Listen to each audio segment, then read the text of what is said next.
You are listening to 48 Hours a Day by Little Bleary Zhao. Novels from Novel Fire. Thanks for listening. Hope you enjoy the story. Chapter 1251, It's You. Chapter 1251, It's You. Then how did you open this museum? Sonia continued to ask. Those fanatics had a conflict with an Inuit tribe in the north due to some matters, so the Inuit people started to search for their whereabouts. They had no choice but to break it into pieces. But in the end, there had to be a place where they could gather, and it was also convenient for them to hold regular ceremonies. So I built this art museum, using the 50 million that Mr. Tam gave me. In order to avoid suspicion, I changed my name and lived in seclusion. Among the fanatics, there are also very rich people. Among them are 2 collectors, and there is even a very famous artist internationally. He has a good relationship with the British royal family and was even conferred a lord by Queen Elizabeth. They have also donated a lot of money in artworks. It is precisely because of this that my art museum has its current scale. Suchus said truthfully. You say you use it as a place for parties and sacrifices? Sonia was concerned about another question. Suchus knew what she wanted to ask and sighed. In order to prevent myself from falling further into madness and completely losing my mind, I've always been trying to reduce my contact with those fanatics. Their sacrifices haven't been attended much either. But, yes, I know what you're asking. Their sacrifices usually choose sacrifices. Sometimes, they choose from their own insiders, but most of the time, they choose ordinary people from the outside. But because they're afraid of being discovered, they rarely attack the residents of the island. Usually, the ones they target are tourists who come here to play and some people who are staying here illegally. Most of them are criminals who fled here after being wanted by Interpol. And you've been secretly helping them all these years? Like I said, I had no choice. In order to survive, I even had to kill my old friend with my own hands. When Suchus said this, his face did not even turn red, which made the girl feel extremely angry. How do I know that you didn't deliberately make up such a story to shirk your responsibility after you killed Dr. Baker? After all, the things you said were too strange and weird, and now that everyone is dead, no one can prove it but yourself. Just treat it as if I'm talking nonsense when I'm drunk. I hope so too. Surprisingly, Suchus did not refute. At that moment, he saw Zhang Hing open his wallet and take out a photo. He placed it on the coffee table in front of him. Zhang Heng did not ask Song Jia to translate because this sentence was not complicated. He asked directly in English. Is this the photo of your expedition team from back then?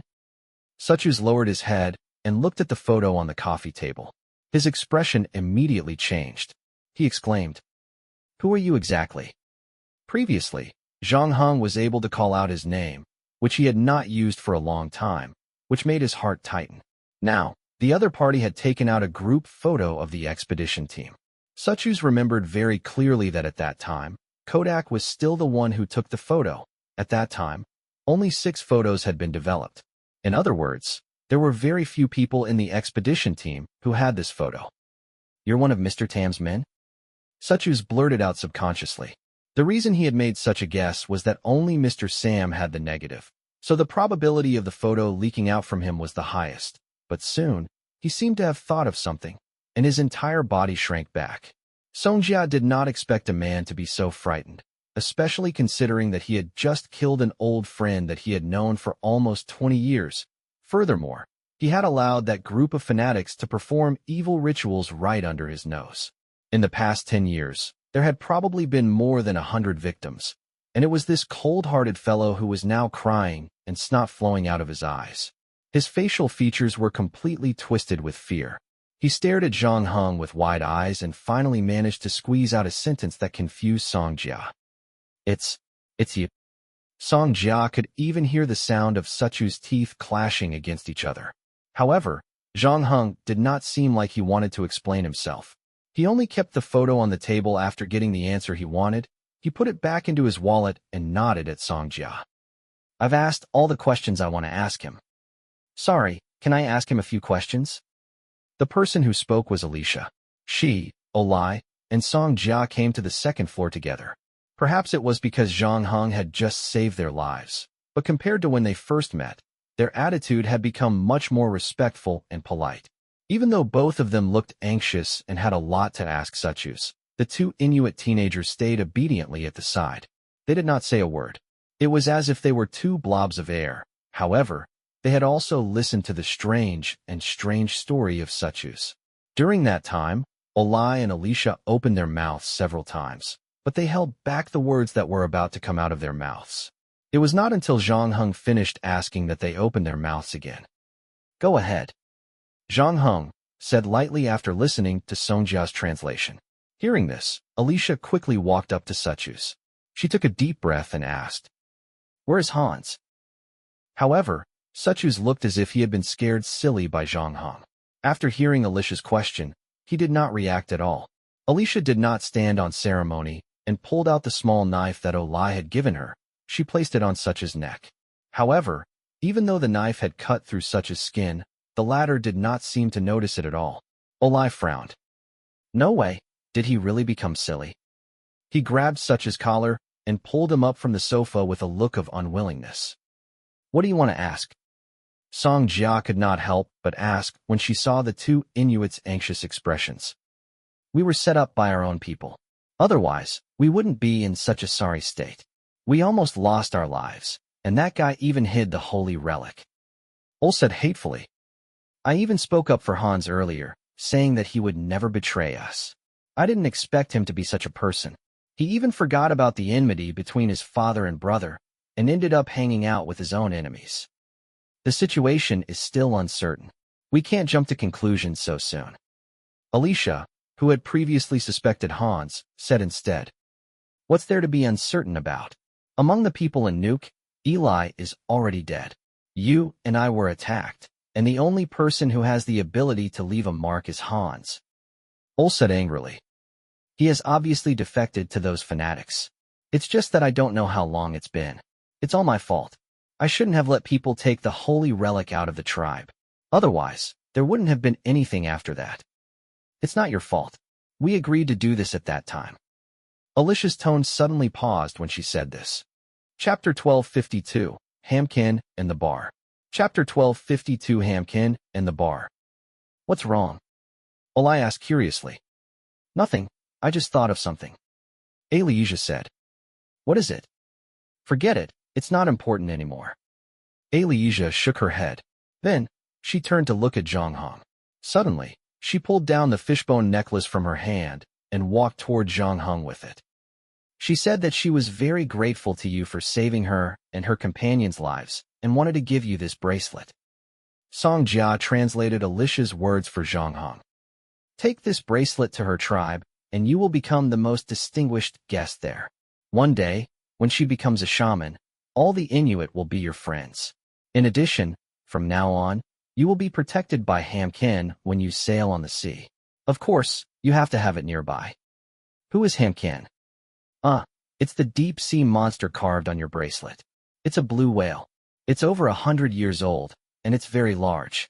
Most blue whales like to stay close to the South Pole. I don't know why it would come to the North Pole alone. It's also Alicia's guardian spirit. Zhang Heng accepted the bracelet without any hesitation.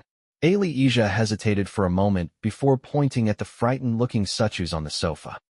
What do you plan to do with him? If possible, can you hand him over to me? You want to take him away? Songjia looked a little surprised. It seems like there's something wrong with his mental state. We can't get anything out of him.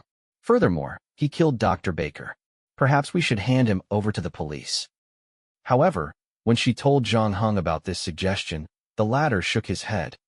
We can't hand him over to the police, at least not now, because we can't explain what happened tonight, especially with so many bodies down there. At that moment, Alicia spoke up again. My teacher, Huna, is the current shaman of our tribe. He's also the most powerful shaman of the Inuit in the past 200 years. He can communicate with spirits and interpret dreams, and he's also a well-known wise man. Previously, this fellow mentioned many nightmares that plagued him. Although he doesn't seem to be able to communicate with others now, my teacher might not need him to speak. He might be able to directly start from his dreams and obtain some useful information. The sacred relic is very important to us. Not only can we tell if outsiders harbor malicious intentions toward our tribe, but it can also help the young shamans communicate with the spirits of heaven and earth. Without it, We will most likely be left without a successor. Especially now that the shamans are getting weaker and weaker, we can't do without it. Zhang Hing thought about it and said, Sure, but I can only give you 3 days at most. In 3 days, regardless of whether you have the information you want or not, I will take him away. You still want to take him away? Alicia was a little surprised. But didn't you finish asking all the questions before? Wait, do you want him to take you to the city under the ice? You heard what he said before, right? Even though I'm not sure if the story is true or not, and whether the monsters that don't belong to Earth really exist, there is indeed an extremely powerful evil presence in the city under the ice.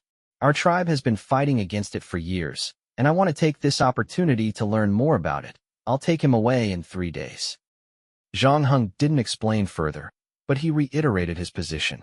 He had come to Greenland to find out about his background. Now, through Sartreus, he knew that he came from that strange and mysterious city under the ice. His adoptive parents and Sartreus had taken him out of there, and the monster's blood flowed in his body. Perhaps this was also the reason why he had the strange ability to control water, as well as the strange dream. However, Zhang Heng still did not know who his biological parents were. He was only a year old, so why had he appeared in the city under the ice? What did the monster want to do to him, Mr. Tam? That was also why the god of time, Kronos, had organized people to come all the way here to look for him. After that, his adoptive parents reached an agreement with Kronos, and they actually brought him back to the country. He had raised him as his own child until now.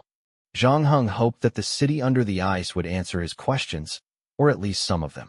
In addition, the word container, mentioned by Mr. Tam, also made many connections in Zhang Heng's mind. But tonight, he didn't want to think about these questions anymore. He said to Eli and Alicia, Please take care of the bodies downstairs. I still need to stay here for a while. I don't want to be targeted by the police for the time being. Okay. Alicia nodded. We can do this. Leave it to us. Keep an eye on this guy. Don't let him get away. Zhang Heng pointed at Suchus on the sofa and then turned to Songjia. Is there a bar nearby? I want to go for a drink. Now. Songjia was stunned. When she saw Zhang Heng assign the cleaning to the two Inuit, she thought he would have something important to do next. However, she didn't expect him to just want to find a place to have a drink. Yes, that's right. We can talk about your salary in the future. You're right. Considering the danger this time, I should pay you more. That's not what I meant. Songjia started to feel embarrassed when she heard that. It was as if she had said that she wasn't going to be Zhang Heng's translator anymore because of the money. You deserve it. But I haven't decided whether or not I should continue to be your translator and guide. Zhang Heng nodded. I understand your concern, but let's talk about the rest after we finish drinking. Okay, I know a good bar nearby. I've been through a lot today, so I'd like to have a drink too. Okay, let's go. Zhang Heng stood up and walked downstairs with his clothes on. His mood was not as calm as it appeared on the surface. Even though he had a premonition before this trip to Greenland, the moment the truth was revealed, when he realized that he was not the child of his parents, he felt another wave of emotions that he had not felt for a long time. However, this wave of emotions was very complicated. Zhang Heng did not know how to describe his current mood. It was as if he had lost something important. Chapter 1253, Nightlife in a Bar. Chapter 1253, Nightlife in a Bar. Although it was already very late, the bar that Songjia had chosen had been doing quite well on the island. There were quite a few people inside, some drinking and chatting in groups of 2s and 3s at the bar counter. Some were playing pool at the side. Zhang Heng wasn't in the mood to pay attention to the people around him at the moment. He and Songjia picked a table near the corner and sat down. Even though he had said that he wanted to come straight to the bar, he still went back to his room to change his clothes. He changed out of the blood-stained coat and washed his face. He looked much more normal now. After that, he drove to the bar. Zhang Heng took the wine list and ordered 3 bottles of alcohol in one go. They were all very strong alcohol. Then, he passed the wine list to Songjia, who was sitting opposite him. Let's see what you want to drink. Songjia heaved a sigh of relief. When she saw Zhang Heng order strong liquor right away, she was alarmed. She thought this was another man's trick, but she didn't expect Zhang Heng to order all 3 bottles for her. Songjia then ordered herself a cocktail and a fruit plate and returned the wine list to the bartender. After the bartender left, The girl couldn't help but change the topic back to the previous matter. Do you really plan to go to the northern ice field to find the city under the ice? Yes, is there a problem? 1111 faced with Zhang Heng's retort, Song Jia did not know where to begin. However, after spending more than half a day with him, they could still be considered friends. After some thought, she tried to persuade him. Let's not talk about how reliable that story is. I personally feel that this is just the collective imagination of a group of mentally ill patients. Even if what he said is true, you've seen what happened to him and Dr. Baker. Shouldn't we find a way to get as far away from the underground city as possible? Why are you still looking for it? I came to Greenland to investigate this matter. Since I have a lead, I will continue to investigate. Zhang Heng said, You don't have to worry too much about me. For some reason, the nightmares that caused Dr. Baker and Suchus to go crazy won't affect me too much. What about the extreme weather and harsh natural conditions? Greenland is in the Arctic Circle, and the place you're going to is a no-man's land. It won't be an easy journey. Thank you for your reminder. I'll set off once I'm ready. Zhang Heng said, considering the impact that the city and the things inside had on the spirits of ordinary people, Zhang Heng did not plan to hire a guide this time. After all, with his ability to survive in the wild, it would not be dangerous for him to travel alone. As for the language problem, it was not very useful in a no-man's land, and the monsters in the city probably did not speak Greenlandic. However, before that, Zhang Heng still needed Song Jia to help him purchase exploration equipment, supplies, and contact the ships. This was also the reason why Zhang Heng promised to increase Song Jia's commission, but Zhang Heng planned to discuss this later. The bartender was quite efficient. Soon, the drinks and fruit plates ordered by the two of them were served. Seeing that Zhang Heng did not seem to be interested in continuing the conversation, Song Jia also turned his attention to the cocktail and fruit plates in front of him. It was probably because he had been stimulated by the strange and scary story from before. Song Jia needed some alcohol to relax and calm herself down. So the two of them started to drink. In the end, not only did Song Jia finish the cocktail she ordered, but she also felt like she hadn't finished it yet. After half a day, she had gradually let down her guard against Zhang Heng, so she drank some more of Zhang Heng's hard liquor, even though it had almost half a glass of ice. I'm going to the washroom. After another glass, Song Jia got up from her seat and staggered toward the ladies' washroom. During this time, she met a man who wanted to strike up a conversation with her, but Song Jia shook her head. The man politely stopped in his tracks and waved the glass in his hand at her, wishing her a happy day. Because she felt some physiological changes, Song Jia even quickened her pace at the last moment. She dived into the empty ladies' washroom and chose a cubicle to release herself. After she was done, she flushed and walked out of the cubicle. She washed her hands and touched up her makeup in front of the sink. Just as she lowered her head and applied some hand sanitizer on her hands and rubbed them repeatedly, the bathroom door was pushed open again. A figure quietly walked in. If Song Jia raised her head at this moment, she would definitely scream out loud, because the person who entered the bathroom at this moment had a face that was exactly the same as her. There was no difference in the way she dressed. Even if she took off her clothes, there was a birthmark on the lower left side of her chest. The shape and size were exactly the same.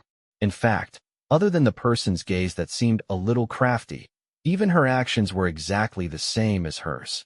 And this replica of her did not stop after entering the washroom. She walked behind her, reached out, and grabbed Song Jia's neck.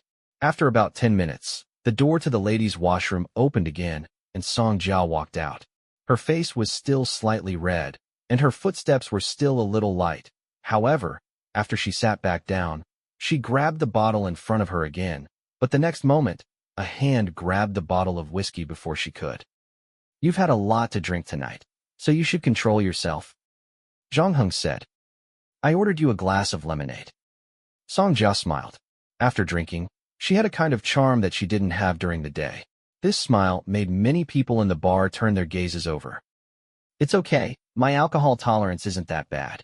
Besides, didn't you drink more than me? I wanted to ask you before. What's wrong?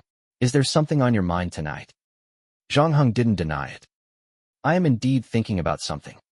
Yes, it shouldn't be about the exploration later. After you entered the bar, you didn't really want to talk about it. This made me curious. You were so calm in the face of danger earlier. I was almost scared to death, but your mood didn't change at all.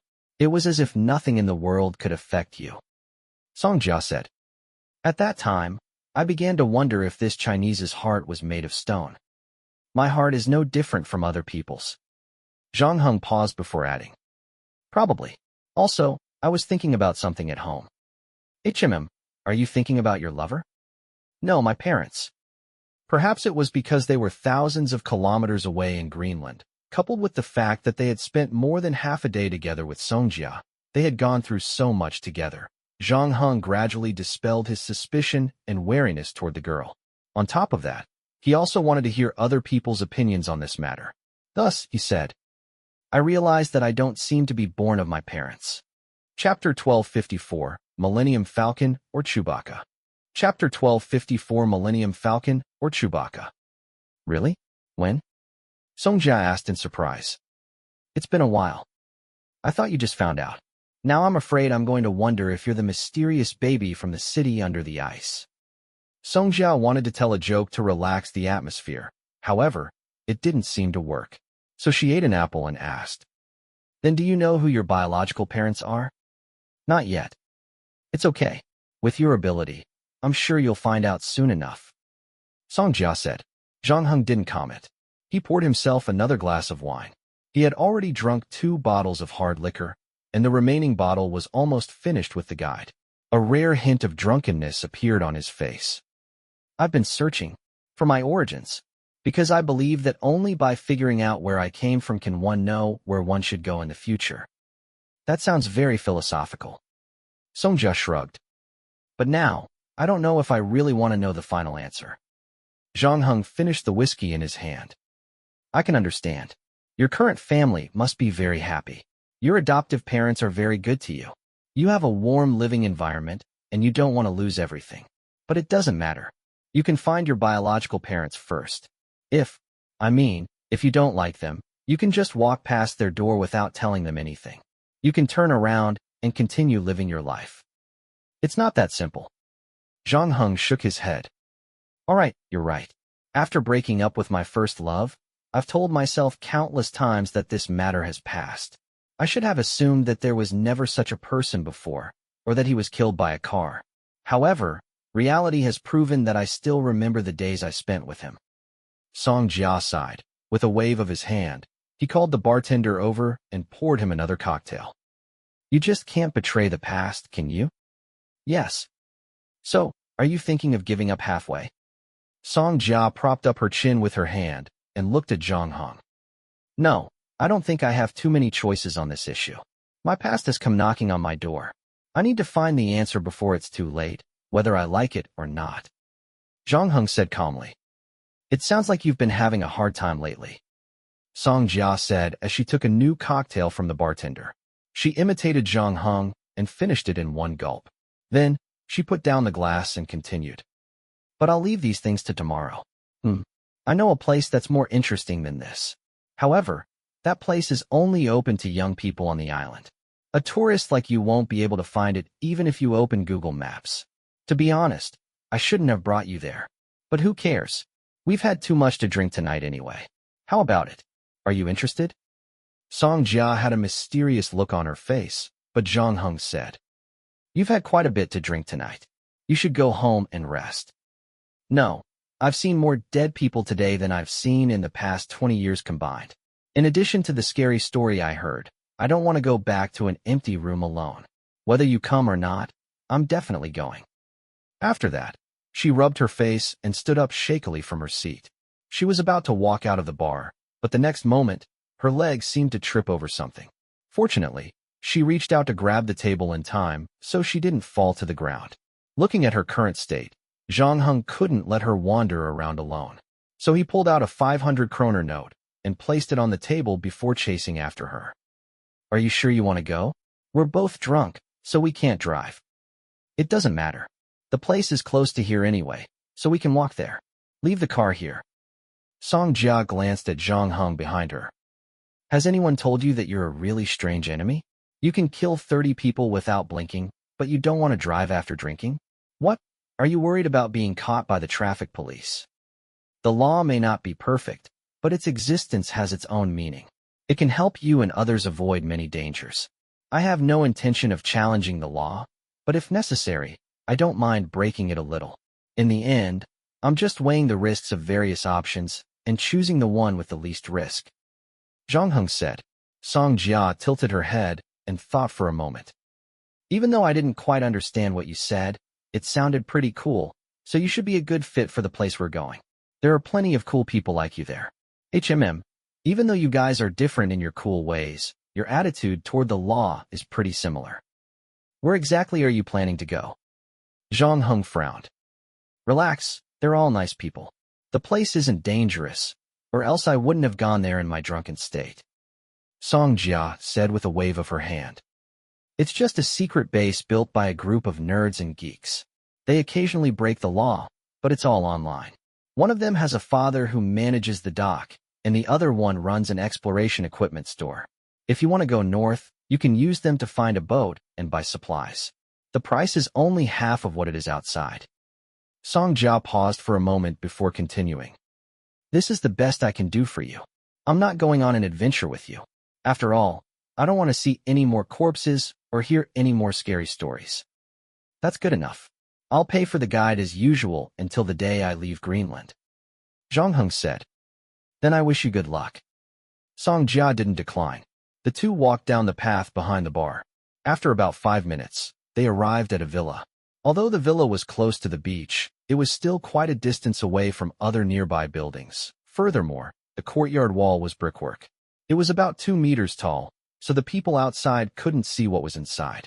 It was quite mysterious. Other than that, Zhang Heng also noticed the 2 cameras on the outer wall.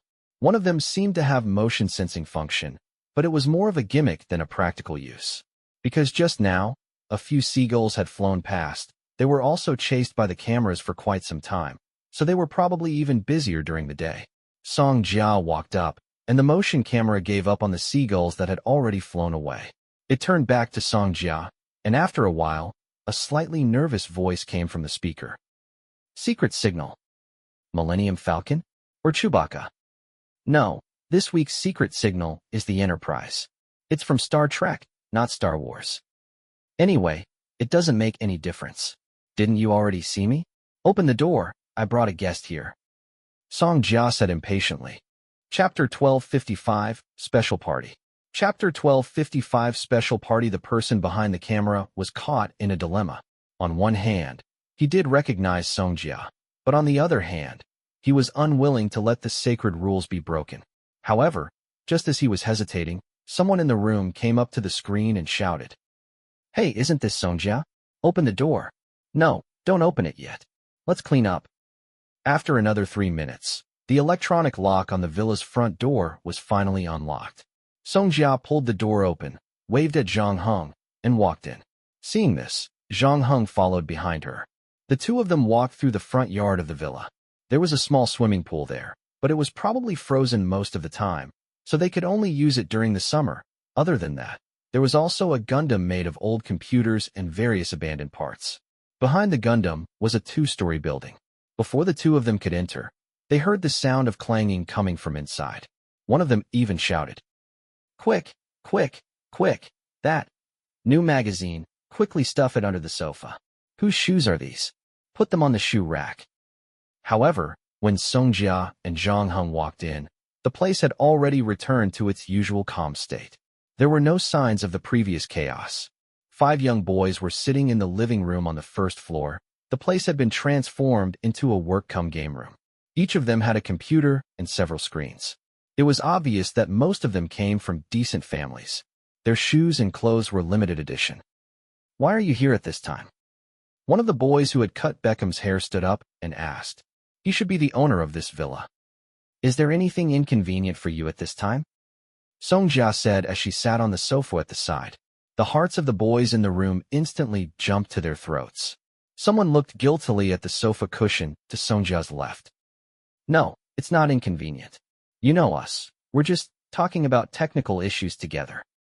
Before the boy with Beckham's hair could finish his sentence, Song Jia pulled out a magazine from under the sofa cushion.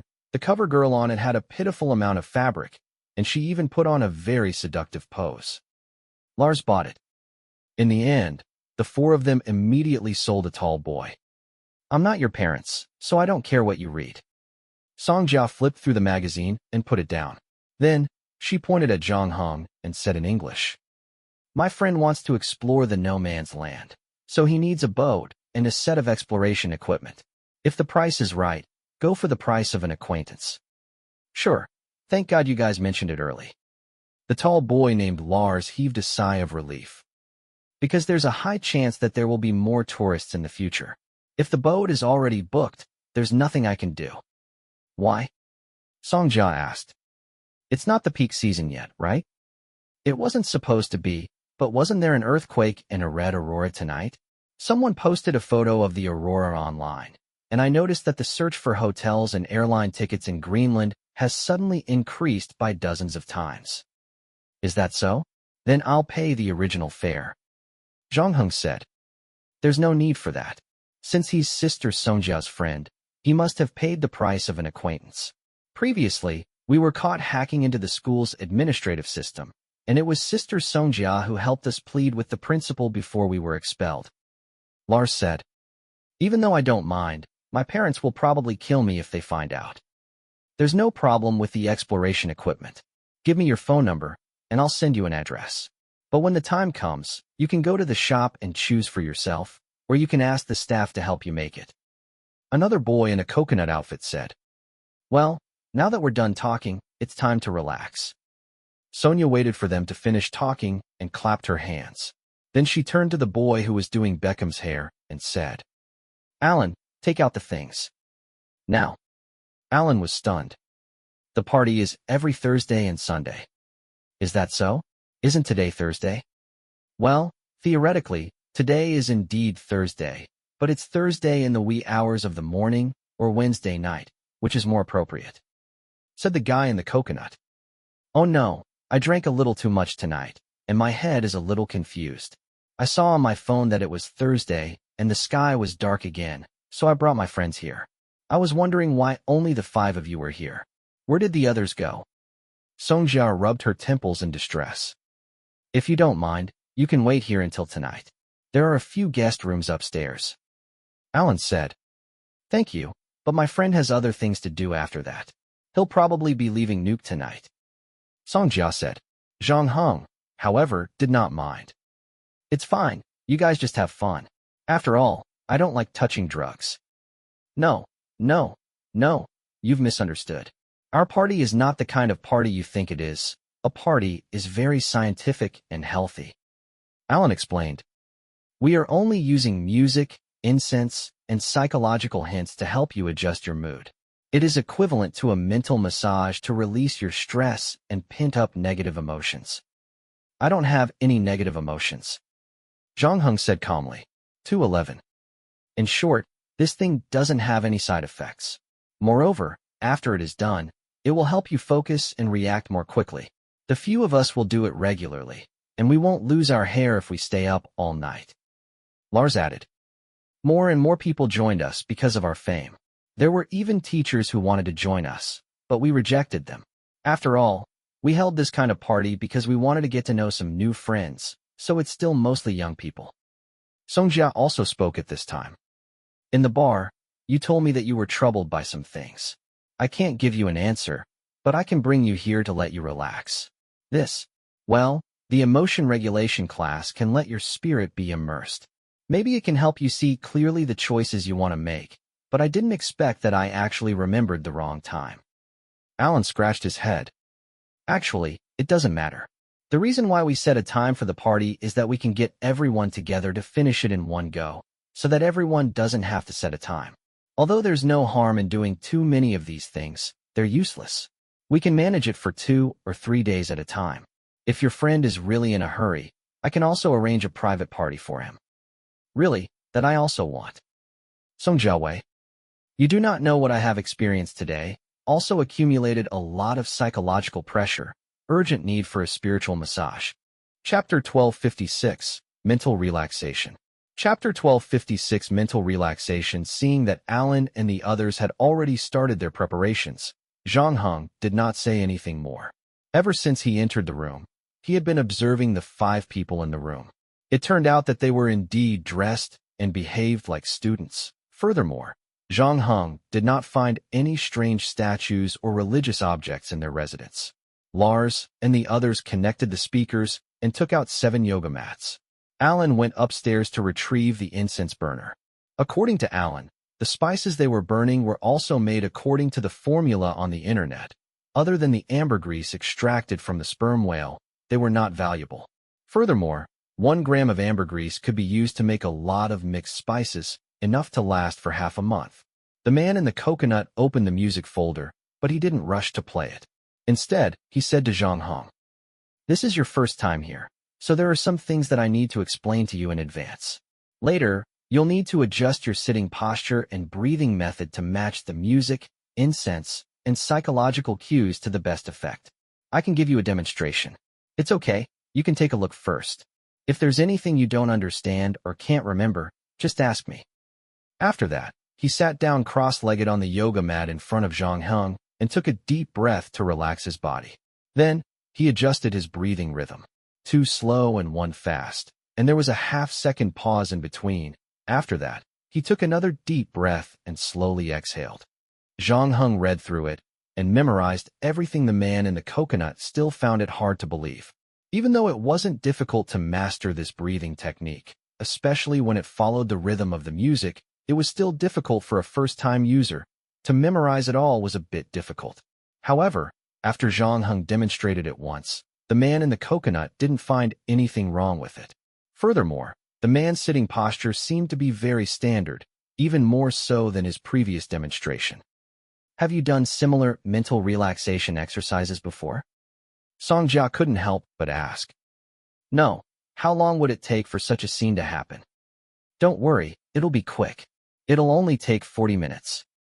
Alan said. "Is everyone ready?" If there are no problems with the new friend, we can begin," Lars said. The boy in the coconut shirt had already lit the incense and returned to his seat. He sat down cross-legged again, and soon, the smell of incense wafted into the room. It was a faint fragrance. It was mainly the fragrance of some herbs and flowers mixed together. As Alan said, the smell of ambergris was almost undetectable. This fragrance could indeed calm the mind. Alan opened the ethereal music in the folder and sat on the yoga mat at the front. He opened his mouth and spoke in a low voice. "Now, look like you're in the middle of the sea. There are blue waves all around you. The clear sea water sparkles under the sunlight. You can see the beach and the shells below. The sea breeze gently caressed your skin, and your body undulated with the waves. Undulated, there are no distracting thoughts in your head, and no one will disturb you. It's as if you've returned to your mother's womb. This place makes you feel comfortable."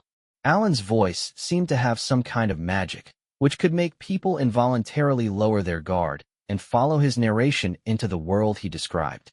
In addition, there was the faint sound of the waves and the music. The people in the room felt that they were really in a sea, and they could even smell the fishy smell of the sea. However, not knowing if it was because they were too comfortable, many people's eyelids began to fight at this time. They just wanted to sleep deeply in this blue and peaceful sea, and even Alan's voice became erratic, and it was intermittent. After another half a minute, the boy in the coconut suddenly tilted his body and fell to one side, completely falling into dreamland. His fall seemed to be the beginning, and the bodies of the rest of the people in the room also fell down one by one, including Alan, who was at the front. He was only halfway through his story, but he could not resist the growing sleepiness. This was something that had never happened at a party before, because this was only a spiritual relaxation class, not a hypnosis class.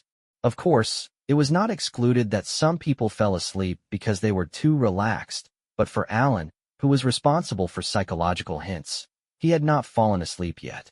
Otherwise, this spiritual relaxation class, which was only halfway through, could not continue. Could it be that the class was a little late today, and he could not bear to stay up late? This was the last thought that rose in Alan's mind. Then, like the others, he fell to the ground. At this point, everyone in the room had fallen asleep. Only the music from the speakers was still playing, and the smell of incense was getting stronger. After about a minute, Songjia's eyelids twitched. She opened her eyes and sat up from the ground. There was no trace of sleepiness in her eyes. She looked around and finally stopped at Zhang Heng. "TSK, TSK, TSK. It's not easy to plot against you once." Song Jia grumbled as she walked up to Zhang Heng. Then, she studied the man lying at her feet. She looked at Zhang Heng with a complicated gaze, and a hint of killing intent flashed in her eyes. However, she suppressed it in the end and sighed. "I can't kill you yet, or else that snake and its minions will definitely fight me to the death. Honestly, it hasn't been long since we last met, but you seem to have become much more perfect. Now, it's impossible for me to destroy you in advance. This is going to be troublesome. That old guy Kronos has really invested a lot in you. Only that little snake believes that he's really doing you a favor. Songjia hesitated for a moment. "It seems that we can only carry out Plan B."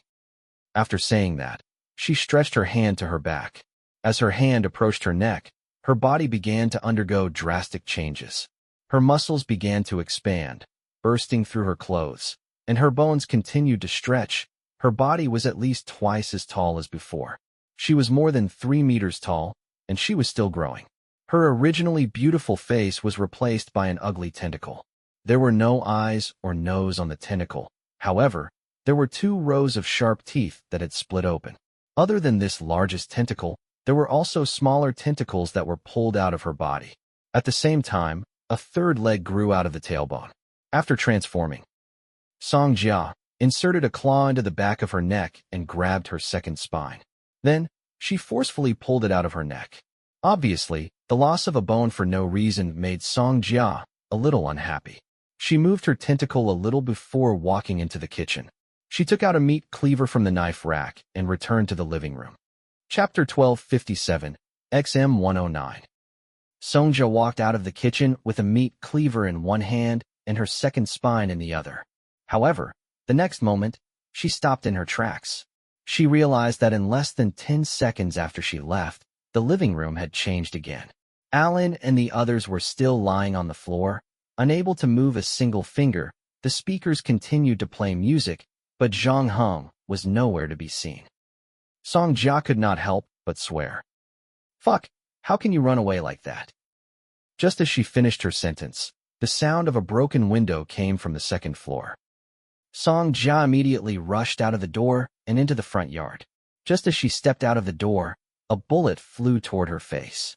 Song Jia had no time to dodge. She could only brace herself to take the bullet. However, she didn't expect it to be a 25mm high explosive bullet. This bullet could penetrate 50mm steel plates, and after hitting the target, the explosives inside were detonated. The high temperature and sharp shrapnel scattered in all directions.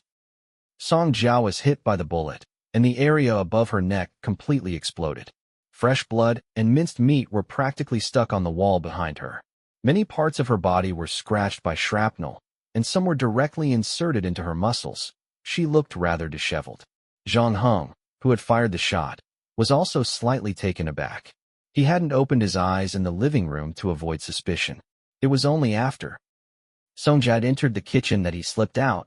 Therefore, he hadn't been able to see Songjia after she had transformed. In order to prevent the target from having more time to open fire, he hadn't looked carefully when he pulled the trigger. He had only managed to make out that the target was probably the person's head. However, he did not expect the so-called head to be a huge tentacle. The thing that had rushed out of the house was clearly no longer related to humans. However, his reaction was quick. He immediately turned the gun around and aimed at the monster's chest. However, the monster was not slow either.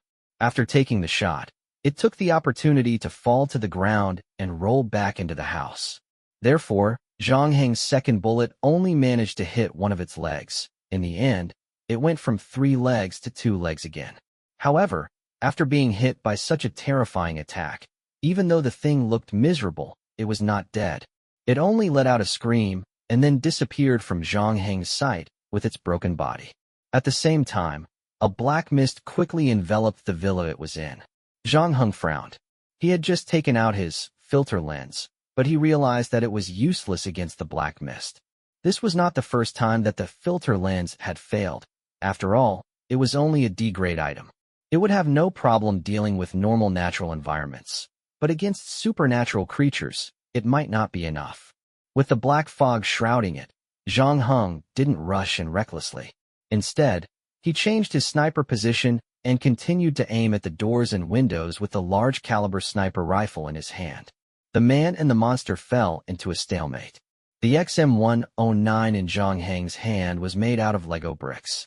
He didn't bring his hidden sheath and plague bone bow because he needed to pass security during his trip to Greenland. LSB Infinite Bricks naturally became his main weapon. The time limit for using the pistol that he had assembled earlier had already expired. This time, because he didn't know who his opponent was, Zhang Heng chose a weapon that was even more lethal. The XM-109 made by Bartley Company. Rather than calling it a large-caliber sniper rifle, it was actually more appropriate to call it a shoulder-fired gun. The caliber of this sniper rifle reached an astonishing 25 millimeters. The high-explosive rounds it was equipped with were modified directly from the Apache helicopter's M789 high-explosive dual-purpose ammunition. On the battlefield, it could even penetrate armored vehicles and tanks. It was a true killing machine. Of course, in contrast to its 15 kilograms weight, it could basically only fight on the battlefield. There was no need to think about moving. This was also the reason why Zhang Heng used the sound from the second floor to lure Song Jia out. However, he did not expect the opponent's health bar to be so thick that it survived 2 rounds of high-explosive bullets.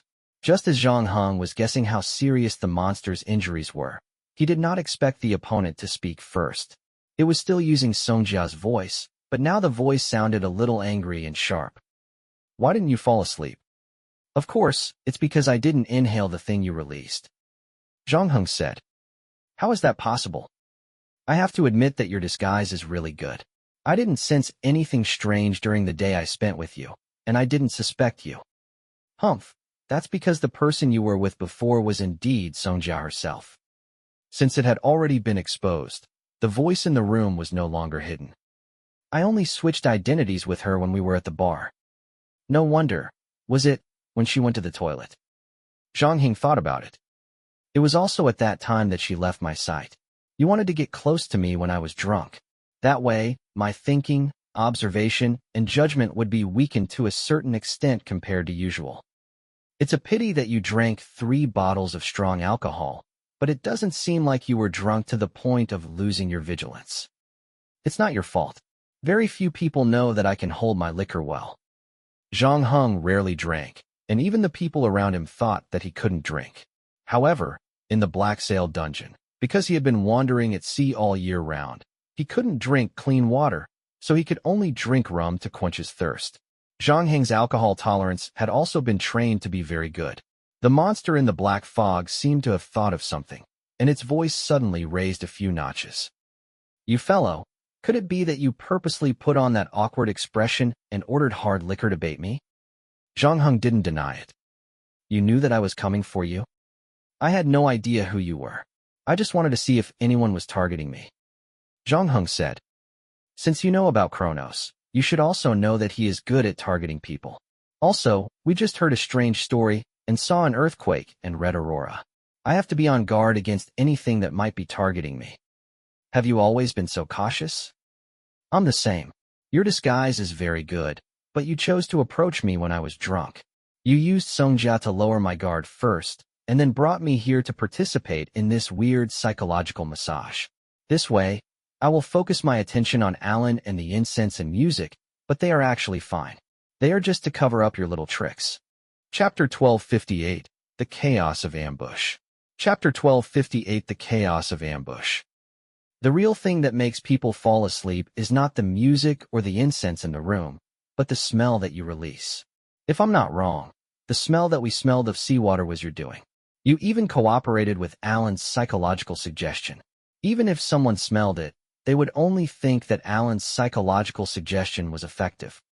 Zhang Heng said, "That's too sneaky. I can't help it. You're the one I have to deal with."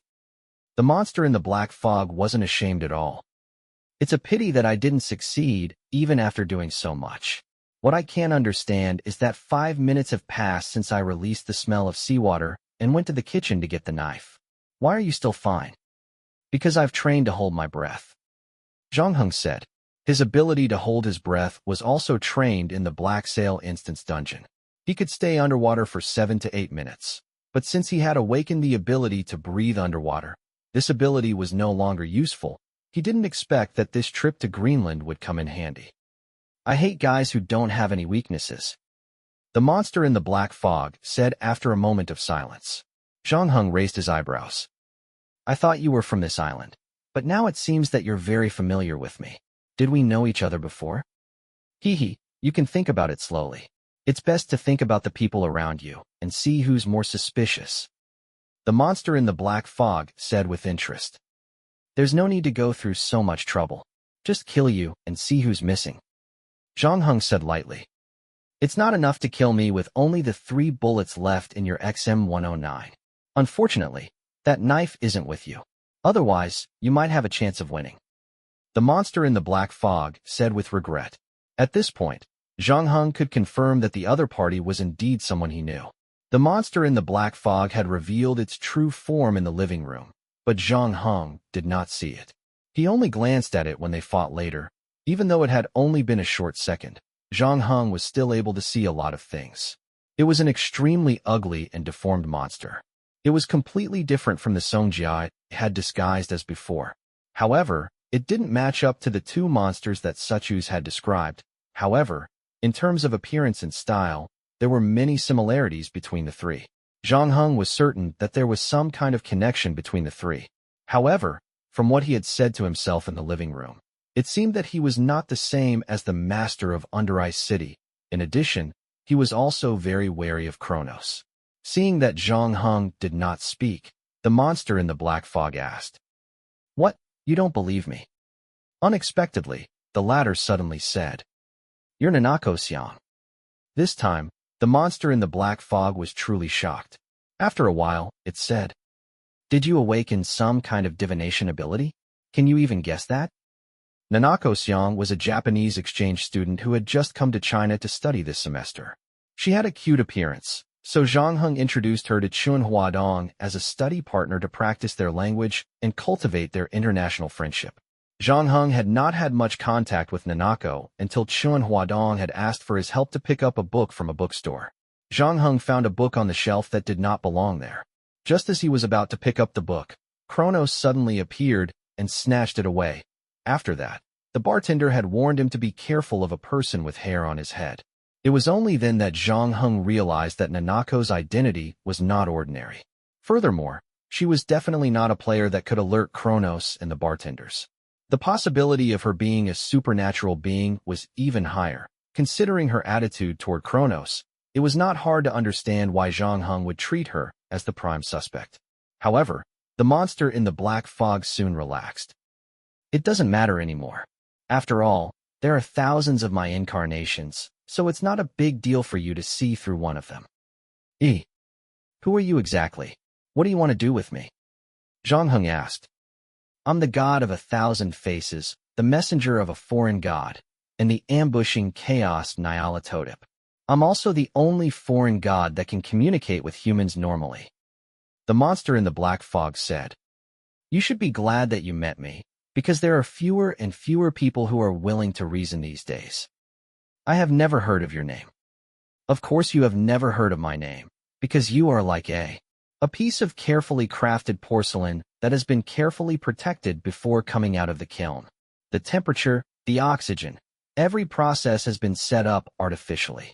There cannot be a single error in the process, because only then can a perfect piece of porcelain be made. The monster in the black fog said. So you're going to tell me that the last time we met, you actually wanted to rescue me from the kiln? I'm not that kind-hearted. Nyarlathotep sneered. I originally planned to destroy you and take it out before the porcelain was ready.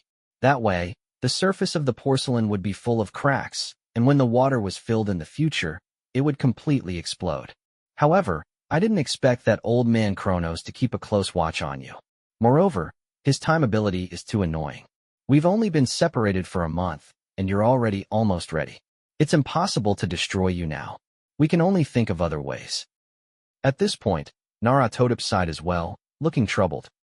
Do you have any grudges with Kronos? Zhang Heng asked. Grudges? No, I have nothing to do with that old man. If he hadn't insisted on getting involved, I wouldn't have bothered with him at all. Furthermore, I'm not targeting him, but the owner of the city under the ice. He's your enemy? No. We're not enemies. According to our strength, he should be the current leader of our group. Moreover, the stronger he is, the stronger our group's strength will increase. Therefore, from a certain point of view, I rather hope that he will continue to become stronger, said Nyarlathotep. However, the problem is that Asato's position is about to be shaken. It was originally our true boss, the great god of blindness, the primal core of chaos, omnipotent. However, its power is now completely incomparable to the master of the city under the ice. As Asato's most loyal follower, I have to do something for my own boss. Chapter 1259, Special Container. Chapter 1259, Special Container. Whether it was Nyarlathotep or Azatos, these two names were unfamiliar to Zhang Heng. After realizing that he might be involved in a game of gods, Zhang Heng scanned through all the myths and legends available on the market.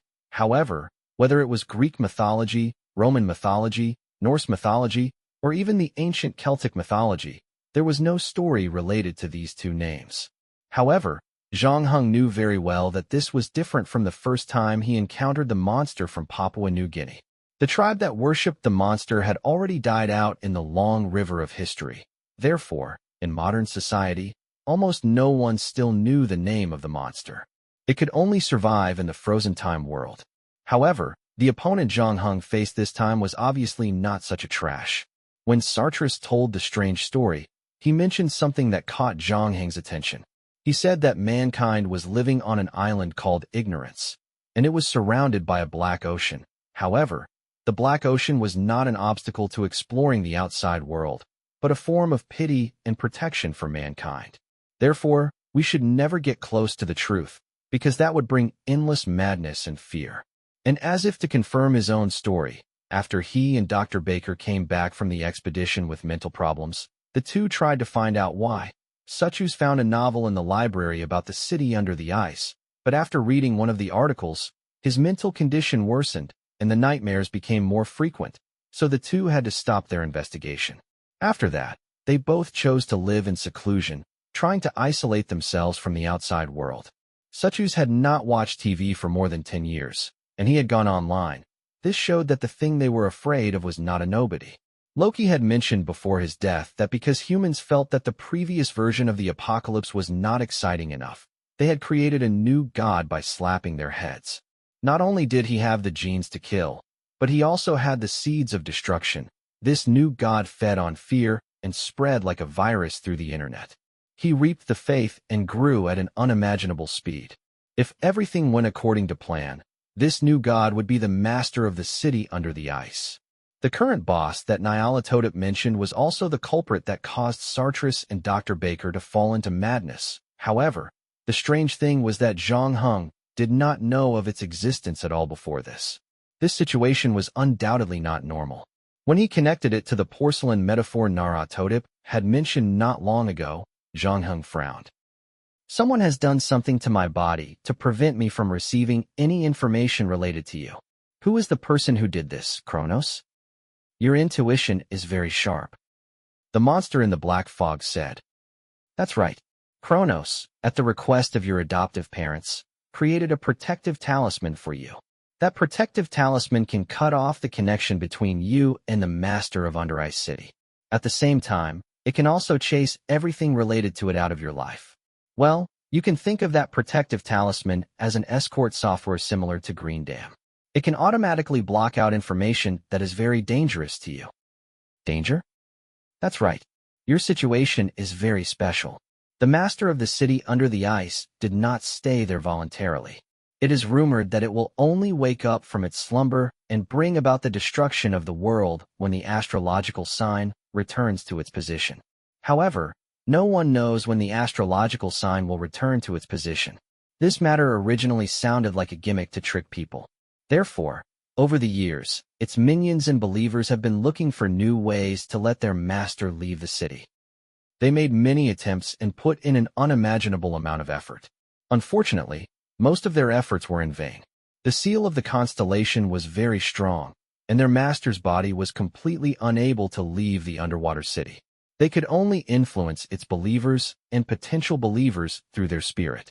Finally, a smart person among them was inspired after a nightmare and found a way that seemed feasible, at least in theory.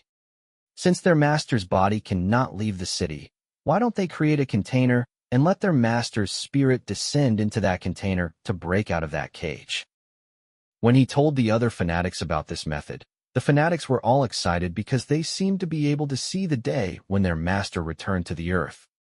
But this method sounds simple, but it's not easy at all, because containers are too difficult to find. This is not something that you can use by simply building pots and pans on the roadside. Their master's spirit, just from the spirit that he emitted in his sleep, is enough to make ordinary humans fall into madness, fall seriously ill, or even go crazy. Not to mention accepting the arrival of the main body. Although the zealots regard this as their life's glory, their spirit will probably be unable to bear it at the beginning of the arrival ceremony, and they will choose to kill themselves. Therefore, choosing a suitable container has become their top priority. They tried a lot of things, and in the end, they found that among all the test subjects, the newborns had the best compatibility, not only with humans, but also with all kinds of animals. However, they also took a detour after that. Initially, they set their sights on the newborns who were born with psychic abilities, and for that, they even attacked the Inuit tribe in Greenland. Those psychic newborns were indeed easier to accept, but they only lasted a little longer than ordinary people, and they still could not survive the ritual. The fanatics were very troubled until they got a special baby in Tibet. He was different from the others when he was born. He could still breathe and have a heartbeat. His physiological functions were normal, but he lost his soul. There was no light in his big eyes. He looked like two glass marbles. He was abandoned in front of the temple by his biological parents. The monks in the temple found him, but they couldn't help but sigh when they saw him, because they knew that this child should never have been born in the human world. Even if he was born, he was destined to die soon. However, the monks were kind-hearted, so they took the child into the temple and fed him with rice porridge. However, no one expected that the fanatics in the deep mountains would find out about this news. They attacked the temple on a moonless night. Although they were repelled by the monks in the end, they succeeded in snatching the child, the container that they dreamed of. Chapter 1260, An Unprecedented Accident. Chapter 1260, An Unprecedented Accident. The monster in the black fog seemed to be clicking its tongue in wonder. Their luck is really quite good. They've been tormenting themselves all this while, and they've actually been tormented by them to the point of success. After obtaining that soulless baby, their plan would be considered half complete, and it would be the most crucial half. However, this doesn't mean that everything will be fine, because they still have a series of preparatory work to do. First, send the baby into the city under the ice, and then connect it to the owner of the city, because there is no food and environment for the baby to live in. So the fanatics can only simulate the environment in the mother's womb, which is not easy for them, because the fanatics are affected the most. As soon as they get close to the city under the ice, they will completely go crazy. Fortunately, although most of the spawns were sealed in the city under the ice with their master, they were not all. There were still some spawns outside. The fanatics found 3-star spawns and asked one of them to help bring the baby into the city under the ice. As a price, the star spawns could no longer return to the surface. After that, they used the connection to change the blood of the soulless baby, converting all the human blood in his body into the blood of the master of the city under the ice. This way, after the descent, their master can continue to use his previous powers. Those fanatics have really put in a lot of effort. However, the whole blood exchange process took 2 years, and during that time, the news somehow leaked out and was found out by that old man Kronos. So, that old man organized an expedition team, with his esoteric followers as the base, and a group of scientists, in the name of scientific exploration, came to the no-man's land of Greenland and began to search for the city under the ice. In the end, he really found it. The old man was worried that he would disturb the owner of the city, so he asked a Chinese theologian couple and the guide and psychiatrist of the expedition team to go down and take out the container for him. At that time, Cronus didn't know what the container was, so he was quite surprised when he saw the 4 people come out with a baby. However, in the process, there were some unexpected mistakes. Although the 4 of them successfully brought the baby out of the city under the ice before the ritual was completed, in order to save the baby's life, the Chinese theologian couple took the initiative to transfuse their blood to the baby, and this action led to a series of chain reactions. First of all, the first change was that the blood in the child's body was no longer pure, but had been injected with human blood again. This was not difficult to understand, but the second change was something no one had expected. When Cronus examined the baby, he was surprised to find that the baby had a soul. His life was originally over from the moment he was born. Although he was born without a soul, he still had some physiological activities. In essence, he was just a pile of moving meat. He was no different from a rock by the roadside. However, after being manipulated by those fanatics, he was stuffed back into his mother's body and received a second pregnancy. The master of the city under ice gave him new blood. If that was all, he would not have obtained a soul. Because the process of a mammal's life and nurture can never be completed by one side. Just like a person needs parents, only the combination of both sides can produce new life. In a sense, the master of the city under the ice is like the mother of the baby, and the Chinese couple who entered the city without permission gave their blood to the baby, but it was the same as becoming his father together. The blood of a human and the blood of a god merged with each other in his body and completed the combination. It also miraculously allowed him to rebreed his soul. Before this, such a magical thing had never happened before because very few babies lost their souls at birth, and they basically died at a very young age. In addition, no god would use his own blood to exchange blood for that baby, let alone be interrupted when the blood exchange was about to succeed and re-injected into the human's blood. Only when these extremely harsh conditions were put together would the most extreme result be the recovery of the soul of the baby who had lost his soul. I'm sure even Kronos must have been confused at that time. After the ecstasy of obtaining the baby faded away, he probably started to suspect that the fanatics' plan had failed. What happened after that? Zhang Heng asked calmly. After that, Kronos realized that the blood of the master of the city under ice flowed in the blood vessels of the baby in his hands. Even though some human blood had been mixed into his body due to the final accident, the amount of human blood was very small. Compared to the god's blood in his body, it was insignificant. As he grew up, the human blood would become thinner and thinner. Eventually, he would lose all human emotions. By then, even though he still had a soul, he could withstand the madness and fear of the descent. Kronos was finally relieved. After a round, he still got what he wanted. He just needed to wait patiently for a while more. Fortunately, as the god of time, he didn't lack time. Even if the Chinese couple didn't ask him, he would still make an amulet for the baby. Considering that the connection between the baby and the master of Under Ice City is closer than anyone else in this world, he had to make sure that the master of Under Ice City couldn't sense the baby before he lost all his feelings. At that time, the baby would definitely go crazy because he couldn't bear the unimaginable fear. However, from another perspective, you have to admit that the amulet that he created did save the child's life. Zhang Heng lowered his head to look at his own body, but he could not find the item that he had been wearing since he was young. Naratotep seemed to know what he was thinking and smiled. There's no need to look for it.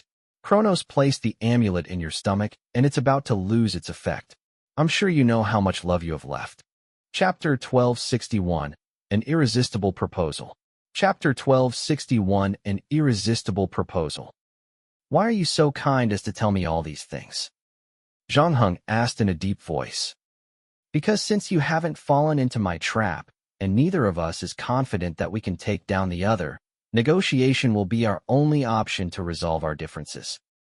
Nyarlathotep said. And before we start our conversation, I need to help you understand your current situation.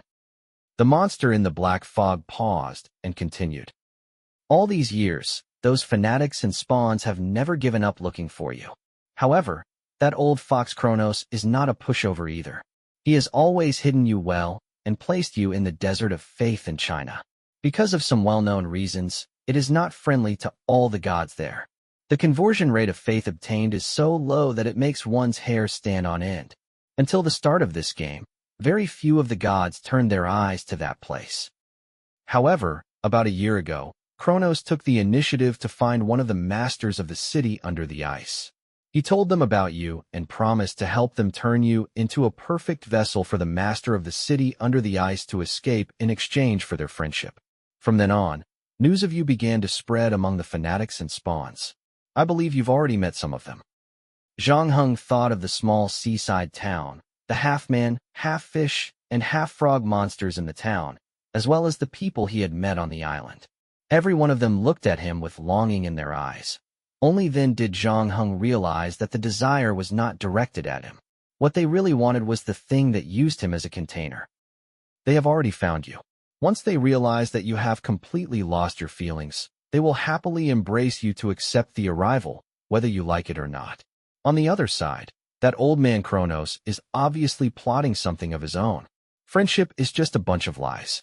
Kronos is not a fool.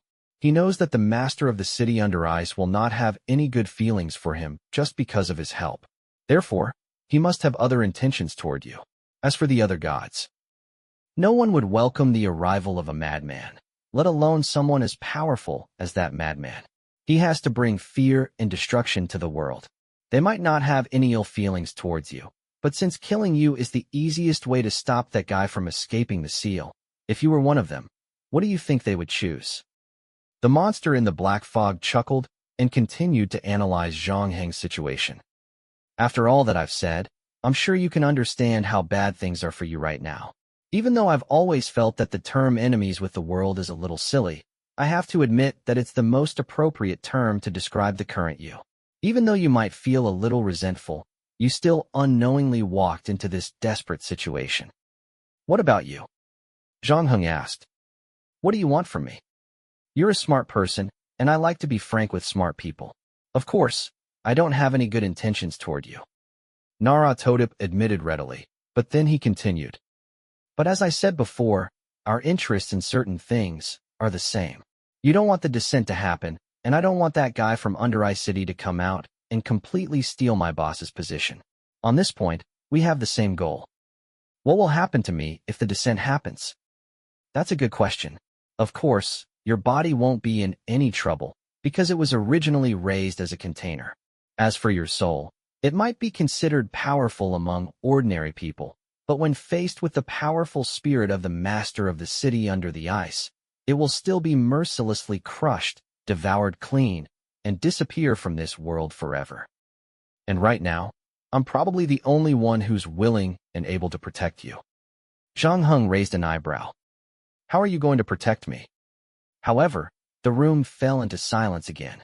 After a moment, Nara Todip's voice rang out again. Don't shoot yet. After he said that, a claw slowly reached out from behind the door. That claw still held a bloody bone. This is my second vertebra. As long as this vertebra is placed in your body, it will be able to help you resist the spiritual attack of that guy after the arrival ceremony begins. I can't guarantee that it will succeed.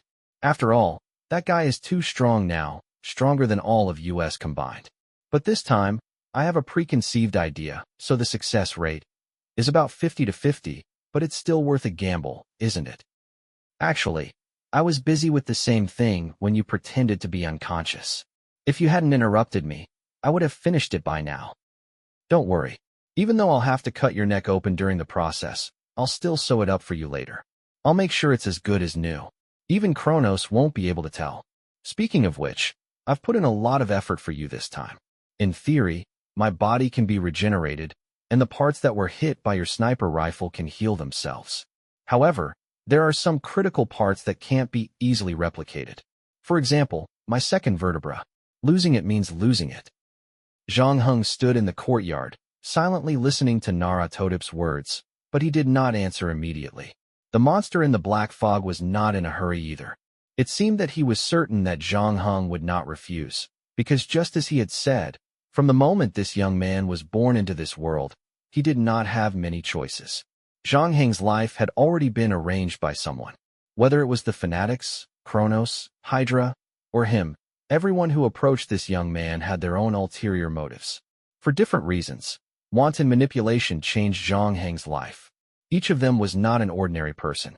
They had different goals, and at the same time, they all regarded Zhang Heng as a tool to achieve this goal, and tools had no right to resist. Just like the current Nyarlathotep, although it seemed to provide Zhang Heng with the right to choose, he knew the young man before him. There was no way he could reject Zhang Heng's proposal, because as long as the latter did not want to be completed by the master of Under Ice City, he would have no choice but to cooperate with Zhang Heng. Even though he knew that this was a poison in the guise of honey, he could only swallow it with a frown. Chapter 1262, Are You Done? Chapter 1262, Are You Done? Nyarlathotep felt like he had the youngster in his grasp. But to his surprise, Zhang Heng didn't let go of the XM109. Do you think I'll let you stuff that suspicious thing into my body just because of your one-sided story? If there's anything else you want to know, you can ask me. I'll provide you with any evidence I have. If you don't have any, I can help you find it. After all, the protective talisman in your body is about to lose its effect. From the moment you entered those mysterious dreams, you've established a new connection with the master of Under Ice City. This means that you can gradually receive information about us. Nyarlathotep, on the other hand, seemed to be very happy. I'm different from that old man Kronos. When I do business, I always put a clear price on it. I will never hide it and deliberately make things mysterious. Because I believe that only when you have all the information can you make the most rational and self-beneficial decision. I've made a decision. I'm quite satisfied with my spine. There's no plan to change it for the time being. Perhaps you don't know what your decision means, said Nyarlathotep patiently. Will I be taken over by the thing in the city under the ice? If only things were that simple. It's a pity that although it's your decision, it's never just about you, said Nyarlathotep. You probably still don't know what kind of existence is coveting your body. Once he leaves that city under the ice, you won't be the only one who suffers. And that unlucky boss of yours? That's right. My boss, and I don't want to see such a thing happen, because it would make my boss fall off his throne. But in the end, we're the same as that guy.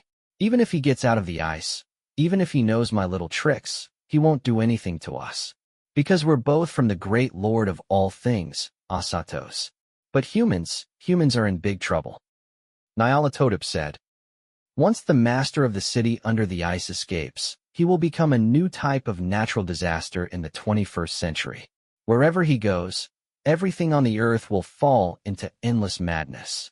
Happy killing and revelry will ignite the flames of freedom and joy. Aren't there other gods? You said that they don't like the lunatics who suddenly barged into the banquet. They will definitely not sit idly by and watch their believers being harvested by that guy. Therefore, it's better to leave this kind of thing to them to deal with. I said that it won't be so simple. Indeed, other gods will come to stop him. In fact, people from our faction have never been favored by other gods. However, don't underestimate the destructive power and growth of that guy. Thanks to the rapid development of new media and electronic entertainment, his power has been growing rapidly over the years. Of course, there are gods stronger than him, but you should never release the devil from his cage. The god of our faction is very special, and he is the most special one among us. Once he escapes, he will immediately cause a large-scale panic in the human world, and these panics will all become his food, allowing him to grow at an even more astonishing speed. His power will rapidly increase like a snowball in an extremely short period of time, and in the end, no one can stop him. This is the first place, Greenland. There are no powerful gods on this island. The divine power that the shamans possess has long been reduced to a pitiful level. As time passes, it will continue to decrease. They will not be able to stop him. By then, the tens of thousands of people here will become his fanatics. And after that, fear will spread through the internet to the entire human society. What's worse is that a large portion of them already know of his existence. After these people realize his existence, they will be more easily captured by him and become his believers, providing him with an endless stream of power. At the same time, the number of believers of other gods will rapidly decrease. With this addition and subtraction, the power gap between the two sides will rapidly widen. Nyarlathotep also sounded a little helpless. In the end, you will realize that no one has the power to stop him and the entire world will fall into destruction. You may be able to disregard the lives of others, but your adoptive parents, your grandfather, and those friends and classmates, none of them will be able to escape this disaster. Their blood will stain your hands.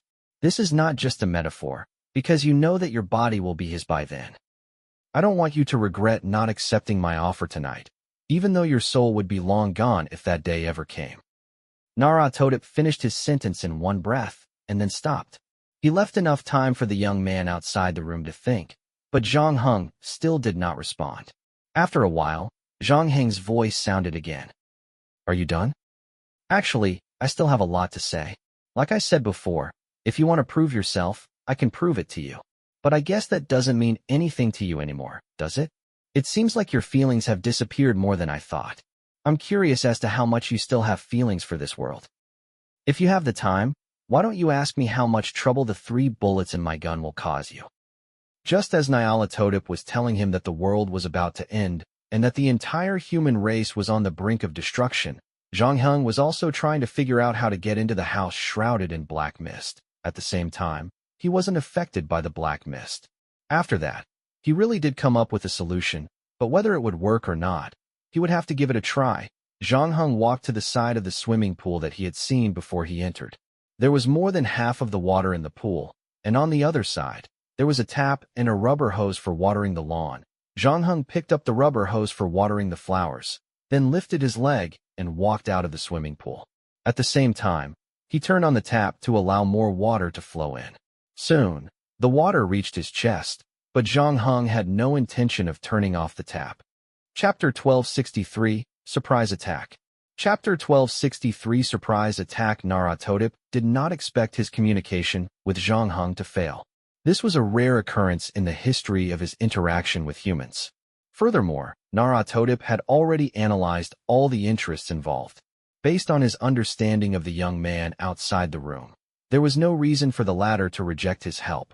Naratodip suddenly realized that he could no longer understand what Zhang Heng was thinking. He did not know if this was a side effect of the disappearance of his feelings, or if the master of the city under the ice had already started to affect Zhang Heng. Either way, it was not good news for him. Naratodip lowered his head to look at his broken third leg. In just a short while, a new bone had protruded out of the mangled wound. The flesh and blood on it also began to heal continuously, but it was somewhat miniaturized. At this speed, his third leg would be able to grow back in a quarter of an hour, but if he wanted to return to his original appearance, he did not know how long it would take. In addition, there was a large hole in his head that had been blasted open by a high-explosive bomb. This was also the reason why he did not want to fight with the youth in the courtyard. In fact, his followers had been growing at a rapid rate over the years. Although they couldn't compare to the master of Under Ice City, they had long surpassed many ancient gods. However, his best soul and illusion attacks had almost no effect on Zhang Heng, who had already lost his emotions, so he wasn't affected by the negative emotions at all. In addition, that old man Kronos had planned well and gifted Zhang Heng an additional 24 hours per day. By extending the 24-hour weight ratio through each round of the game, it was equivalent to speeding up Zhang Heng's loss of emotions. However, this had obviously brought some side effects. Because of the long game time, Zhang Heng now had a full set of high-level skills and a god-tier set of equipment. Naratodip was not confident that he could take down Zhang Heng in a head-on fight. This was also the reason why he had taken advantage of the fact that Zhang Heng was drunk and disguised as Songjia to bring Zhang Heng here. However, when his plan was exposed, after the failure of the negotiations, Naratodip realized that he could not do anything about Zhang Heng outside for the time being. Fortunately, there was still some time before dawn, and the black fog could ensure his safety. Naratodip did not retreat immediately. However, he did not expect that he would regret this decision very soon. Naratodip was having a headache. He had no idea how to push the spine into Zhang Heng's body, but the next moment, he felt a chill under his feet. Naratodip lowered his head and realized that there was a puddle of water beside his feet. His first reaction was to wonder if he had forgotten to turn off the tap in the kitchen. However, he quickly thought of something, and his expression changed. The owner of Under Ice City was of the water element, and Zhang Heng's body was flowing with that guy's blood. In other words, after the amulet lost its effect, Zhang Heng had probably inherited part of that guy's water control ability. And as if to confirm his guess, the pool of water stopped spreading to other places not long after it came into contact with the soles of his feet. Then, it seemed to come to life. It started to follow the soles of his feet and crazily climb up his body. In the blink of an eye, the water had already reached his chest. The speed was so fast that Naratodip was dumbfounded. Then, his entire body was wrapped up in a pool of water. Honestly, Zhang Heng did not expect his ability to control water to improve so quickly. The last time he used this ability was when he was in the Chernobyl dungeon. At that time, he could already create whirlpools in the river to capture aquatic animals. However, this time, he came to Greenland.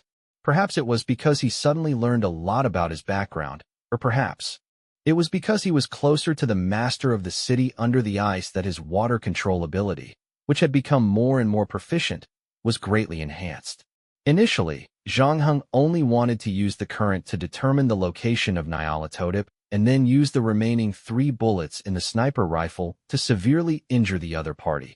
But when he entered the swimming pool, he found that the water in the pool had almost become an extension of his body. He could even control the current to easily do things that violated the principle of gravity. For example, he could use the water flow to completely wrap himself up, take the water out of the pool, and walk into the house to separate his body from the suspicious black fog. After he used the water flow to locate Naratodip, he directly pulled him into the pool. Naratodip obviously didn't expect Zhang Heng to break into the house that was shrouded by the black fog. Furthermore, the latter's control over the water was so strong that his expression turned serious. If someone were to stand outside the house, they would notice that the black mist had become even denser, almost as if it had materialized. Then, the black mist began to drill into the water from all directions. A small part of it was dissolved on the spot, but the larger black mist did not dissolve into the water. Instead, it turned into small bubbles. These small bubbles were very active. They wandered around the water, looking for their own kind.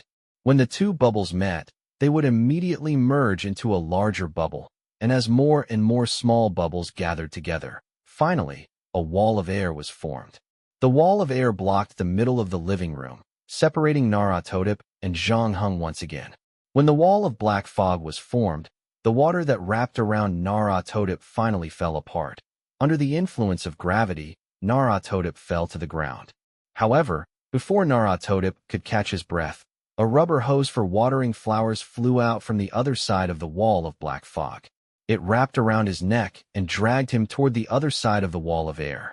The gods of his faction had always fed on the fear and despair of their believers, but they did not expect that the classic scenes in horror movies would happen to them one day. However, it was just an ordinary rubber hose after all. After realizing what had happened, he only used a fingernail to cut off the rubber hose, preventing himself from being dragged again. Then, he did not have any intention of getting back at Naratodi. He directly retreated to the window on the right. Naratodi took a deep look at the wall of black fog and the vague figure behind the wall. He did not care whether the guy inside could hear him or not, and left his last words. "Do not enter the city under the ice." After saying that, the black fog wall dispersed, and the water that was blocked by the air wall rushed over quickly. However, there was no sign of Nyarlathotep in the room. Chapter 1264, Burning Streets. Chapter 1264 Burning Streets. Zhang Heng found Songjia in the innermost cubicle of the female toilet in the bar. Fortunately, the interpreter was only unconscious. Zhang Heng did a general check and found that there was nothing wrong with her body, so he woke her up. However, Songjia looked confused. She couldn't remember what had happened at all. Her memory was stuck at the time she washed her hands after going to the toilet. She didn't know that she had already been through hell. If it wasn't for the guy who called himself Nyarlathotep's original plan to stuff the freshly baked segmental spine into Zhang Heng's body without anyone knowing, Song Jia probably wouldn't have survived. He should still have a way to smooth things over tonight's matter. However, this time, it wasn't as if Zhang Heng hadn't gained anything from fighting Nyarlathotep. The improvement in his ability to control water was secondary. What was more important was that he had obtained the final piece of the puzzle about his past from Nyarlathotep's mouth.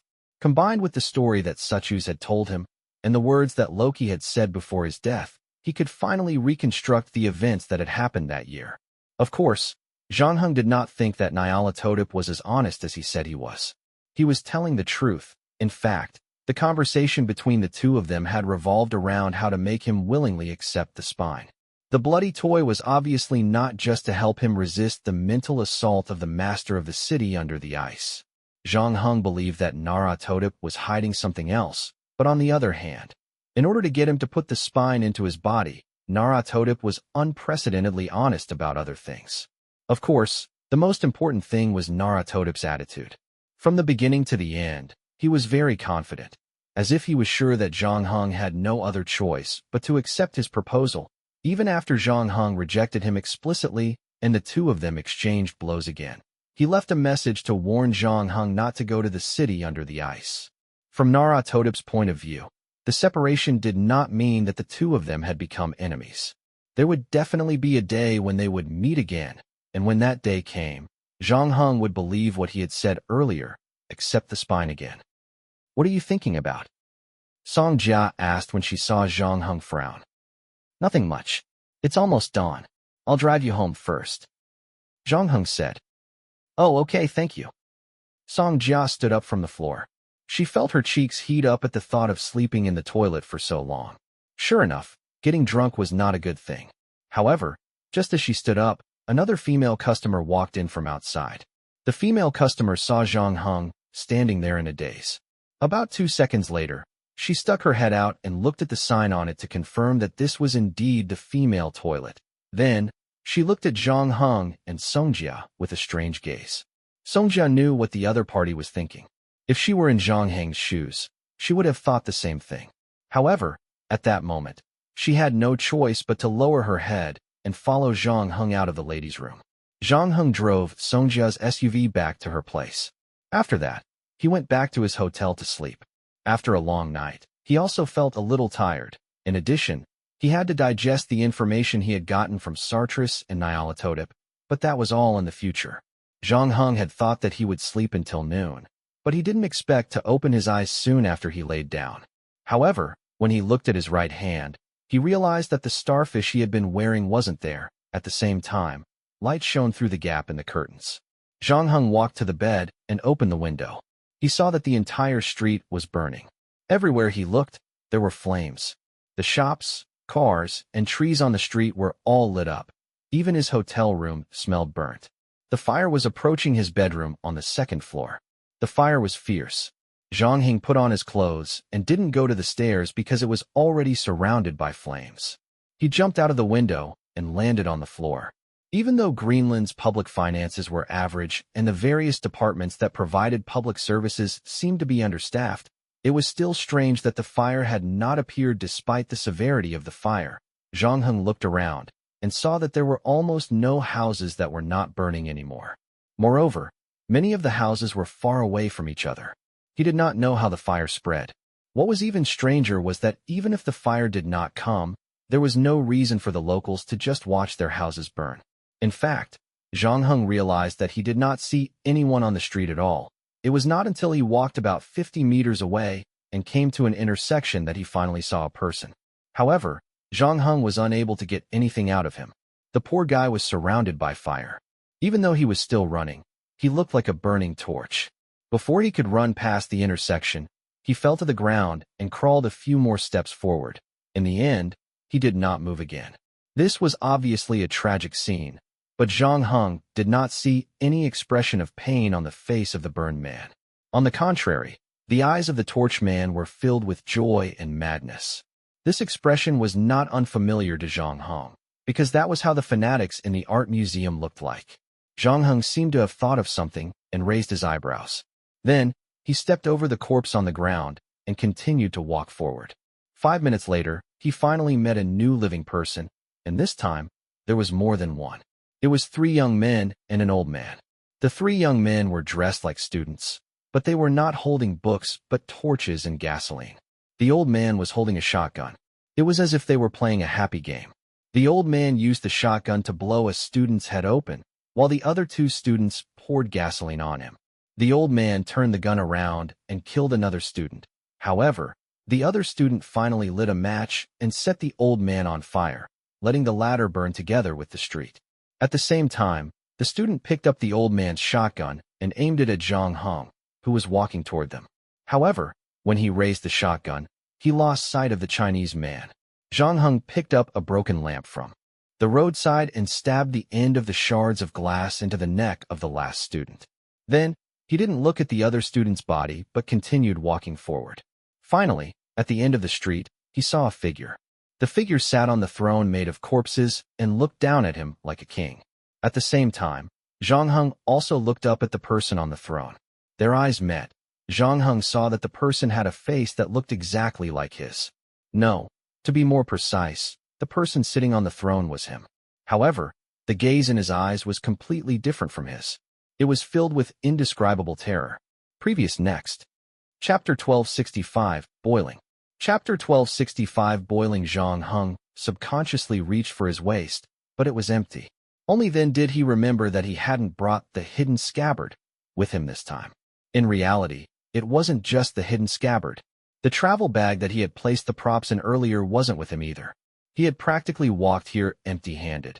Even though the fire had almost reached his bedroom, however, with his level of calmness, it was almost impossible for him to make such a low-level mistake.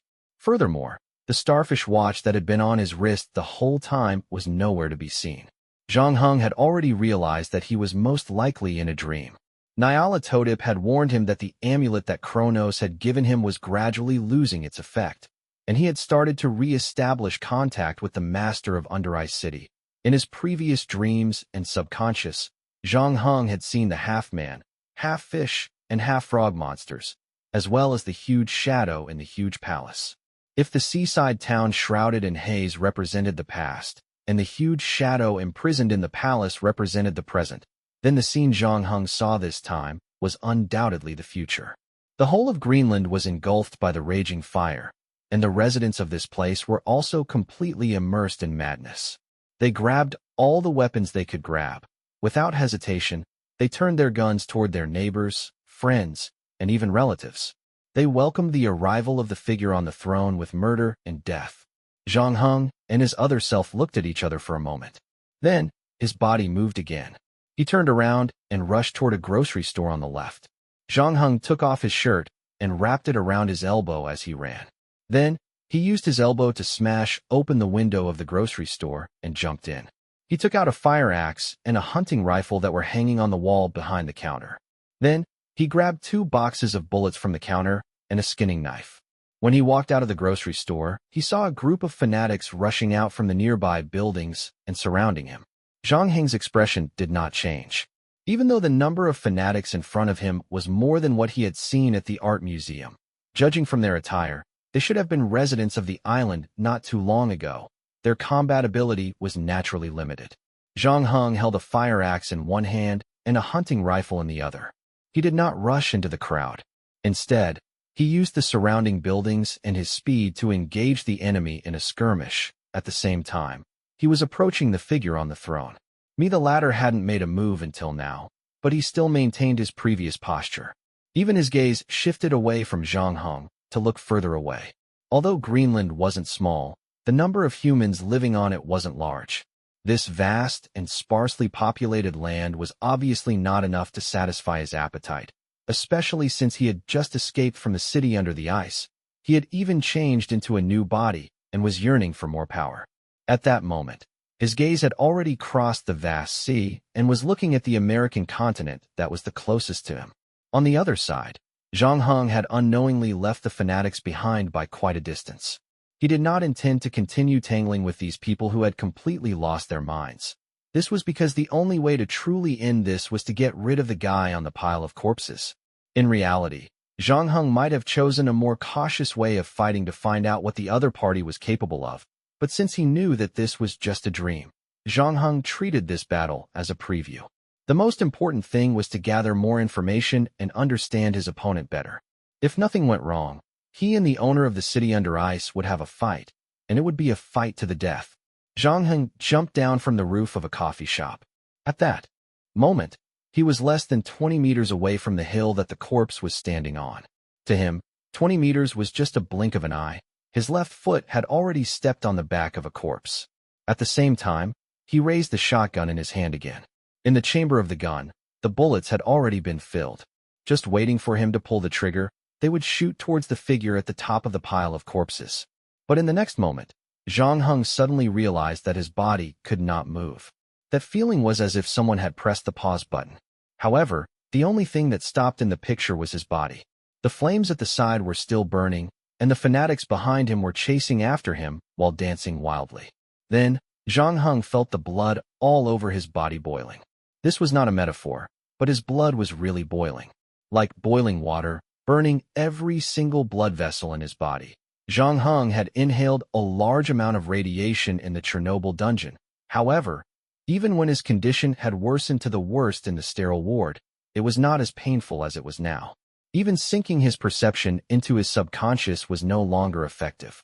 The veins in Zhang Heng's body bulged, but he couldn't even move his pinky finger. What made him even more desperate was that during this period, the figure on the pile of corpses didn't even look him in the eye. It wasn't until his body fell from the sky that the hunting rifle fell heavily to the ground. The other person on the pile of corpses finally averted his gaze from the west. Still, he didn't say a word. He strode toward Zhang Heng, stepping on the corpses one by one. Just as he was about to reach for Zhang Heng's chest, he suddenly stopped and frowned.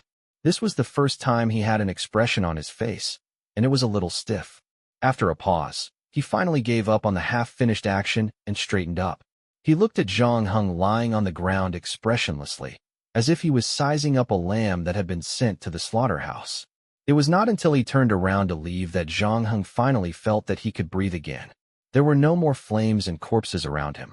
At that moment, he was lying on the bed in the hotel bedroom. The sheets were already soaked with sweat. Was it really a nightmare? Zhang Heng looked at his right hand. The starfish watch had finally returned to his wrist. However, when he saw the time on it, Zhang Heng was stunned. 0:35. It didn't feel like much time had passed, but he had slept for more than 10 hours. Without realizing it, the starfish had already completed one round. In other words, he was now in his own world of stillness. This was probably the reason why the other him in the dream suddenly stopped and turned to leave. However, what caught Zhang Heng's attention was that, unlike before, the time on his watch was not stuck at 0. In other words, his previous nightmare did not end immediately after he entered the world of stillness. It actually extended for another 30 minutes. Chapter 1266, Another Departure. Chapter 1266, Another Departure. Zhang Heng did not wake up on time at midnight Beijing time, which was not good news for him. This meant that his ability to time freeze might not be able to fully take effect on the thing in the city under the ice, and this discovery would undoubtedly affect his next plan. Zhang Heng wanted to go to the city under the ice to take a look, but of course, he was not an ironhead. Whether it was the story that Sartre's told or the warning from Nyarlathotep, they all showed how dangerous the place was. Zhang Heng's biggest reliance was his ability to stop time. In his original plan, he planned to find the city under the ice first, and then wait for the extra 24 hours to arrive before going down. As for whether he should investigate and leave quietly after entering, or think of a way to deal with the huge figure in the palace, it would depend on the specific circumstances at that time. But now, he might have to reconsider his trip to the ice plains. In addition, he had a nightmare on his first night in Greenland, which was probably not a good sign. Zhang Heng had already met Dr. Baker and Suchus, both of whom had participated in the scientific expedition 18 years ago, and on their way to find the city under the ice, they began to suffer from nightmares. After returning, the situation did not improve. Instead, it became worse. Even though the two of them lived in seclusion and avoided contact with the outside world as much as possible, they continued to languish. Eventually, one of them died, and the other went crazy. Zhang Heng finally began to understand the torment the two of them had suffered over the years. He had slept for more than 10 hours. However, Zhang Heng did not feel his mental and physical recovery. It was similar to before he went to bed, and he was drenched in sweat. This was because his feelings were almost completely gone. Otherwise, just the apocalyptic scene in his dream would have been enough to put a strain on his mental state. After Zhang Heng woke up, he went to the bathroom to take a shower to wash off the sweat that had stuck to his body. Halfway through the shower, he heard the sound of the doorbell from downstairs. It was not just one sound. In fact, in the past 2 minutes, the doorbell rang almost continuously, one after another. It sounded very urgent. Therefore, Zhang Heng had no choice but to wrap himself in a towel and go downstairs to open the door. In the end, he saw Songjia, Alicia, and Olai standing outside the door. Olai was wrapped in bandages and holding the baseball bat in his hand, while Alicia had one hand in her pocket with a vigilant look on her face. Zhang Heng opened the door, and Alicia subconsciously pulled out a pistol from her pocket. When she saw the person in front of her was Zhang Heng, she breathed a sigh of relief and put the gun away. I called you several times and sent you many messages, but you didn't reply. I thought something had happened to you, and I was so anxious that I almost called the police, but Alicia stopped me. The translator said, I just woke up. I haven't had time to look at my phone yet. Zhang Heng replied. At the same time, he turned sideways to let the three of them into the house. After that, Zhang Heng spent 5 minutes to finish showering again. After putting on his clothes, he went back to his bedroom to take out his phone. As expected, he saw more than 10 missed calls and about 20 new messages. Most of them were from Songjia. Alethea and Olai contacted me and said that they're preparing to leave. They've brought Sartris back to the tribe and asked if you want to go with them, said Songjia. Zhang Heng had indeed promised to lend the crazy Sartris to the two Inuit for a period of time, but it was only for 3 days. Therefore, Alethea and Olai were already eager to bring Sartris back to the tribe. They were still hoping to get information about the lost holy relic from Sartris. Have you finished with the matter at the art museum? Zhang Heng asked. Last night, he had created more than 30 corpses there in one go. In addition, he had destroyed many valuable exhibits during the fight. It was impossible for the art museum to open normally today. Zhang Heng didn't want to attract the attention of the police and get into unnecessary trouble, so he needed Alessia and Olai, the two local tyrants, to deal with this problem. Of course, they were only young people after all. It was probably their first time seeing blood that night, so they definitely didn't have much experience. Fortunately, they still had their own tribes behind them, and the two of them didn't disappoint Zhang Heng's expectations of them. That night, they contacted the elders of the tribes and told them what had happened at the Museum of Art. After an emergency discussion, the two tribes sent a team to take over the follow-up work. Therefore, after Alicia and Olai had treated their injuries, they could finally rush back to the tribe to look for Alicia's teacher, Kanaju. Alicia said, I also told my teacher that you arrived in time to save us last night. She very much welcomes you to visit our tribe as a guest. Moreover, if you really plan to go to that city under the ice, we can provide you with the best guide in your tribe. With him around, you will never have to worry about getting lost on the ice plains. After Songjia translated Alessia's words, Zhang Heng added, I'm very grateful for your teacher's kindness, but there's no need for a guide. You've heard the story that Sartris told, so you should know that the closer we get to the city under the ice, the easier it will be for ordinary people to be affected. Moreover, the impact will likely be lifelong, and it will become more and more serious as time passes. So, I'm more than enough on my own. Also, I haven't decided on an adventure yet. It doesn't matter. If you need anything, you can come to us. Not just Alicia's tribe, but mine as well. Olai said as he patted his chest. When my wounds are healed, I can come with you. We've been looking for that evil spirit for a long time. Zhang Heng knew that his warning might not have had much effect. Some things were hard to understand without first-hand experience, so Zhang Heng did not say much. He turned to look at Songjia. Help me with the translation for a few more days. I can pay you 5 times your salary. After leaving the bar last night, Zhang Heng had also discussed the salary with Songjia. However, at that time, the translator had already been replaced by Nyala Todip, so the previous agreement could not hold up. Zhang Heng had no choice but to talk to Songjia again. The translator looked hesitant. After all, no one wanted to be involved after what happened last night. However, Songjia also knew that if she were to leave the responsibility here, Zhang Heng could not find a suitable new translator for the time being. So in the end, he decided to finish his last shift and go to Alexia's tribe with Zhang Heng. Chapter 1267, Dog Pulling the Sleigh. Chapter 1267, Dog Pulling the Sleigh. After confirming that Zhang Heng and Songjia would follow them back, the two Inuit didn't waste any more time and immediately returned to the van.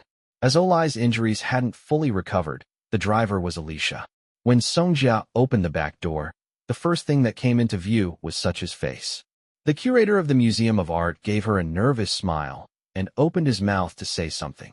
But he could only make a series of muffled sounds because his mouth was stuffed, his hands and feet were tied, and he was securely fastened to the seat by the seatbelt and 2 ropes. He's not very honest.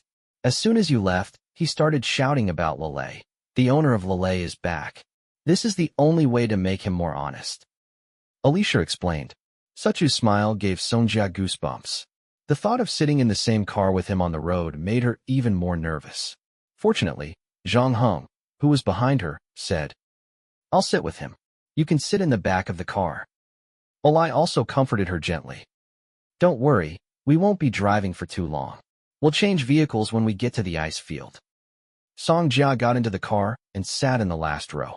Strangely enough, when Zhang Heng sat next to Suchu's, the latter suddenly became more obedient.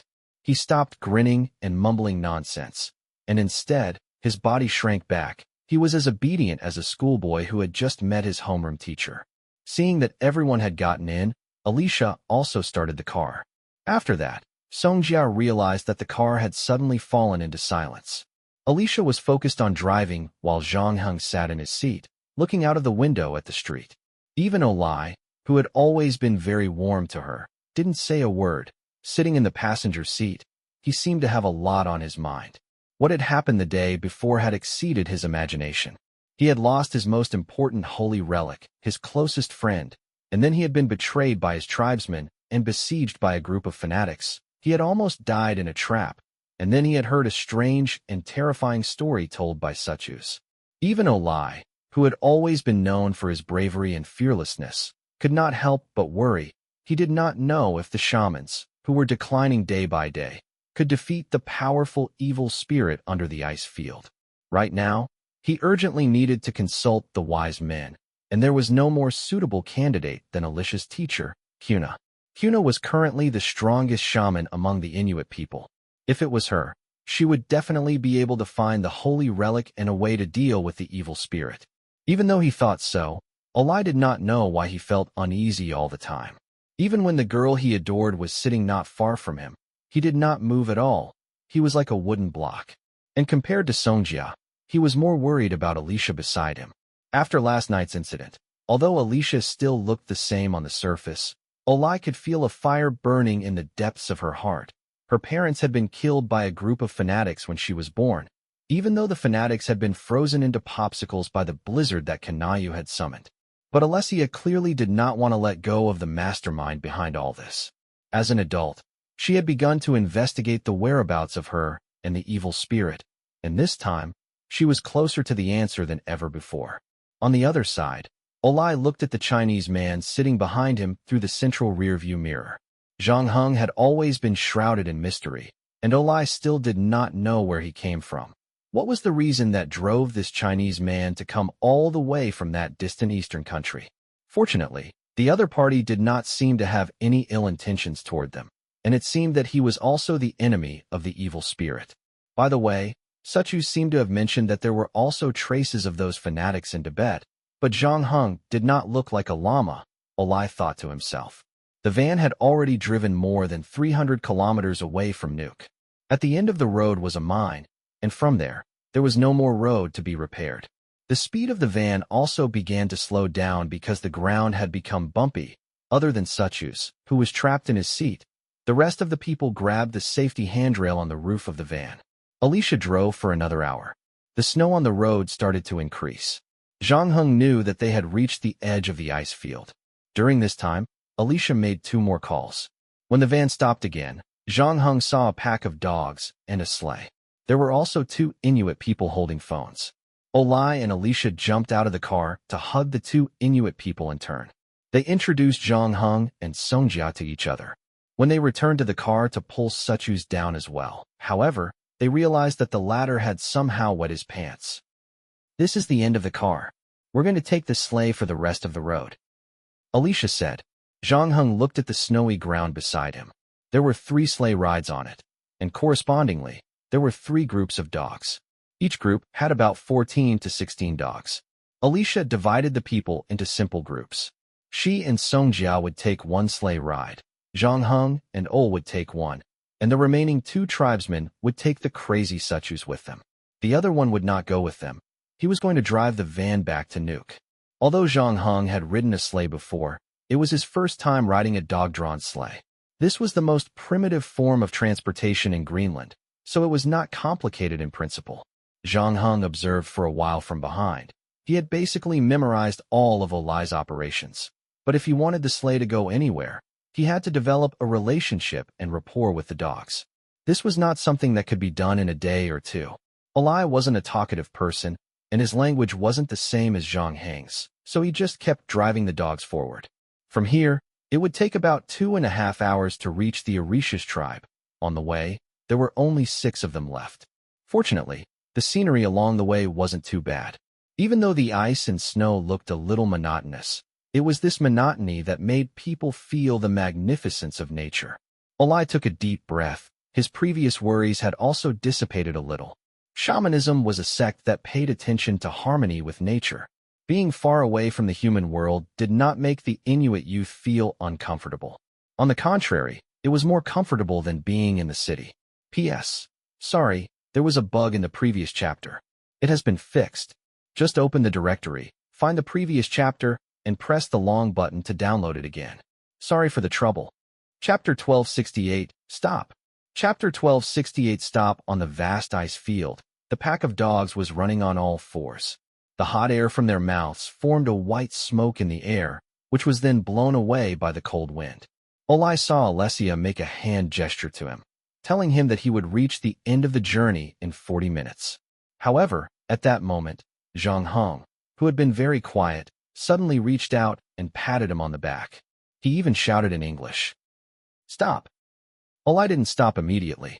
He turned around to see what Zhang Heng was trying to do, but when he looked behind him, he realized that Zhang Heng had already disappeared. Olai was shocked. He didn't expect Zhang Heng to be left on the road by him. Or, more accurately, the other party had jumped off the sleigh on his own accord. The sleigh wasn't slow at all. It was about 25 kilometers per hour. If he jumped down like that, he might fall somewhere. Just as Olai pulled the reins, just as he was about to stop the dogs, he heard a gunshot. Olai subconsciously pulled his neck back. After confirming that he was fine, he quickly turned his gaze to Alicia's sleigh. In the end, he saw that Alicia was also controlling the dogs to stop. She and Song Jia were equally confused. Olai heaved a sigh of relief. Then, he turned his gaze to the other sleigh. He saw that the person sent by Alicia's tribe to pick them up had fallen to the ground. They were already lying on the sleigh. Then, he heard Song Jia shouting, "Get down, get down. Zhang Heng sent me a message saying that there's a sniper." Olai's heart was filled with fear. Before he could stop the dogs, he followed Zhang Heng's example and jumped down from the sleigh. He lay motionless on the ice field. On the other side, Alicia and Song Jia were slightly slower than him, but they quickly hid themselves. After about a minute and a half, Song Jia's phone vibrated again. She took out her phone from her pocket and glanced at it quickly before her face regained some color. Zhang Heng said that the sniper has left. He's in pursuit. He told us to wait on the spot. Is he going to be okay? After all, the enemy has a gun. Alicia was still in shock. We can go back to the tribe first and find the hunters in the tribe to help us find the sniper. Song Jia also felt that this was safer, but when she sent a message to Zhang Heng, the latter did not reply. Because they did not know what the situation on the other side was like, the 3 of them did not even dare to get up from the snow. If Zhang Heng was really no match for the sniper who ambushed them, the other party might come back to kill them. However, the 3 of them did not leave with the sleigh because they were afraid. They left Zhang Heng alone on the ice field. Olai and Alicia bent over to run to the 3rd sleigh. In the end, they realized that the tribesman who had come to pick them up was no longer breathing. As for Suchus, who was behind him, he was safe and sound. Furthermore, there was no expression of fear on his face. Instead, there was excitement in his eyes, as if he was happy to see death with his own eyes. Although Alethea and Olai were displeased with Sartre's attitude, they still needed him to retrieve the relic, so they dragged him down from his seat and threw him on the snowy ground. The 3 of them waited for about half an hour before they finally saw Zhang Heng walking over from not too far away with a rather small rifle in his hand. Vor S-16. This was a lightweight rifle produced by an Austrian company. Unlike the previous sniper rifles, which focused on range and lethality, this small rifle had a different approach and was extremely portable. It weighed only 2 kilograms, less than 1/7 of the weight of the previous XM109. In order to reduce its weight, the rifle was made of carbon fiber. Of course, its shooting accuracy and destructive power were far inferior to the XM109, but it was enough for Zhang Heng. The most important thing was that it was light enough for him to pursue the target. After Zhang Heng examined the dead Inuit who had been shot, Alicia asked impatiently, "How is it? Did you find the sniper who attacked us?" Song Jia translated her question to Zhang Heng. Zhang Heng shook his head. "No, he ran away. He seems to be very familiar with the terrain around here." Olai and Alicia exchanged a look. Then, the Inuit teenager clenched his fists and squeezed out a name through gritted teeth. Hans. Hans was the one who had been in charge of bringing the sacred relic from the tribe to Nuuk. He was also the one who had left behind a mark that only Alicia and Olai could understand. He had lured the two of them to the art museum. If not for Zhang Heng's timely appearance, Aletheia and Olai would have been dead by now. Olai then saw Zhang Heng reach into his pocket and pull out a small knife. Seeing the knife, Aletheia let out a cry of surprise. "This is Hans's knife. He always carries it with him. Could it be that he really was the one who attacked us? Why, he even killed Uncle Luke. Luke has always been very kind to him and taught him how to fish." Songjia said. Zhang Heng said that it's best if you don't take the knife to heart. In fact, he didn't want to give it to you because he felt that it was left there on purpose. On purpose? Olai's eyes widened. Then what about what happened at the museum? Could it be on purpose too? But there are very few people who know about the mark. Hans was lying in ambush here because he wanted to finish what he failed to do that night. He was afraid that we would tell Kanayu about all the good things he did. Zhang Heng shook his head. His target isn't you guys, nor Songjia and me. As he spoke, he glanced at Suchus, who was sniffing snot. That guy named Luke must have been unlucky. How do you know? Elijah asked. I saw a flash of light in the snow, and I figured that it was the lens of the aiming device reflecting the sunlight. That's how I found the sniper's position and the direction he was aiming at. His marksmanship isn't that good. When I examined Luke's body earlier, I found that the bullet was fired from the back. In other words, he waited for Luke's sleigh to pass in front of him before he started aiming. This angle is actually more suitable for shooting at Suchus, who was sitting behind the sleigh, but I didn't expect to accidentally kill Luke in the end. After Zhang Heng finished speaking, Alessia and Ol looked at each other in dismay. They did not expect Zhang Heng to analyze so many things from the trajectory alone, not to mention, they still did not know where the light rifle in Zhang Heng's hand had come from. Chapter 1269, Kanayu. Chapter 1269, Kanayu. Due to the attack on the road, everyone became more cautious during the rest of the journey. The original 40-minute journey took a full hour and a half. Especially after Luke's death, there was still a thorny problem that no one could take over his previous job of driving the sleigh. Fortunately, Zhang Heng stepped in at this time. He had been observing how Ol managed the sleigh with the dogs the whole time. Until now, there were no problems with the basic steering, acceleration, and deceleration.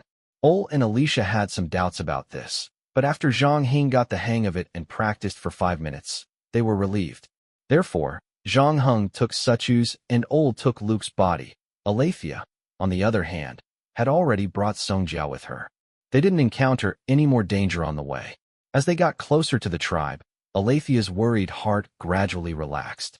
When she saw a short building on the snowy plains, her spirits were completely relaxed. We're home. The tribe Aletheia belonged to had more than 200 people. It was one of the largest tribes in the area. Although there had been people moving out to live in Nuuk or other towns on the island over the years, almost half of the people still stayed. However, most of them were old people. There were not many young people like Aletheia. This was something that couldn't be helped. Young people were always looking forward to the outside world. In fact, even Alicia spent most of her time in Nuuk. She studied there and worked there after graduation. However, she would come back regularly to learn about shamans from Kuna. Unlike what was recorded in the videos and books, the houses that Alicia's tribe lived in were not made of ice.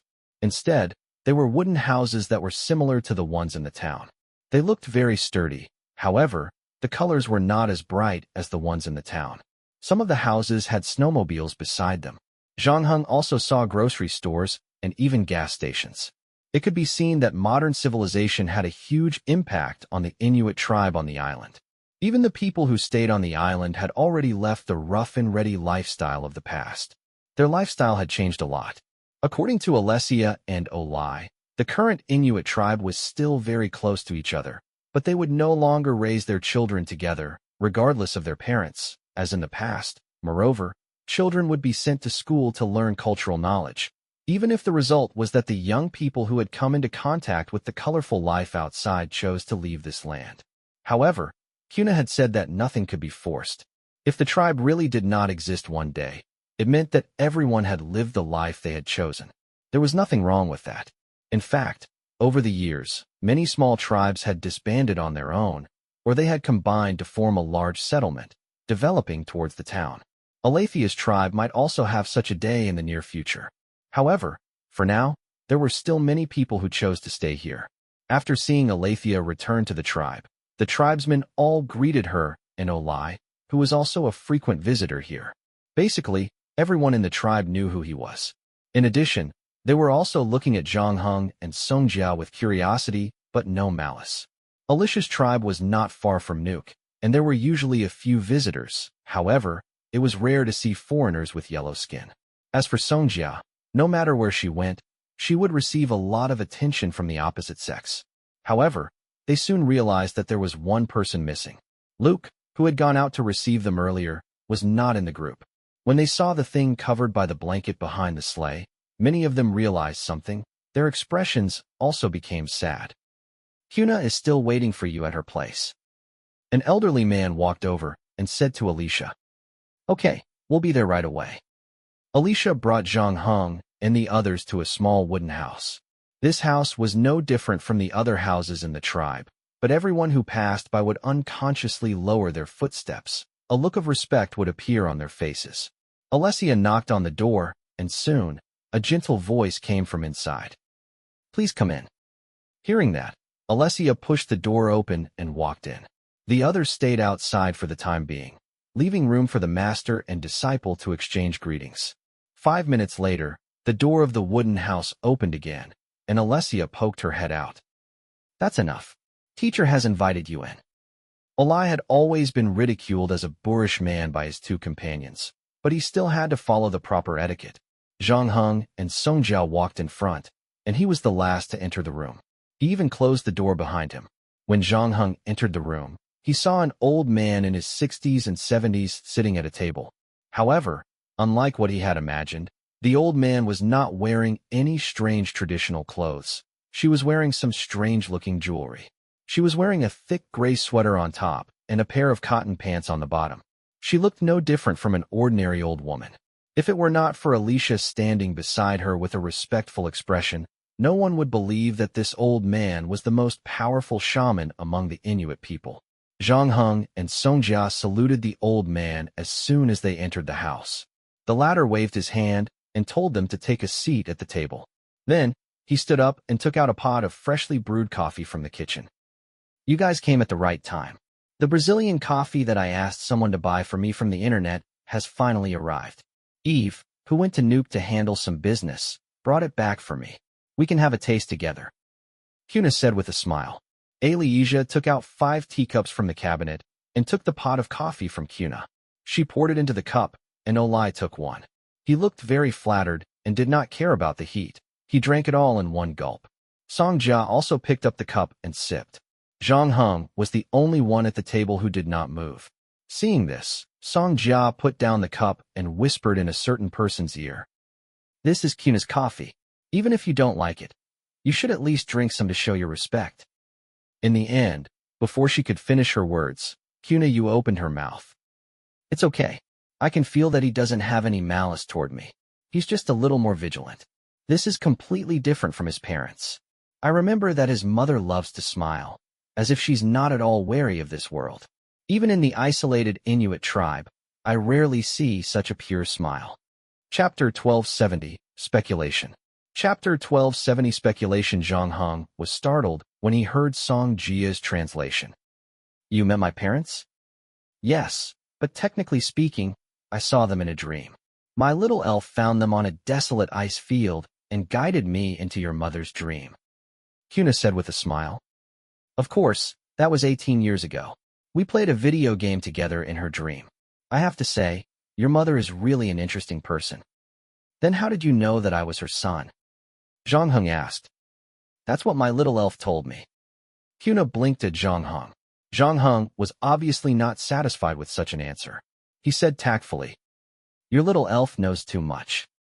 It does know a lot of things, but there are also some things that I Googled myself. Kuna said, all right, I won't joke anymore. The reason I recognized you is because you carry my blessing. Blessing? That's right. This is the reward your mother received after she won the video game. I wish her first child the best. No matter what happens, she will always have the last bit of purity in her heart. Zhang Heng opened his mouth. I know what you're going to say. What do you think I am? An omnipotent god? The shaman's power has been declining for the past 100 years. I wish you a long life and a quick fortune, but I can't do that either. Kuna said with a shrug. I can only give you this kind of vague blessing. By the way, how old are you this year? 16 or 17? Why do you look a little old? Is it because you always stay up late playing with your phone? I'm 20 this year. This time, it was Kuna's turn to be surprised. That's impossible. When I met your mother, she said she didn't have children yet. How can you be 20? Are you adopted by them? But my blessing is only effective on children who are related to them by blood. If you were adopted, you wouldn't have my blessing with you. My situation is special. My parents' blood does flow in my body, but I wasn't born by them. Zhang Heng said. What do you mean? Even with Ku Nao's experience and knowledge, she was still a little confused. She didn't understand what Zhang Heng was saying. To make sure that it wasn't a translation problem, she even confirmed it with Songjia, who was similarly confused. After that, Kuna, you managed to find a point of understanding. If you were adopted and received a blood transfusion, it would not be counted. My blessing is directed at the life created by your mother. In a sense, my life was indeed given to me by my mother. According to Nyarlathotep, he had no soul from the moment he was born. To the owner of the city under the ice, he was the perfect vessel. Therefore, the fanatics thought of a way to send him to the city under the ice. The blood exchange was about to be successful, but his parents broke in. Moreover, the two of them were very reckless and injected their own blood into his body. In the end, such a series of reckless operations helped him to complete his rebirth and create a soul. In this way, it did not seem to be a problem for Xiaoxia to create him. All right, I'm just an old shaman from an isolated primitive tribe. I really don't know how advanced the science and technology outside has become. Let's end the small talk here. Let's get back to business. Did you say on the phone that you lost the holy relic? As Kanayu said the last sentence, she looked at Alethea. She did not use a reproachful tone, but when Alicia heard this, she could not help but lower her head. She seemed to be blaming herself. Olai, on the other hand, was very loyal. At this time, he stood up and patted his chest. This has nothing to do with Alicia. I was the one who asked to borrow the sacred relic. Alicia only listened to me. Kuna did not know whether to laugh or cry. I'm not accusing you. Why are you taking the blame? I just want to know what happened. Zhang Heng pulled Song Jiao up and said, You're talking about your tribe's sacred object. Shouldn't we leave? There's nothing to leave. Kuna shook her head. That thing can be considered an antique, but if it falls into the hands of an outsider, it won't sell for much. You mean to say that the thing was stolen by our people? Alethea could read between the lines. On the other side, Olai chimed in. Right now, Hans is the most suspicious because he is the person responsible for transporting the holy relic. He also left behind a code that only we can understand and led us into the encirclement of those fanatics. This time, when we came back, we ran into him again. He ambushed us and killed Luke. However, Zhang Heng said that his target was actually Suchus, who was behind the sleigh. He even found Hans's knife. I don't think it was Hans who did this. Alesia, who had been silent all this time, suddenly said. Olai was a little surprised. Zhang Heng found Hans's knife, but he also warned us not to take it to heart, because he felt that someone deliberately left it there to mislead us. I actually thought it was a little strange before. If Hans had really betrayed us, he would have just called us directly and asked us to meet him at the art museum. Why would he need to leave a secret signal to make things so troublesome? Until we were attacked just now, I started to think that the person who attacked us wasn't Hans. Why? Hans's father and brother died at the hands of those fanatics. His desire for revenge is no less than mine. So he has been quietly practicing his marksmanship all these years. If the person who ambushed us was really him, then Suchus should already be dead, because Hans couldn't have missed the previous shot. I thought about it and agreed with what Alessia said. However, he did not know who had betrayed them. He could not call everyone out and have them line up to interrogate them one by one, right? Kuna looked at Zhang Hong, who had remained silent, and asked, "You seem to have an answer?" "Not really. It's just a guess." Zhang Hong said, "Can you tell us about it?" "Of course. I suspect that the one who betrayed you is Ali, who was with you all this time." "How is that possible? Isn't Ali already dead?" Oli's eyes widened when he heard that. He yelled, "That's what you said." "Yes, I checked the van. The person inside was stabbed at least 20 times. Judging from the blood flow, there is indeed no chance of survival, but I didn't say that the person in the van was Ali." Chapter 1271, Deduction. Chapter 1271, Deduction. If the person in the car isn't Ali, who else could it be? Oli asked. "I don't know." Zhang Hong said, "I've never seen Ali, nor Hans. I only said what I observed at the scene. The deceased was very young, about 176 to 178 centimeters tall, and weighed about 70 kilograms. He was male, had a crew cut, and was left-handed. He had a habit of exercising, and he maintained a good figure. He had just broken up with his girlfriend." Zhang Hong said. Alessia and Ol looked at each other. If this description is accurate, then the person who died in the car was indeed not Eli, but it wasn't Hans either. We don't know such a person. When Songjia heard this, she couldn't help but interrupt. "Forget about the front, but how did you know about breaking up with your girlfriend?" The deceased's back smelled of alcohol, mud, and grease. When he struggled, he rubbed himself against the seat. The smell of grease and alcohol in this area should have been left behind in the alley next to the bar after a big drink. This means that he probably drank alone and didn't call his friends. Obviously, something sad happened to him, and for a boy his age, most likely it has something to do with feelings. This point will be confirmed later. Zhang Hong paused for a moment before continuing. When he was struggling, he kicked the chair in front of him, so I also found his shoe print on the back of the chair. I can see that his sports shoes do not fit his feet. This means that the shoes were given to him by someone else, but his family background is not bad. The perfume he uses is a luxury brand, so there is no reason for him to force himself to wear uncomfortable shoes. Unless the person who gave the shoes to him means a lot to him. But he was drinking alone, so I pushed him to the side, and they broke up. He wore the shoes to reminisce about the past. Everyone was stunned by Zhang Heng's analysis. Ol opened his mouth wide and asked, "Who are you?"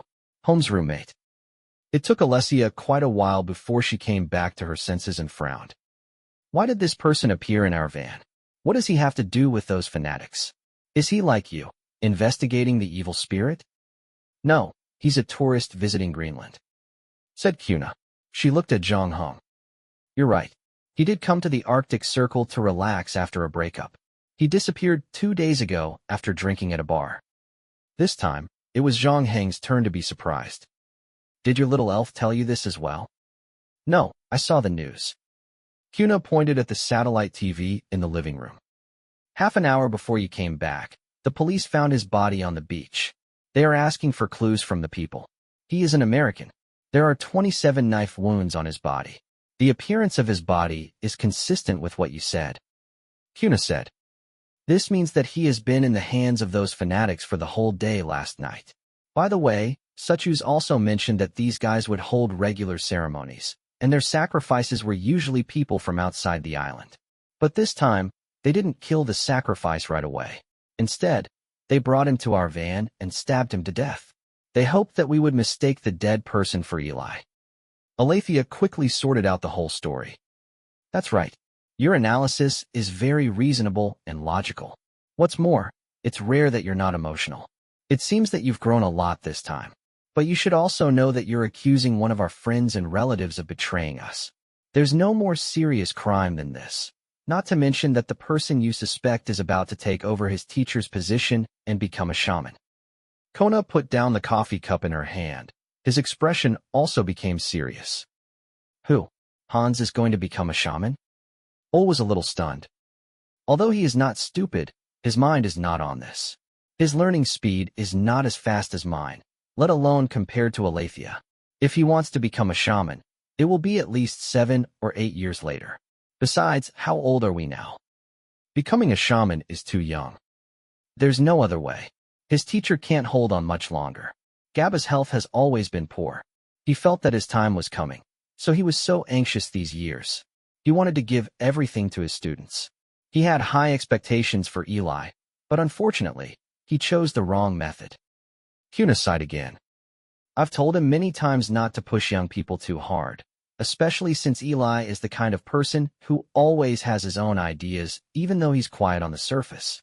I was worried that there would be a rift between the master and disciple, but it doesn't matter now. Gabba doesn't have much time left anyway. Last month, he went to the hospital for a physical examination and found a malignant tumor in his head. He can't operate on that location either. Now, he has to mix some herbs and eat them himself. Their tribe can't go without a shaman for a day, so Eli's days of becoming a shaman are not far away. We have to tell his teacher what he has done before that. Alicia said anxiously. Let's not talk about the hatred between Hans and Luke for now. I'm worried that he has already joined that evil and mysterious sect without us knowing. If he becomes the shaman of their tribe, it is very likely that the entire tribe will fall into the hands of that evil spirit. I have seen that fellow's believers. They have all lost their minds and become crazy. They are also very aggressive. Teacher, Gabba might not listen to us, but you are the most powerful and respected shaman of the Inuit. If you tell Gabba, he will definitely reconsider letting Ollie take his place. This is not a small matter. Although I am willing to believe your deduction, I need more evidence to accuse a young man of being a traitor. Of course, we brought back Suchus. He used to be the leader of those fanatics. Strictly speaking, he is only the commander of the operation, but he should be aware of the actions of those fanatics. However, there is something wrong with his mental state, and he is unable to communicate with others normally. Therefore, I am afraid that I can only invite you to take a look in his dream. Alicia said. Maybe we can find out where the relic is. Okay. Kuna didn't refuse. I'll make some preparations. You can bring him in. At this time, Zhang Heng spoke up. I'm sorry. This is an internal matter of the Inuit. I didn't want to interrupt, but I have to say, from what I know, that the evil spirit you speak of is also very good at invading other people's dreams, so if you want to enter the dreams of his followers, it might be very dangerous. Thank you for your reminder, young man. Kuna nodded. Although your appearance looks very cold, it seems that you still inherited a part of your mother's gentleness and kindness. I will be careful. Moreover, I still have my little elf. She will also protect me. Chapter 1272, The Little Elf. Chapter 1272, The Little Elf. Kuna did not take long to prepare. It took her less than 15 minutes. When she came down from the second floor and changed her clothes, she finally looked like a shaman. Apart from that, she was holding a small bowl in her hand. Kuna carefully spilled the contents of the bowl around the sofa. Then, she signaled for Alicia to bring her recliner over. She placed Suchus, who was tied up, on the recliner and took out the towel that was stuffed in his mouth. Suchus looked at the old shaman who was standing in front of him. His eyes were filled with madness. Kanayu looked at him and said, He has our blood in his body too? Yes, his father is an Inuit. He learned his hunting skills from his father's tribe. Alicia said, I can feel an evil aura from his body. He has been controlled by that evil spirit. Can his mind return to normal? Songjia could not help but ask. It's very difficult. It depends on how much his mind has been affected. Kuna said, I heard that he has been entangled with that evil spirit for a long time. 18 years. Since he went to participate in the scientific expedition 18 years ago, he has been having nightmares ever since he came back. Alicia said, It's already amazing that he could hold on until now. His spirit is already considered very strong among ordinary people. Kuna said matter-of-factly. Then, she said to Alicia, "Give him a sleeping pill and let him sleep." "Yes, teacher." In the end, Alicia ran into trouble at the first step. No matter what, Suchus was unwilling to take the sleeping pill and kept his mouth shut. Even if Olai helped, he forced open his mouth and stuffed the pill into his mouth without waiting for the water to be poured. He spat it out again. The two of them worked hard for a long time and sweated profusely. However, Suchus was still energetic and lively. Zhang Heng could not stand it anymore and said, "Let me do it." Hearing that, Alicia handed the pill and the glass of water to Zhang Heng. Zhang Heng walked over to Suchus and reached out to remove the latter's chin. Then, he threw the sleeping pill into Suchus's mouth and filled it with water. This time, Suchus was exceptionally obedient. He obediently took the pill and did not cause any more trouble. However, after waiting for half an hour, even Olai, who had been on the run for half a day, felt a little tired. He was still not sleepy and was mumbling something incoherently. Alicia patted her head. "I forgot. He has been suffering from nightmares and insomnia for a long time. He should have been taking sleeping pills for a long time. He should have developed some drug resistance. I'm afraid we have to increase the dosage." As she spoke, she stood up to get the medicine. However, she heard Kuna say, "There's no need to go through so much trouble. Leave it to me." The old shaman sat down on the sofa opposite Sartris and looked at him. Then, he hummed a song softly. The melody was not complicated. There were only a few simple notes that repeated over and over again. However, as Kuna sang, everyone in the room felt their spirits relax. Songjia could not help but yawn. Kuna Yu gestured to her to go upstairs and wait. After a while, Aletheia could not hold on any longer and staggered up the stairs. On the other hand, Olai was still holding on, but his eyelids had become a little heavy. At the same time, Suchus, who was lying on the recliner, gradually quieted down in the magical ballad. He did not even talk nonsense anymore. Olai wanted to wait for Suchus to fall asleep first, but after another 5 minutes, he was so tired that he fell slowly against the wooden wall behind him. Not long after he fell, Suchus finally closed his eyes. Kuna sang a few more lines before her voice gradually died down. She picked up a glass of water from the side and took a sip of the remaining coffee to moisten her throat. Then she looked at Zhang Heng, who was sitting at the wooden table, with some surprise. The latter's eyes were still clear, as if he had not been affected by her singing. However, Kuna knew that now was not the time to study Zhang Heng. She pointed at Olai on the ground and then pointed upstairs. Zhang Heng knew what she meant, so he stood up and walked over to carry Olai up the stairs. In the bedroom on the second floor, Songjia had already fallen asleep on the bed. As for Alicia, Zhang Heng did not see her in the bedroom. When he put Olai on the ground, he walked downstairs and saw Alicia walking in from outside the door. From the looks of it, she seemed to have jumped out of the window and into the snow. She washed her face with the snow to refresh herself before returning. The old shaman nodded at his student. After that, Alicia closed all the doors and windows and retreated to the side. Only Kuna Yu and Suchus, who had fallen asleep, were left in the area where the water was sprinkled. Kuna Yu noticed that even in his sleep, Suchus' face was filled with malevolence and joy. It was as if he was running and killing freely in the dream world, and with Zhang Heng's warning, the old samurai knew that their trip to the dream world would not be easy. So she took out a tambourine made of seal skin from under the sofa and changed the tune as she played. This time, her tune was very cheerful and filled with joy. The corners of an ordinary person's lips curled up involuntarily when they heard it. Of course, Zhang Heng did not seem to have any reaction to it. However, at that moment, Kuna could not be bothered with him anymore. She used this happy tune to summon her guardian spirit. These little things were like children. They liked to run around for no reason. They were also very sensitive to all kinds of emotions. When they saw something they liked, they would go up to it. When they felt sadness, they would run far away. Kuna still remembered the year when she lost her sister due to an accident when she was 20 years old. After that, she locked herself up and did not communicate with anyone else. She was depressed all day long. The little fairies who used to love to surround her had disappeared without a trace. She did not know where they had gone to hide. It was not until she had recovered from her sadness that they returned.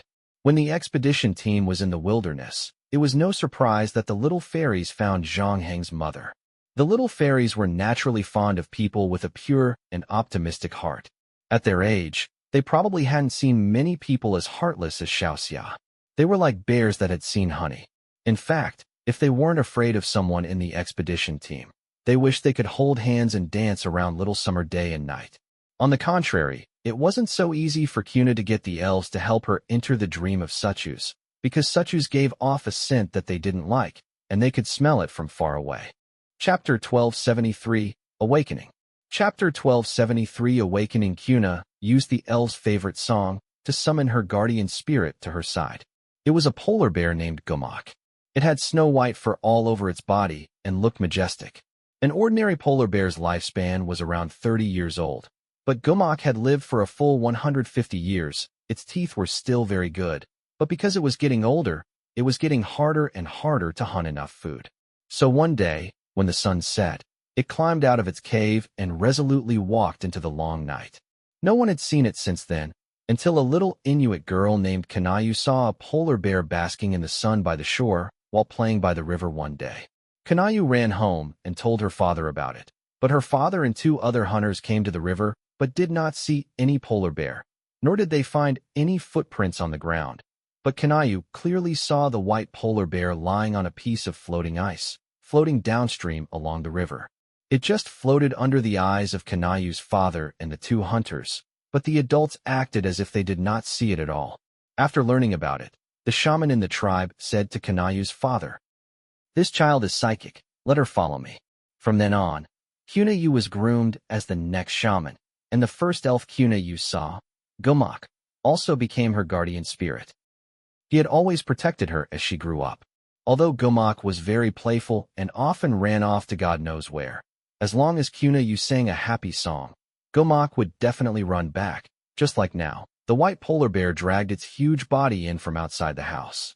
It shook its fur as if it wanted to shake off the ice and snow on it. It squatted beside the old shaman like a child waiting to eat candy.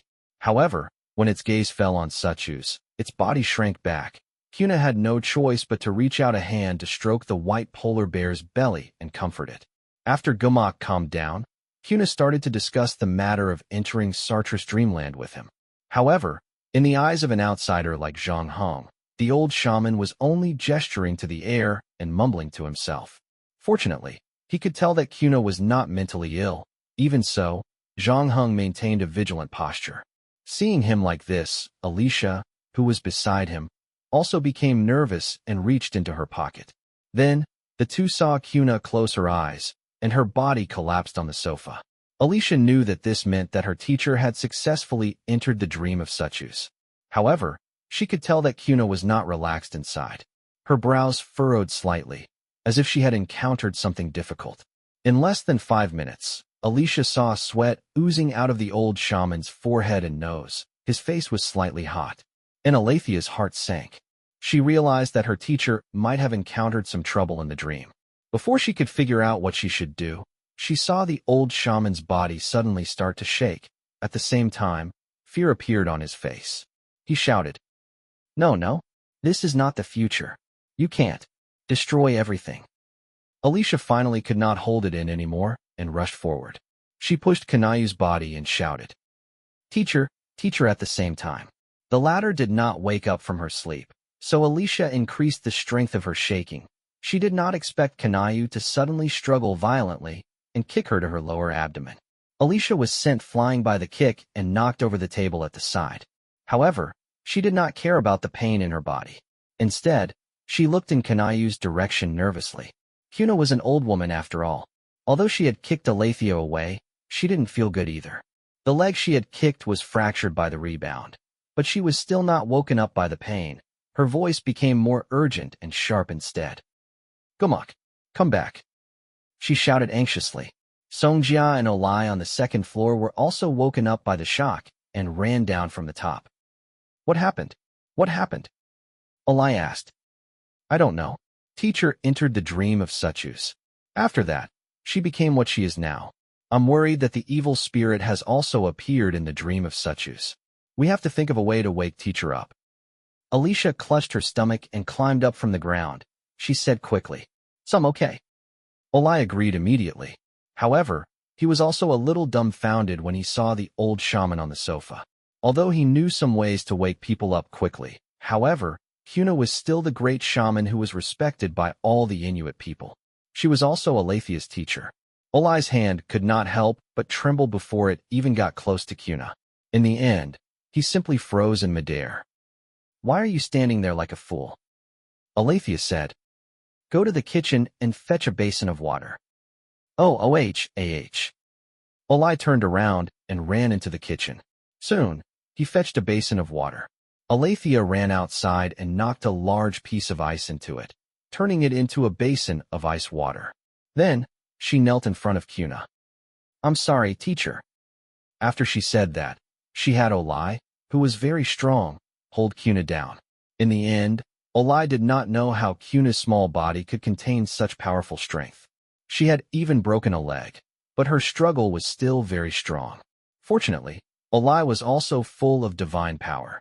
He still held Kuna down on the sofa and could not move. Then, Alethia pressed Kuna's face into the basin of ice water. Kanaya's head was choked the moment she entered. She wanted to struggle, but her hands and feet were firmly held down by Olai. Even so, she was still unable to wake up. Olai's arm was scratched by Kanayu's fingernails, leaving deep bloody marks. One of the fingernails even broke into his flesh. Olai could not help but let out a muffled groan. Seeing that Kanayu's struggle was getting weaker and weaker, Alethia was afraid that something unexpected would happen, so she had no choice but to move the basin of ice water away from Kanayu's face. However, the old shaman quieted down. Although his eyes were still closed, the corners of his mouth started to curl up strangely, and a similar expression appeared on his face. Alethia felt as if she had fallen into an ice cellar. She felt her hands and feet turn cold. Just as she was about to despair, Kuna's body trembled slightly, and her eyelids started to twitch again. This was a sign that she was about to wake up. Olai, on the other hand, stared at Zhang Heng, who had just stabbed a steak knife into Such's heart. Chapter 1274, Out of Control Dream. Chapter 1274, Out of Control Dream. Kuna Yu opened her eyes, but there was still a trace of fear in them. When she saw Zhang Heng, her body shook. However, she controlled herself very well. Other than Zhang Heng, no one else saw the slight change in her expression. "Teacher," Alicia called out in a trembling voice. When Kuna Yu heard this, she reached out a hand and gently stroked her hair. Looking at Kuna's haggard appearance, Alicia's nose twitched. "Your leg, it's all because of me." "No, it's not your fault. I lost control." She then turned to Zhang Heng. "I have to thank you, young man. You saved my student and saved me. I'm ashamed to say this, but you warned me before." "You're welcome. I only did what I had to do," Zhang Heng said calmly. Alicia turned to thank him again and said, "You said you would only lend him to us for 3 days, and you wanted him to take you to the city under the ice. It's okay. Something happened in the middle, and I'm considering whether or not I should leave immediately to find the city under the ice," Zhang Heng said. "Besides, saving people is more important. He's not the only way I can find the city under the ice." There were many people who participated in the expedition that year. Even though some of them died on the way, other than Dr. Baker and the guide, Sanchez, there were still many who survived. Even without considering Kronos himself, there were also the retired soldiers who listened to him. Of course, Zhang Heng actually had the easiest way to find his adoptive parents.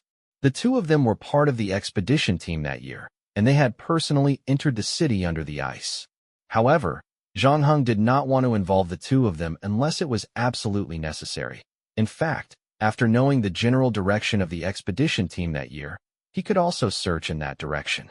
Based on the connection between him and the owner of the city under the ice, it should not be difficult to find the destination. "Can you tell me what you saw in his dream?"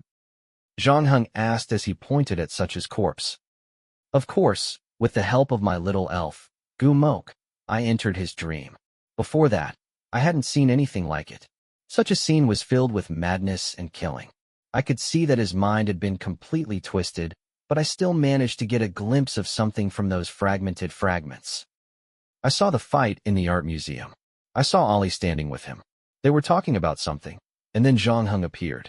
Ollie said he was going down to help, but I didn't see him again. Other than that, I saw the secret ceremony of the fanatics. They placed the kidnapped victims on the ground and surrounded a black well, and then cut open their chests and let their blood flow to the well, but not let them die at once, and let them scream and watch themselves die because of a nervous breakdown, while the fanatics gathered round the victims and the well and took off all their clothes and writhed and danced. With all due respect, it wasn't really a dance at all. It was just a group of people randomly dancing in their own interest. They looked extremely ugly, and from time to time, they would let out beast-like roars from their throats. However, I noticed that there seemed to be something in the black well. I wanted to take a closer look, but at that moment, those fanatics suddenly stopped their movements and looked towards the place where I was hiding. After that, they seemed to have received some kind of order and rushed towards me together. I wasn't too afraid at that time, because I knew that this was only a dream. They actually couldn't hurt me, especially with my usual dream experience. As long as my emotions fluctuated violently, I would leave the target's dream.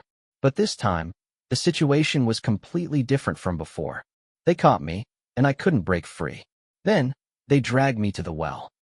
A leader-like man walked toward me and cut open my chest with a knife. He placed me next to the offerings. I felt pain, and my ears were filled with wails. However, I didn't wake up. It was then that I realized something was wrong. Then, as the ritual continued, I finally saw what was inside the well. Did you get a good look at it?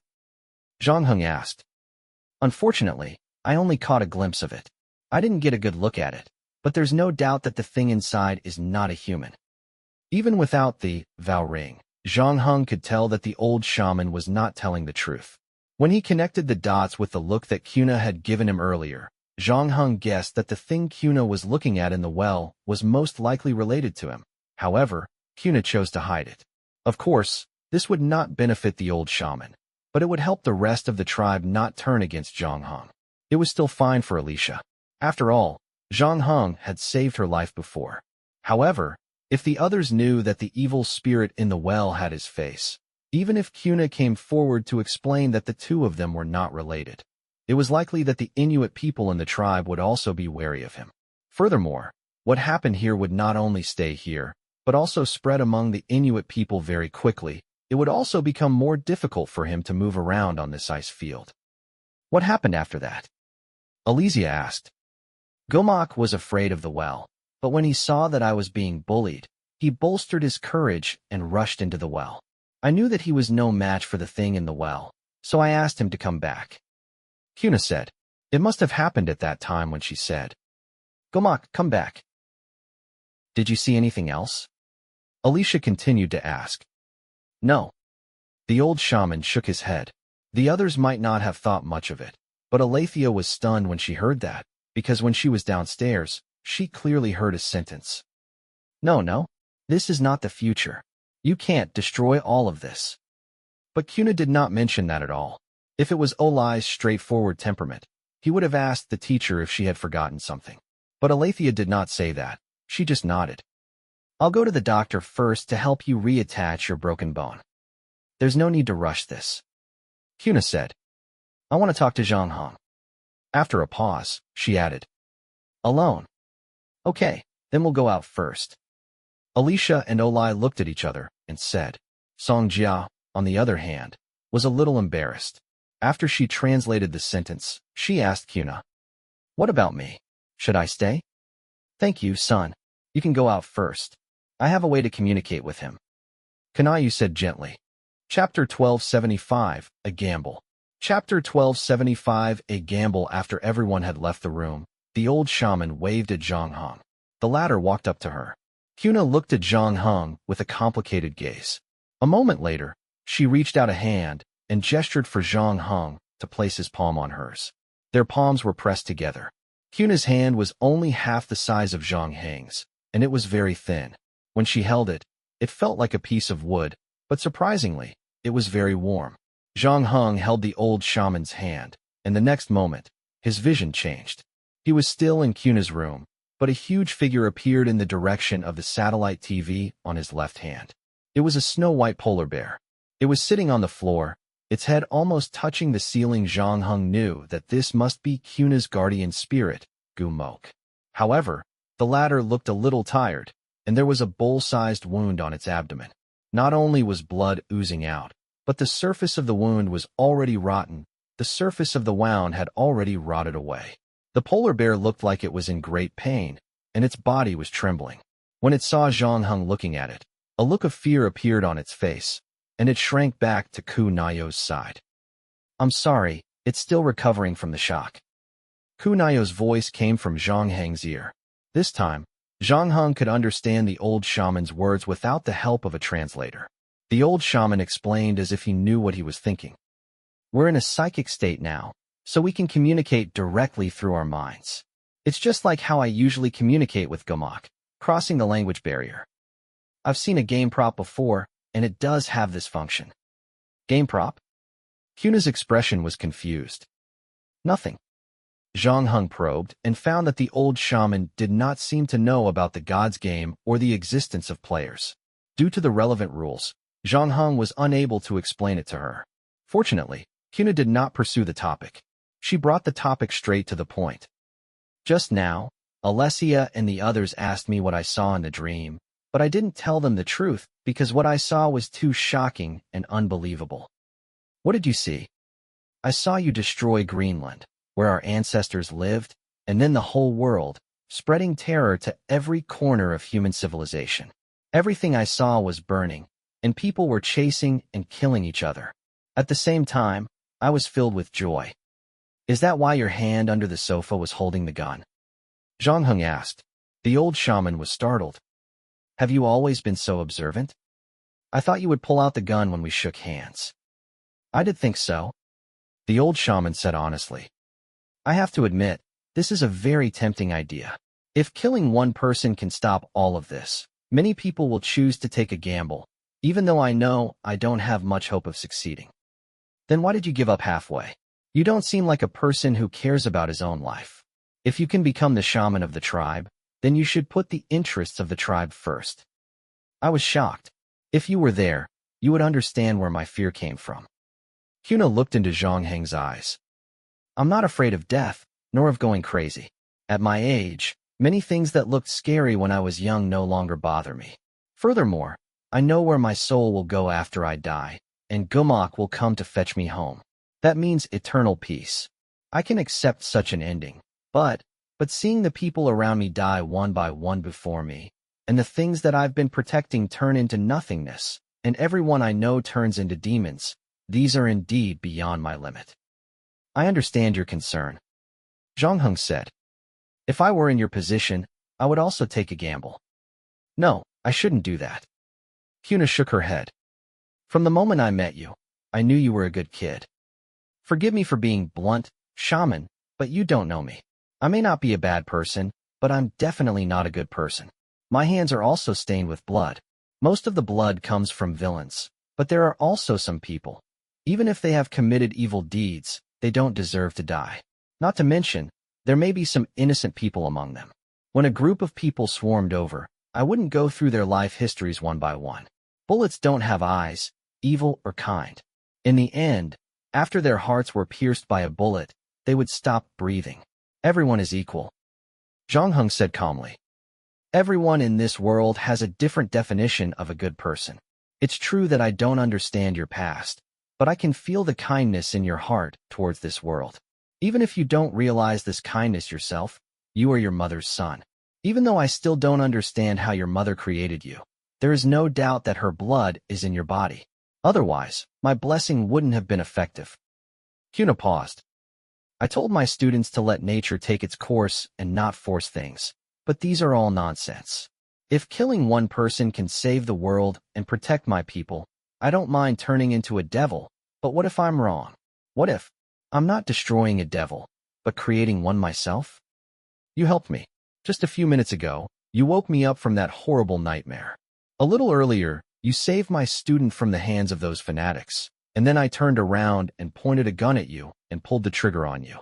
I suddenly realized that maybe this is what the evil spirit wants me or the rest of the world to do, to kill the part of your body that belongs to a person bit by bit. I can understand that this is not a personal grudge. No, don't underestimate the influence this world has on you, child. No matter how hard-hearted you are, we are a part of the world. Your actions are changing the world, and this world is constantly feeding back to you. Kindness is like a weak flower. It does not appear there for no reason, and it cannot grow alone. It needs someone to take care of it carefully. If a good person returns kindness to the world, but all he gains is malice, then the flower in his heart will gradually wither.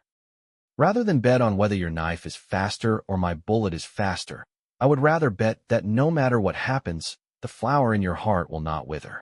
What I have to do is to pour the first spoonful of water on it. Zhang Heng fell into silence. After a moment, he raised his head. Thank you, shaman. Chapter 1276, New Car. Chapter 1276, New Car. You have an extremely difficult road ahead of you. I've tried to look at your future, but it's a mess there. I can't see anything, and many people don't know that the future isn't fixed. Otherwise, our current efforts will be meaningless. Although I'm unwilling to admit it, my power is too weak compared to the evil spirit on the ice plains. It hasn't even targeted me. Just the aura it unintentionally released makes it difficult for me and Gumok to resist. Therefore, there is a limit to what I can do for you. However, I hope you know that you have saved me and Alicia from the hands of that evil spirit. You are the Inuit's forever friend. No matter what happens in the future, if you need help, you can come find us here. I also wish the flower in your heart will never wither. Kanayu finished her last sentence. He let go of Zhang Heng's hand. Zhang Heng also stood up and bowed to the old shaman. He and Songjia stayed in Arisha's tribe for the night, and they were treated with unprecedented hospitality. The next morning, Zhang Heng borrowed a snowmobile and brought Songjia back to Nuke. Kanayu had already confirmed Ali's betrayal through her dream. Next, she would personally inform Ali's teacher and his tribe. At the same time, Alessia, Olai, and the others would contact the other Inuit to start looking for Ali and the holy relic. These were the Inuits' internal affairs, so Zhang Heng did not interfere. You said you planned to leave? Songjia was surprised. Just as she was about to quit her job as a translator with Zhang Heng, he spoke first. Yes, I booked a flight for tonight. Wait, aren't you going to look for the city under the ice? I thought you were very concerned about it. You said you came here to investigate something related to it. I've already gotten what I wanted to know. It's even more than I originally expected. Zhang Heng said. I'm indeed very interested in the city under the ice, but I won't be going this time. That's a good idea. Songjia said happily. I've also heard the story of Suchus. Even if his story isn't entirely believable, that place is indeed very strange. Furthermore, that evil spirit is so powerful that even Kuna is no match for it. We should stay as far away from it as possible, shouldn't we? Okay. Zhang Heng pulled out an envelope and placed it on the table. This is your reward for the time you've been here. Huh, you can just transfer the money to me directly. There's no need to wrap it in an envelope to make it so mysterious. Songjia said as she took the envelope. However, when she took it, she was stunned. Because it was lighter than she had expected, and it didn't look like a banknote in shape, Songjia tore open the envelope and poured out a car key. What? Zhang Heng pointed behind her. There were 2 parking spaces next to the small cafe where the 2 of them met. A van was parked in one of the spaces, but it blocked the car inside. After entering the cafe, Songjia finally saw the car parked in the other space through the window. It was a Volvo. It wasn't completely new, but it was obvious that its previous owner had taken good care of it. The car was shiny, and there were no scratches on the body. How is that possible? How did you know that I was looking at this car? Songjia couldn't take her eyes off the car after seeing it clearly. She rushed out of the coffee shop and came to the front of the car. Zhang Heng paid the bill and followed after her. You've mentioned it many times. Although you didn't mention the name of the seller, there's a lot of other information. With the description of the car, it was easy to find the owner. Fortunately, he can speak some English, so we settled the deal. Zhang Heng said. Well, I was right. You're not really Sherlock Holmes's roommate, are you? Songjia said. She caressed the body of the car that she had touched many times before. Her eyes were filled with unconcealable joy. However, she returned the key to Zhang Heng. This gift is too expensive. I can't accept it. You deserve it. Zhang Heng said. You've given me a lot of help during this trip to Greenland. But not that much. You'll probably be able to do it with another translator. Song Jia shrugged. You're in danger because of me. Although the final outcome isn't too bad, I'll take the extra part as compensation. It's not that dangerous anymore. It's just that some of the things I saw and heard scared me. Song Jia obviously misunderstood Zhang Heng. She thought the latter was talking about the art museum and the things that she had seen at the doctor's house. But in reality, Zhang Heng was talking about her being targeted by Naratodip and changing her identity.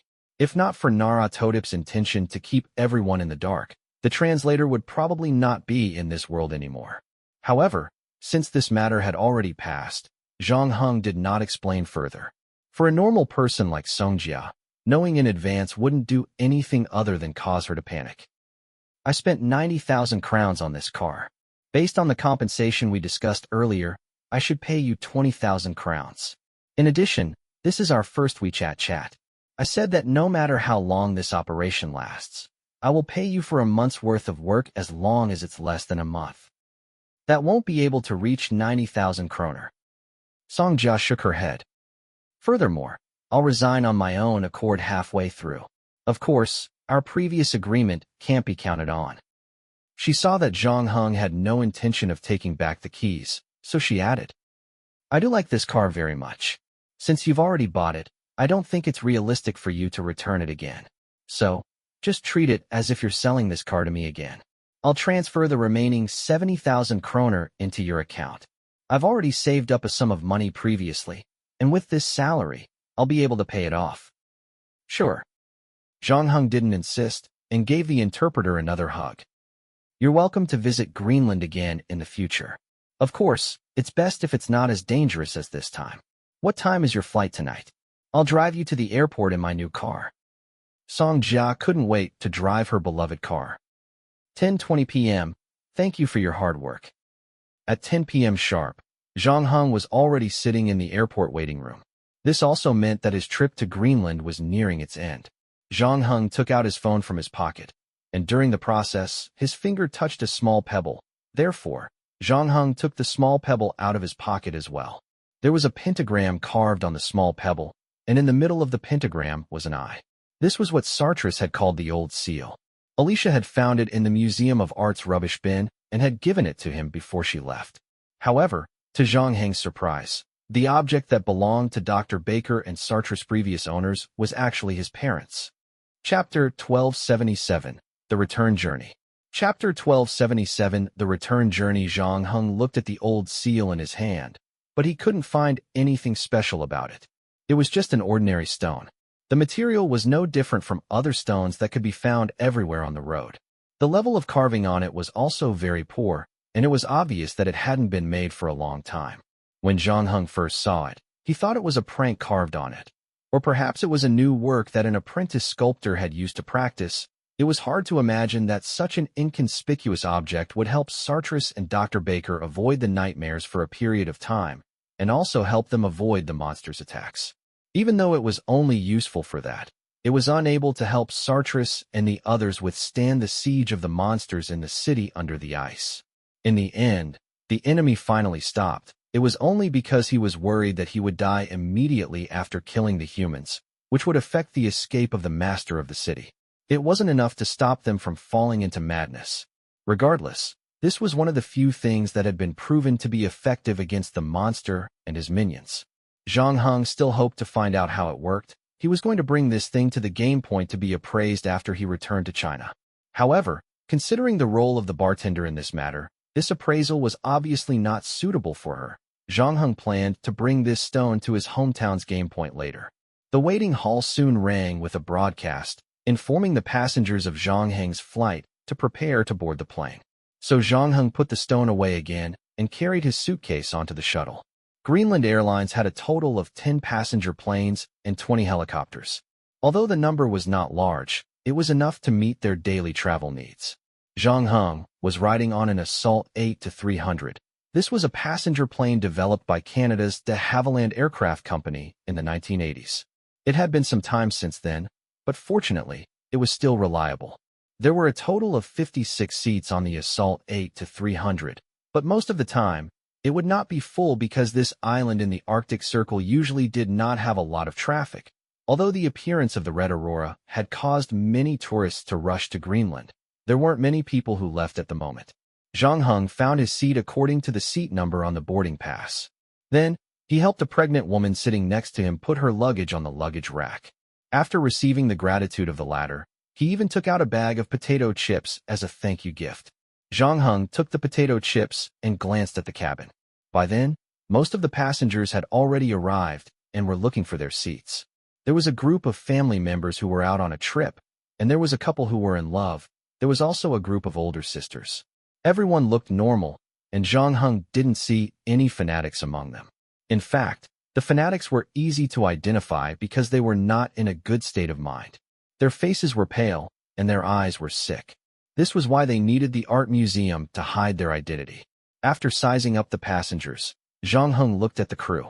The flight attendants were all in high spirits. Zhang Heng waved for the flight attendant to come over and ask about the pilots. The flight attendant told Zhang Heng that the captain and co-pilot of this flight had more than 10 years of flying experience and maintained a zero-accident record. There was no need to worry at all. After that, he wished Zhang Heng a pleasant journey. Zhang Heng also nodded his thanks. Very soon, the plane left the runway under the pilot's control and flew into the sky. Just as the flight attendant had said, the entire process was very smooth. And in the next half an hour, other than the turbulence that lasted for half a minute, there was nothing else worth noticing. When the plane reached the designated altitude, the flight attendants began to work. They handed out drinks and food and gave the pregnant woman a blanket. After eating the bread and sausage, Zhang Heng lowered his seat slightly.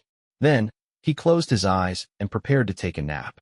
However, the next moment, he felt the fuselage suddenly shake. Zhang Heng opened his eyes.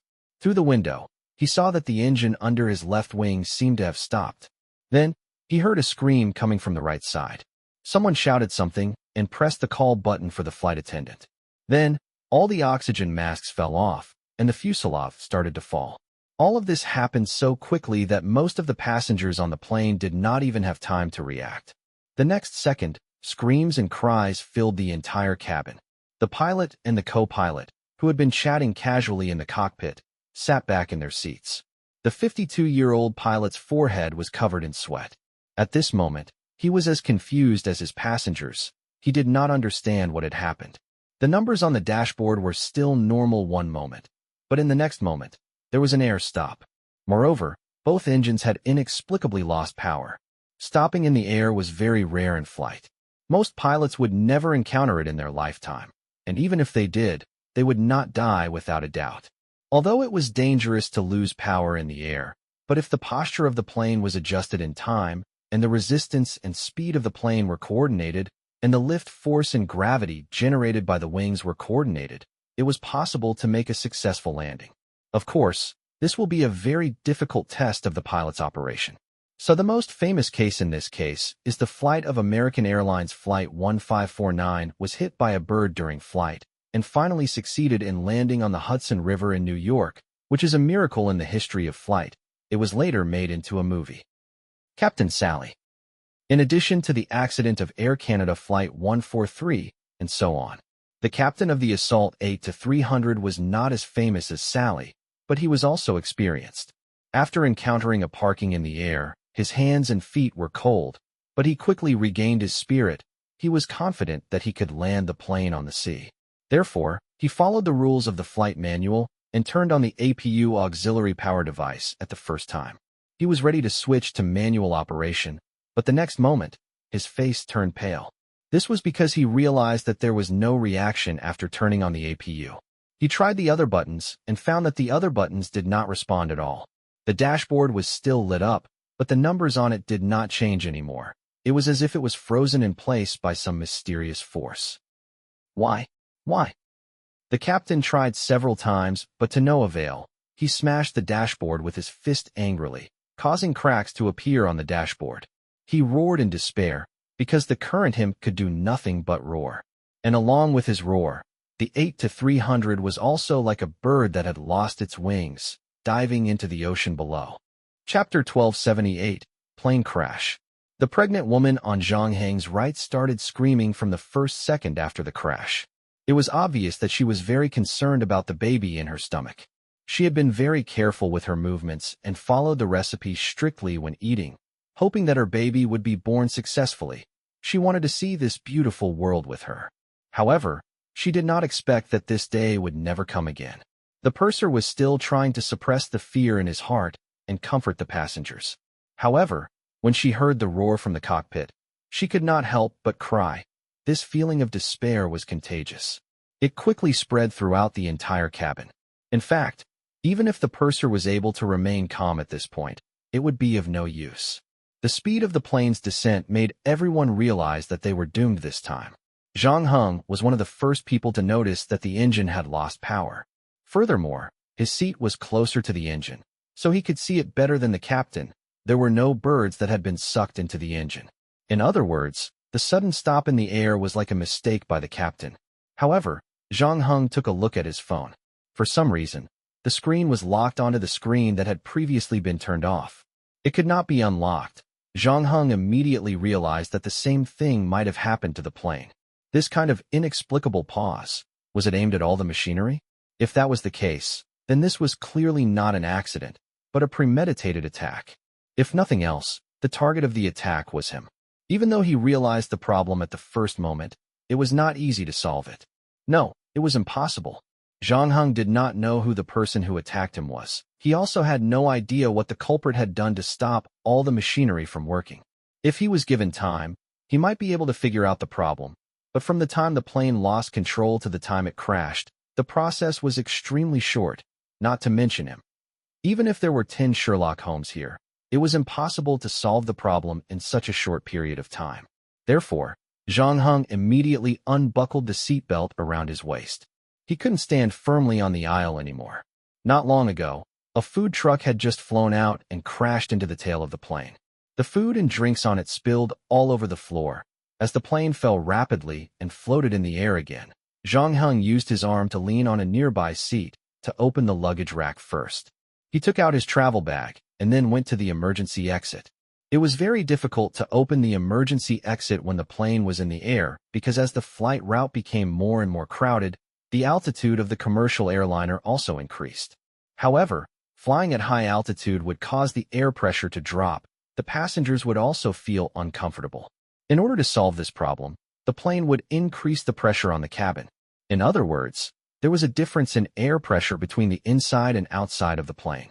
Furthermore, the air pressure inside was very high. The emergency exit door was usually designed to be pulled inward before it could be opened.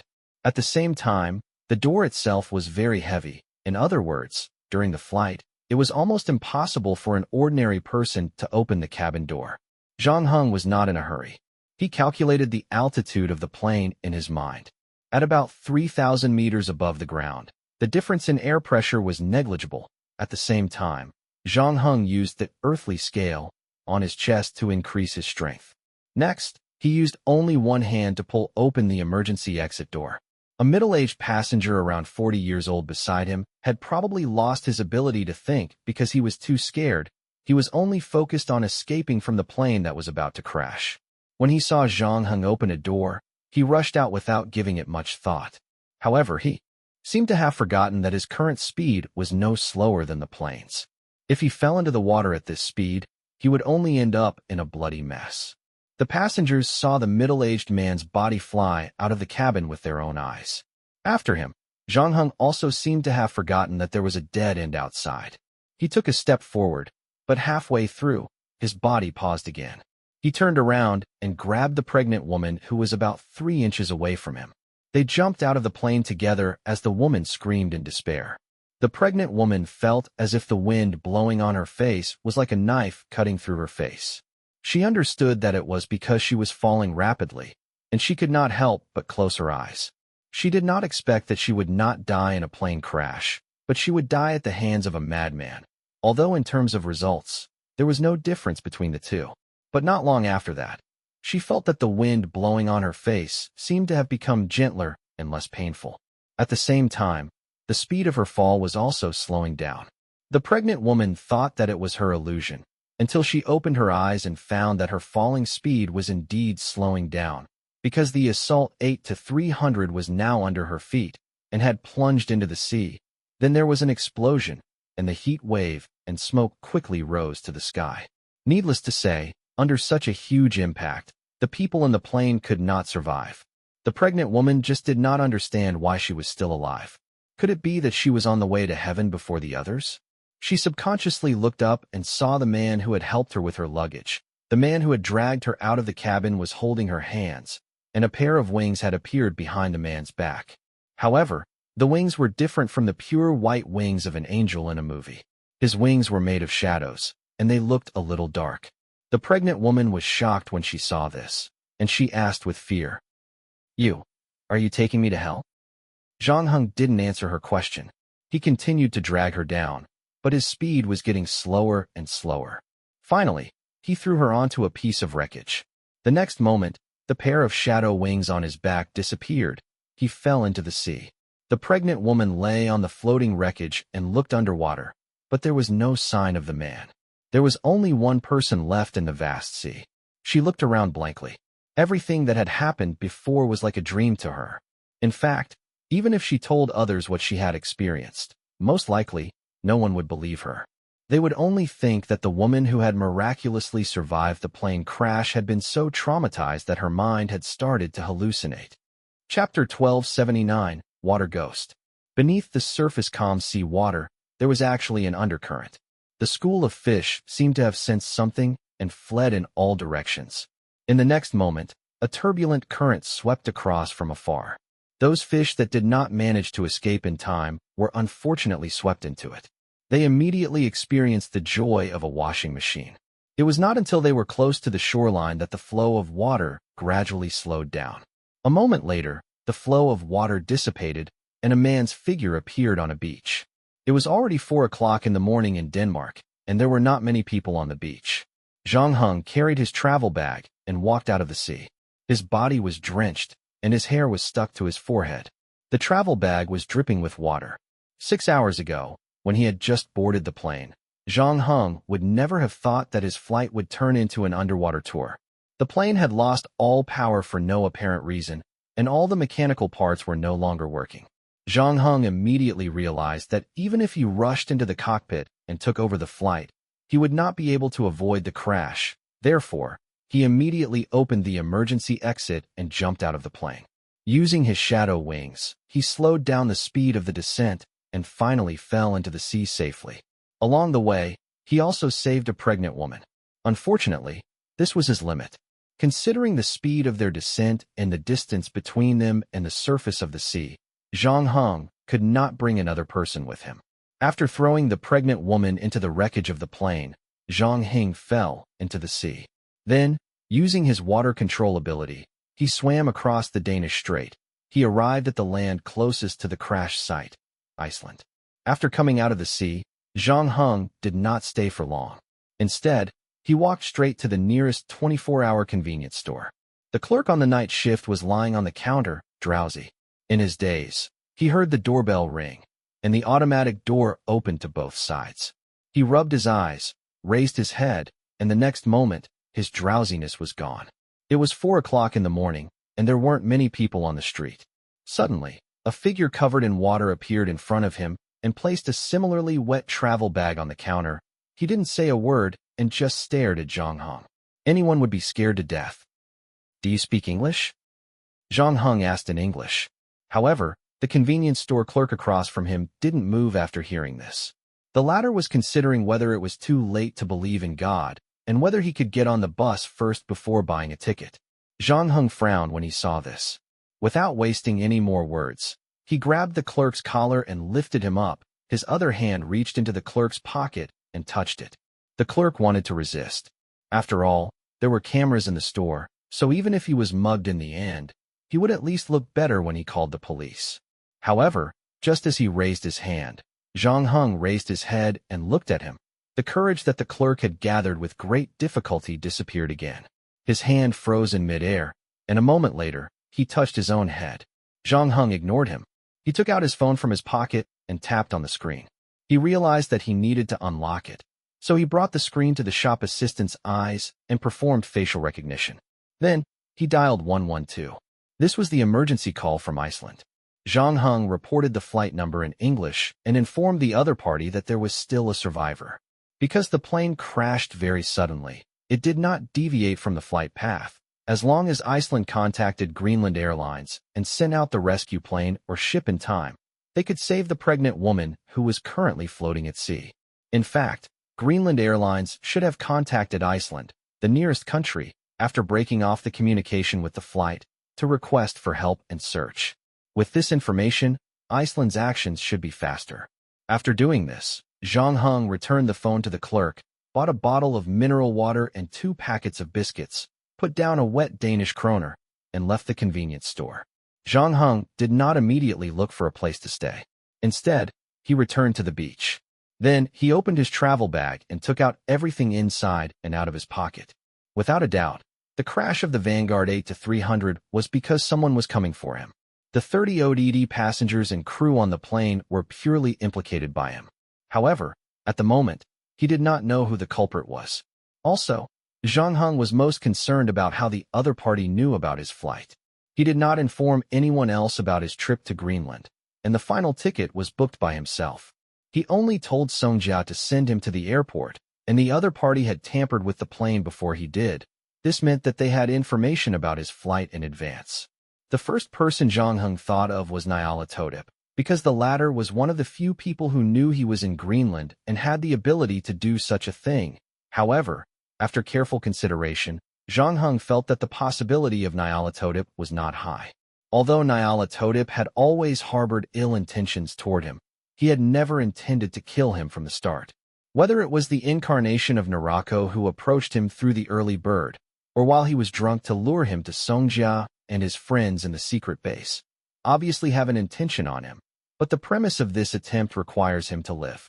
Even when the two fought, Nyarlathotep's final departure was still warning him to stay away from the city under the ice. There was no reason to turn around and send him a plane crash.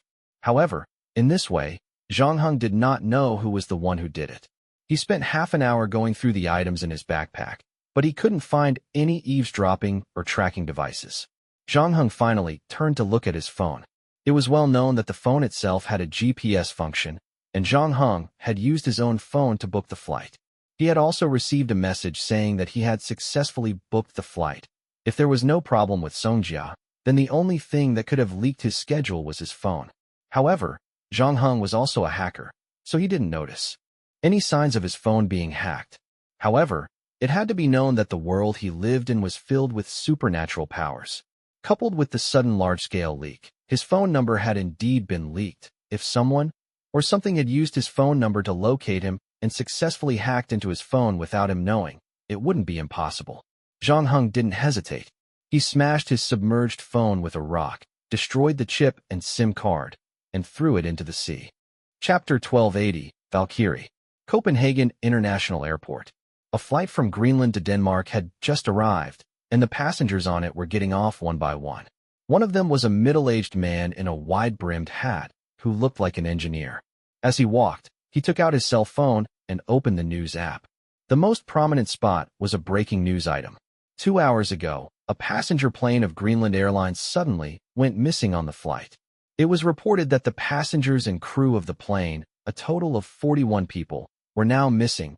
Greenland and Iceland immediately organized rescue teams to begin the search and rescue. The middle-aged man, who looked like an engineer, had a strange look on his face when he saw the news. It was not the joy of escaping death, nor was it sympathy or pity. When he saw the news, he let out a long sigh of relief, and there was a hint of excitement in his eyes. It was as if he had just accomplished something. However, he quickly turned off the news client, clicked on a person called car maintenance in his address book, and sent a message over. "I have succeeded. You can follow the agreement to delete the record of our contact, and then you do not come to me again." After saying that, the middle-aged man who looked like an engineer also prepared to completely format the phone, reverting to the factory settings. However, to his surprise, the next moment he bumped into someone. The phone also fell out of his hand, was about to fall to the ground, but was caught by a hand. That hand looked very beautiful. It was long and slender, but it did not lose its strength. The middle-aged man who looked like an engineer had a look of shock on his face. He subconsciously reached out to take back his phone, but he did not expect that the person opposite him did not seem to have any intention of returning the phone to him. He held it in his hand and played with it. The middle-aged man who looked like an engineer raised his head. When he saw the person standing opposite him, his expression suddenly changed. It was a woman with the figure of a supermodel. She wore a feathered hat and a long red dress. Her golden hair was braided into a braid at the back of her head. "Valkyrie!" The middle-aged man who looked like an engineer cried out. Then, he took half a step back and tried to reach his hand into his pocket. However, the next moment, his back bumped into a soft object. However, the engineer-looking middle-aged man didn't feel any attraction at the moment, because his two hands were grabbed by someone. They were two women whose figures were not inferior to the woman in front of him. They were both over 1.8 m in height. The same model's figure was full of strength. "I prefer people to call me by my name, Brunhilde," the woman in the feathered hat said. "I'm Shikagul," said the woman holding the engineer-like middle-aged man's left hand. "Slud, nice to meet you," said the other woman holding the right hand with a smile. "I've heard a lot about you, god of machinery," said Brunhilde. She just didn't expect that our first meeting would be like this. "Why are you looking for me?" The panic on the engineer-like middle-aged man's face disappeared for a moment, but he soon returned to normal. However, his words sounded a bit fierce on the surface, but weak on the inside. Is this Odin's intention? Has he forgotten those ancient and sacred agreements? The gods who have sworn an oath are not allowed to fight each other.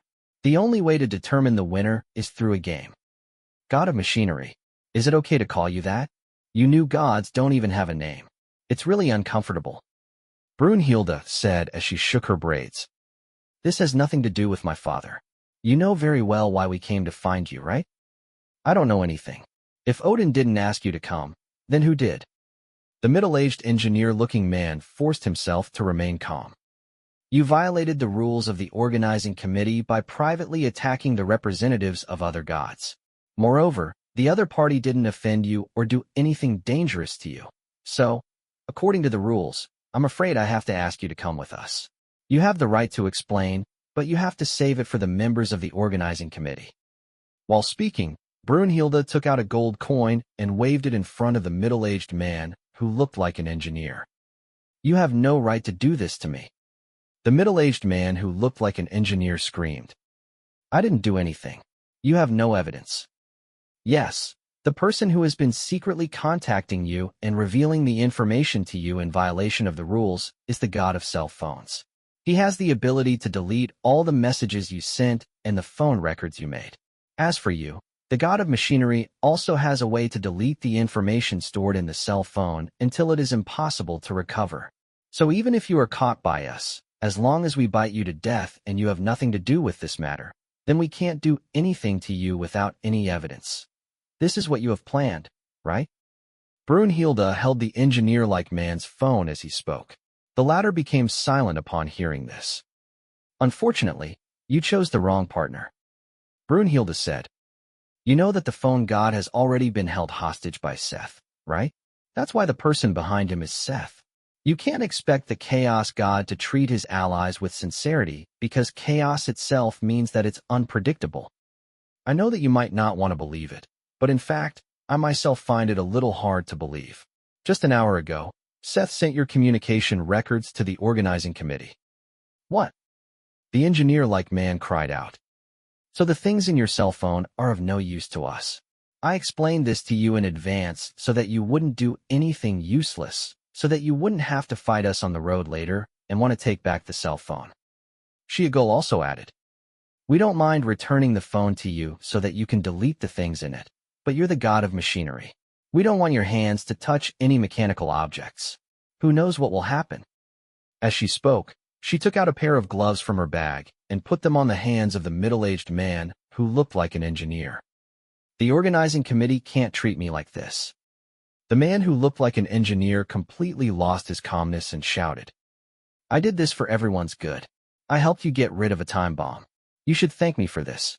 Everyone, each and every one of you owes me a favor. Brunhilde shrugged. I told you that you have the right to explain, but you have to wait until we bring you back. You can defend yourself as much as you want in the courtroom.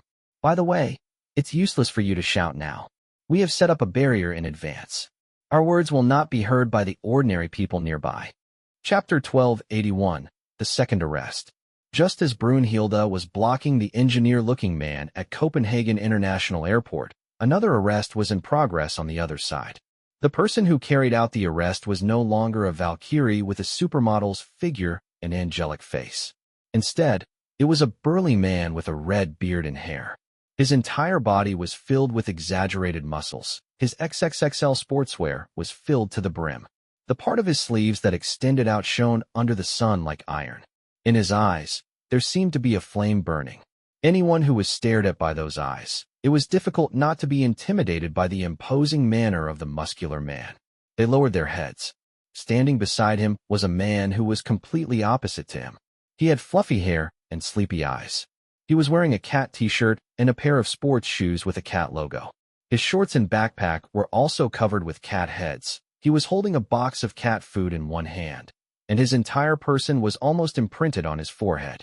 No matter how he looked at it, this strange pair did not fit together. He did not know how they got together. The strong man with fire in his eyes did not hide his disdain for the cat man. If it was not because he needed the other party to lead the way, he would have long left this guy to work alone. He suppressed the discomfort in his heart and looked at the community in front of him. Is this the place? That's right.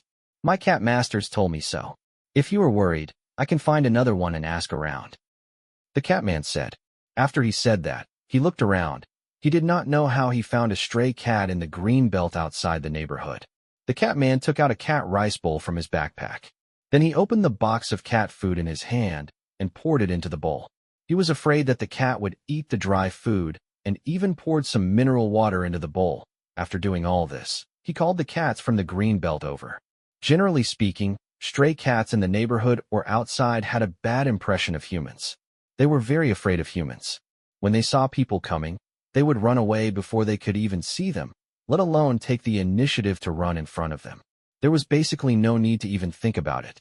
But for some reason, when the catman shouted, the stray cat in the green belt suddenly stood up and ran all the way to the catman. He began to eat the cat food in the bowl in big mouthfuls. It was not afraid of strangers or alert at all. Even when the catman reached out to stroke it, it did not avoid it. It even made a satisfied snore. The strong man with fire in his eyes seemed a little impatient and urged. Is it done yet? Can't we feed the cat later? Let's get down to business first. If Seth runs away again, we don't know where he will hide. That guy clearly has power in the clergy. Why does he only run around like a mouse, picking up the soft persimmon? Feeding the cat master is business. Other things should be left for later. Although the catman was a little afraid of his companion's terrifying fighting strength, the cat could not help but argue with him. The man with fire in his eyes waited patiently for another half a minute, but the stray cat was still burying its head in its food. The catman next to him had an ant-like smile on his face and did not have any intention of urging him. The man with the fire in his eyes finally reached the limit of his patience. He was known for his hot temper, and waiting was probably something he was not good at. Therefore, he turned to his companion and said, You can stay here and slowly accompany your cat. I'm going in. The catman's face revealed a look of astonishment. However, the man with the fire in his eyes completely ignored his companion's reply. He was only informing his companion and not seeking his opinion. After saying this, he raised his right hand. A moment later, a hammer flew over from the sky and landed in his palm. The moment he held the hammer, his beard and hair were all spread out, and his body emitted an invincible aura. An old granny who was walking beside him was shocked when she saw this scene. She almost pushed the pram into the flower bed. After a moment, she patted her chest and said with lingering fear, Young man, are you filming here? Guan Yinchang. A bitter smile appeared on the catman's face. He reached out and picked up the stray cat on the ground. He raised it to his face and said gently, Grandma, look here. When the old man heard his voice, he turned his head and temporarily averted his eyes from the burly man with flames in his eyes. When her gaze met the stray cat, she was instantly attracted. At this moment, she felt that there was no creature in this world that was more adorable than a cat. The gem-like eyes, the cute little pads on the soles of the feet, the slender limbs, and even the dirt and trash on the fur did not look so dirty anymore.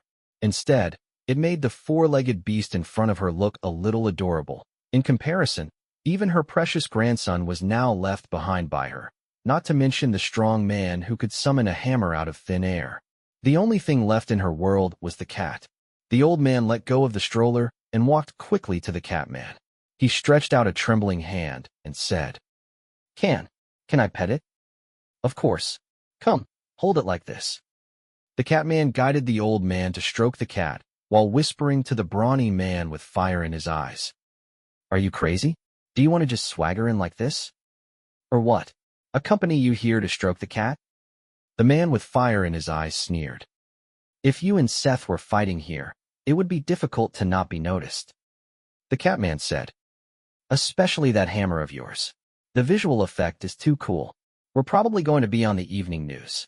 This is not in line with our way of doing things, and it's not allowed by the organizing committee. We came here to deal with Seth's violation of the rules, and in the end, you caused even more trouble. Are you teaching me how to do things? The brawny man with flames in his eyes interrupted his companion impatiently. When I was waving my hammer to fight against the giant tribe, you weren't even born yet. Of course, I know what to do. As long as I find Seth, the battle won't last long. You new gods may be afraid of him, but in my eyes, his little power isn't even worth mentioning. I will settle this matter before anyone can react. Then, I will continue to go to Sanlaton's bar to drink. Just because it was born early doesn't mean that it will adapt to modern society. To be more precise, it is precisely because it was born too early that it will not be easy to adapt to modern society. The Catman still wanted to argue. However, when he saw the hammer in the other party's hand, he very rationally shut his mouth. Leave the battle to me. You flower vases just need to wait for the news of my triumphant return. The man with flames in his eyes waved the hammer in his hand and walked into the residential area. The originally clear sky above his head was suddenly covered with dark clouds. The Catman looked at his companion's back from behind, and a strange expression appeared on his face. Chapter 1282, Hammer and Lightning. The residents of Huayuan District were all a little dumbfounded. The weather forecast in the morning had said that it would be sunny today and tomorrow, but no one had expected that a dark cloud would appear above their heads at noon. Moreover, the dark cloud was neither too big nor too small, and it just happened to cover the entire Huayuan District. The originally clear sky had turned into a dark cloud in just half a minute, and there were even faint flashes of lightning. It was as if a rainstorm had arrived. Therefore, those who were still at home began to hurriedly pack up the clothes to dry, and even close the doors and windows. The security guards of the community were originally enjoying the cool air. At this time, they also hurriedly stood up and grabbed the parasol that had almost been blown down by the wind. At the same time, they called their colleagues in the on-duty room to come out and help clean up the tables and chairs. At this moment, he also saw the burly man with fire in his eyes. There was nothing he could do. The other party's muscles were too eye-catching, not to mention that he was holding a hammer in his hand. Water and electricity worker? Which building? Which owner contacted him? Although the security guard was intimidated by the other party's imposing manner, he still braced himself and asked. At the same time, he picked up the visitor's book and said, Register it. Unexpectedly, just as he finished saying this, a bolt of lightning suddenly struck down from the sky. Oh my God! The security guard was so frightened by the bolt of lightning that he sat down on the ground, realizing that he was still holding a lightning rod in his hand. He immediately let go of the umbrella and threw it to the side. But in reality, the lightning bolt had already struck down, but the target was not him, but the surveillance camera beside him. The camera was struck by the lightning bolt and burned the electronic components inside. Naturally, it also lost its recording function. Then, another security guard finally ran out of the duty room to help his companion up. When the two of them turned to look at the spot where the brawny man had been standing, they found that there was no trace of the other party. Where is he? Why is he gone? It's really strange. The security guard who had fallen to the ground touched his forehead and said, He probably left. Don't bother about this matter. Hurry up and bring the table and umbrella in so that there won't be another lightning strike. The other security guard urged. Right, right. Thinking of the scene just now, the two security guards felt a lingering fear and hurriedly packed up their things. At this time, the burly man with flames in his eyes had already entered the residential area. The way he entered the residential area was as simple and direct as usual. After using lightning to finish off the camera, he bent his knees slightly and then leaped up from the ground. His body actually crossed the 2-meter-high residential area's guardrail just like that. And he did not fall just like that. Instead, he continued to rise and stepped on the branch of a parasol tree next to the residential area. His calf exerted strength once again, and the muscles of his entire body exploded with a tremendous force. The branch, which was as thick as a thigh, was directly broken by his foot and fell to the ground. The next moment, he was already standing on the air conditioner on the 12th floor. Fortunately, there was a strong wind at this time, blowing so hard that all the passers-by could not open their eyes. Otherwise, if someone took out a cell phone to record this shocking scene, the internet would be in an uproar again. The brawny man with flames in his eyes did not stop. He directly stepped on the air conditioner and rushed up to the rooftop on the 28th floor. Then, he raised the hammer in his hand. The lightning that was swimming in the clouds was like a shark that had smelled blood, one after another, striking toward the hammer. At least dozens of lightning gathered together and interweaved into a terrifying electric net. The wildly dancing electric current flowed along the hammer and struck the brawny man. If it were an ordinary person, they would have probably been turned into ashes by this strike. However, the muscular man did not show any signs of pain on his face. On the contrary, the expression on his face was somewhat enjoyable after being electrocuted. After the electric current passed through his body, not only did it not show any signs of weakening, it even strengthened. Then, it spread out along the soles of his feet, turning into small snakes that swam all the way down. The strong man on the rooftop closed his eyes. 2 seconds later, he opened them again and shouted, "I found you." Then, his body disappeared from the rooftop. On the 15th floor, room 1503 was in a mess. A working man was lying in a pool of blood. His eyes were empty, and so was his chest. His heart was missing. His wife was nailed to the wall by 12 steel bars. The steel bars went through her shoulder blades, thighs, and arms. Her blood flowed along the wall, but she did not die immediately. This was not because her vitality was stronger than her husband's. It was because the guy in the kitchen had deliberately left her half alive so that she could watch him cook her husband's heart. The figure with the head of a jackal was busy in the kitchen as he asked, "Where's the ginger? Madam, where did you put the ginger? If you don't put some, it will taste too fishy. Oh right, there's also cooking wine. Is it Xianhe's? Not bad. This brand has 0 additives. It's healthy. It's best to use it to roast meat." The woman's eyes revealed a hint of fear, but at that moment, lightning and thunder started to rumble in the neighborhood. "TSK, TSK, TSK. You still say that I'm attracting attention. This way of making an entrance isn't low-key, is it?" As the gnoll spoke, he casually pulled down the shutters of the kitchen window. In the end, he had just picked up the kitchen knife and was about to cut onions on the chopping board. Unexpectedly, the next moment, the kitchen window suddenly burst open. Glass shards flew everywhere. At the same time, a black shadow flew toward him. The gnoll's reaction was not slow either. He grabbed the kitchen knife in his hand and hacked at the thing. However, before his kitchen knife could touch the thing, an electric current had already climbed onto his arm, causing all the hair on his body to stand up. His movements also stopped for a moment. Then, the black shadow smashed into his chest. It was a silver iron hammer. The shape was not big, but the kinetic energy was astonishing. The hammerhead broke his sternum, and his entire chest caved in. His body flew out, crashing into a wall and falling into the living room from the kitchen. The woman nailed to the wall saw this scene, and her eyes revealed a hint of delight. But in the next moment, the hammerhead climbed up from the ground and reached out to press her mouth. "Shoo, don't be in a hurry to be happy. The show has just begun. What a pity for my pot of good meat." As soon as he finished speaking, a muscular figure landed on the balcony of the living room. He reached out, and the hammer on the ground seemed to be summoned. It trembled and was about to fly back into its owner's hand, However, he did not expect a big hand to grab it first in the next moment. It is said that not many people can carry this thing. Is it true? Blue veins popped up on the headman's arm.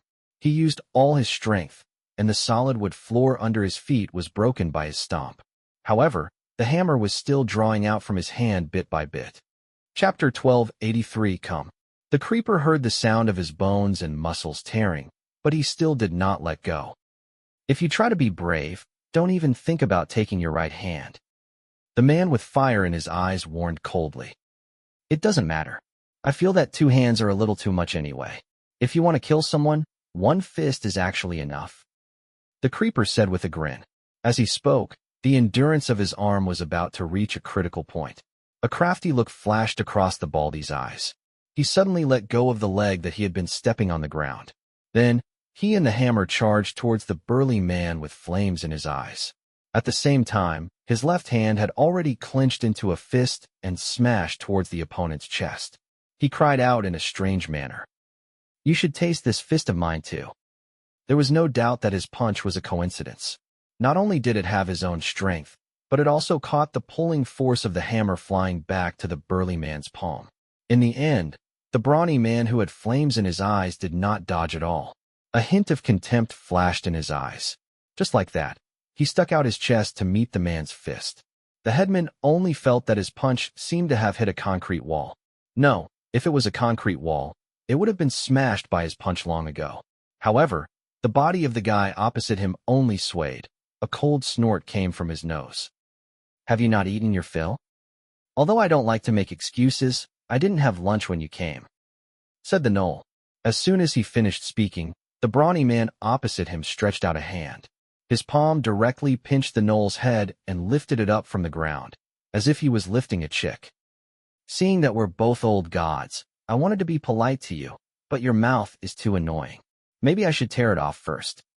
Do you need me to remind you, grumpy friend? According to those ancient sacred covenants, you can't kill me. Although his head was about to be deformed, the headless man still had a smile on his face. Now you remember those oaths. Why did you violate the rules of the organizing committee and leak the information of all the players? I'm the god of chaos. It's my nature to create chaos.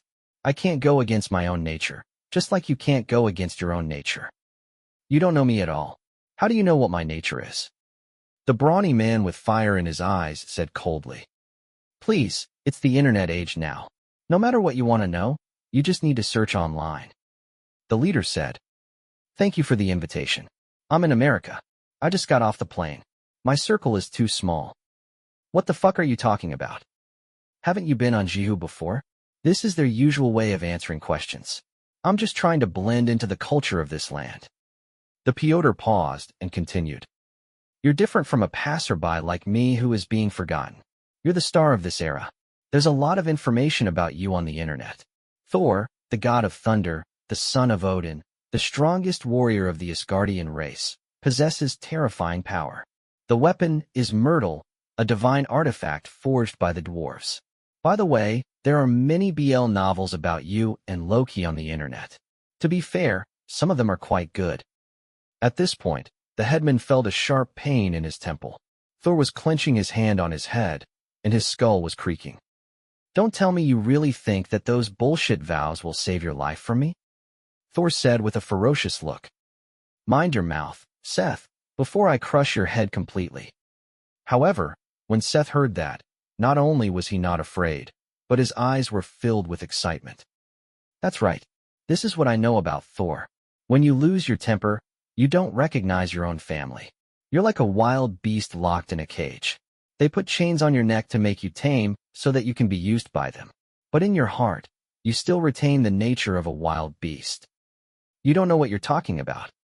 Thor swung his hammer and killed the poor woman nailed to the wall. Her injury was beyond saving, and all Thor could do was to help her get out of it as soon as possible. On the other side, Seth, who was in his hands, was still talking nonstop.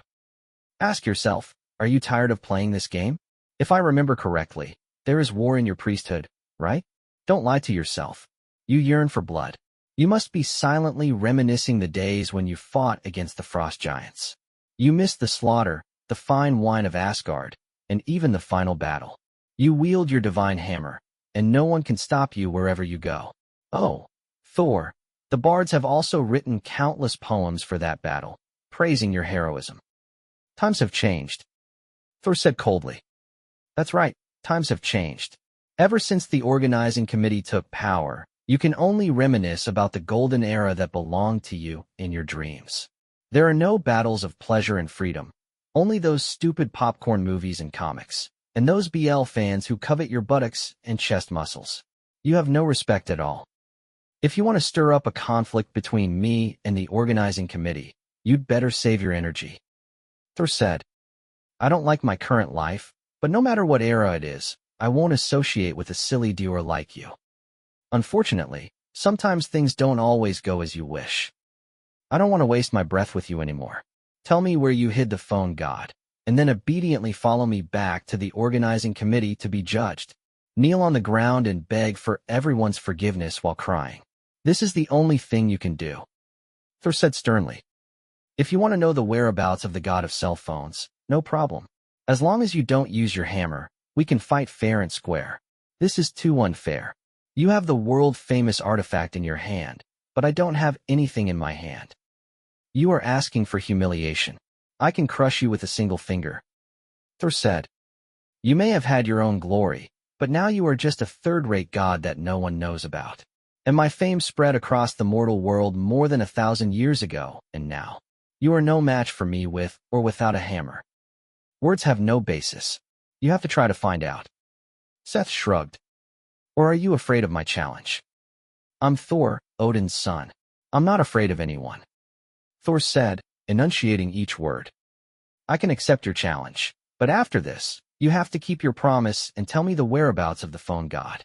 Otherwise, I swear, you don't have to go to the organizing committee anymore. I'll crush your head right here. It's not worth it to break those ancient promises for me.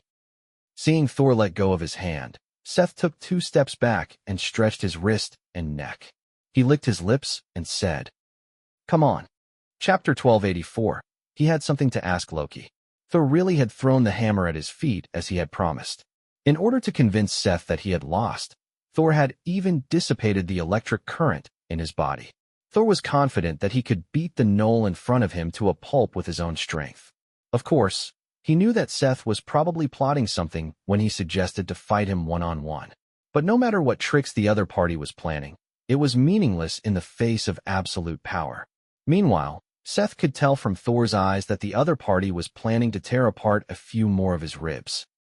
That's more like it. Seth's eyes were burning with fighting spirit. Sure enough, fighting with the old gods is the best. Those new gods have divine power, but they're all too sissy. If word gets out, you'll stir up a conflict between the new gods and the old gods again, but... Thor paused. Personally, I can't agree more. It seems that even scum can occasionally say a few pleasant words. Is that so? Then try my fist again. Seth roared after he finished speaking, concentrating all his strength on his arm. His right hand instantly expanded more than twice. The veins on it were actually as thick as a finger, and they were densely packed like earthworms. Thor's expression became slightly more solemn when he saw this. No matter what, Seth was one of the 9 pillar gods in Egyptian mythology, and he still had his own strength. Moreover, he had gone through the test of time just like him. Although his divine power was constantly weakening, his combat techniques were becoming more and more proficient. Thor was ready to fight, but then his expression froze. Seth, who had just finished bragging and was preparing his ultimate move, turned around and fled toward the door. He didn't even have time to open the security door of the living room before he punched the wall, leaving a big hole. He jumped out of the hole in a panic. Thor was completely shocked by his opponent's shamelessness. Seth, the god of the 9 pillars of Egypt, who was known as the Lord of Power, did not even have the courage to fight him head-on. Moreover, he had given up on using Myrtle. He had actually run away with his tail between his legs like a dog. Moreover, did he really think that he could escape just like that? Thor was only stunned for half a second before he came to his senses. Since his opponent had already decided to give up on this battle, he naturally did not have to keep his previous promise. Thor picked up Myrtle from the ground. He exerted all his strength in the air and swung. In the next moment, Myrtle left his palm and turned into a bolt of lightning, flying out of the hole that Seth had made. Due to his speed, Myrtle even caused a series of sonic booms while flying. Then, he hit the target as expected. Thor was furious that Seth had gone back on his word. This time, he did not hold back. He believed that even with Seth's physique, he would lose most of his life if he took this blow. There was a high chance that he would only be left with his last breath. In fact, he wanted to kill this stupid bleep, who had no sense of honor as a warrior with a single hammer. However, due to those ancient and sacred oaths, he could not really kill Seth. Thor had to admit that Seth's words had indeed hit the nail on the head. The messy rules of the organizing committee had always made his hands and feet tied. He felt a stifling feeling in his chest that he could not release. In the past, when faced with such a situation, he would never waste his breath on the enemy. He would just smash the enemy to death. Back then, when he killed the frost giant, he didn't show any mercy at all. The awe-inspiring reputation of Asgard's #1 warrior was also built on the heads and blood of the enemy. Of course, Thor was only thinking about it in his mind now. He reached out and recalled his hammer. He saw the blood on it, but the amount of blood was a little too much. It was mixed with hair and white brain matter. Seth was killed by his hammer? It didn't make sense. Although the other party's actions were disgraceful, he was still very strong. He was still alive and kicking after taking his hammer with his chest. Logically speaking, he shouldn't be so weak. Thor opened the door of the living room and walked out. He saw a scene in the corridor that stunned him. The Catman who had been searching for Seth with him was standing in the corridor. He was still holding his left hand, ready to knock on the door, but the head on his neck was gone. At the same time, the wall behind him was covered in blood. It was like a watermelon falling from 1,000 meters high into pieces. Thor's eyes widened. He finally knew where the hair and brain matter on his hammer came from. The thing he had hit was not Seth, but his companion's head. But how could it be so coincidental? The Catman had come early and late, but he had to stand outside the door at this time. It was simply bad luck. No, it was not bad luck. Thor's temples began to throb wildly. He vaguely smelled a hint of conspiracy. However, analyzing and thinking had never had anything to do with him. He was a warrior, and warriors only needed to believe in muscles. In fact, it wasn't just him. The Asgardian gods had gotten used to asking Loki about the way to deal with things, or they would look for Kwashiel, because Kwashiel knew everything. However, the good times didn't last long. After Kwashiel was murdered by the dwarves and turned into poetry mead, everyone could only rely on Loki's evil ideas. Thor wanted to ask Loki, but the latter hadn't appeared for a long time, and no one knew where he was fooling around. Moreover, Loki's position had always been a mystery, and no one knew what was going on in his mind. But Thor knew that he was in trouble. Not only had he violated those ancient and sacred oaths and killed a god, but a new god had also died at his hands. Although he was the cat-slave god, Loki had been wondering what the hell was going on when he first saw him.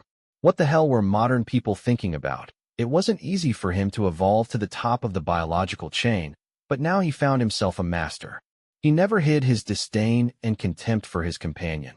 If it weren't for the fact that he had to rely on the other party's stray cat creature as a biological detector, he would have kicked the Catman away long ago.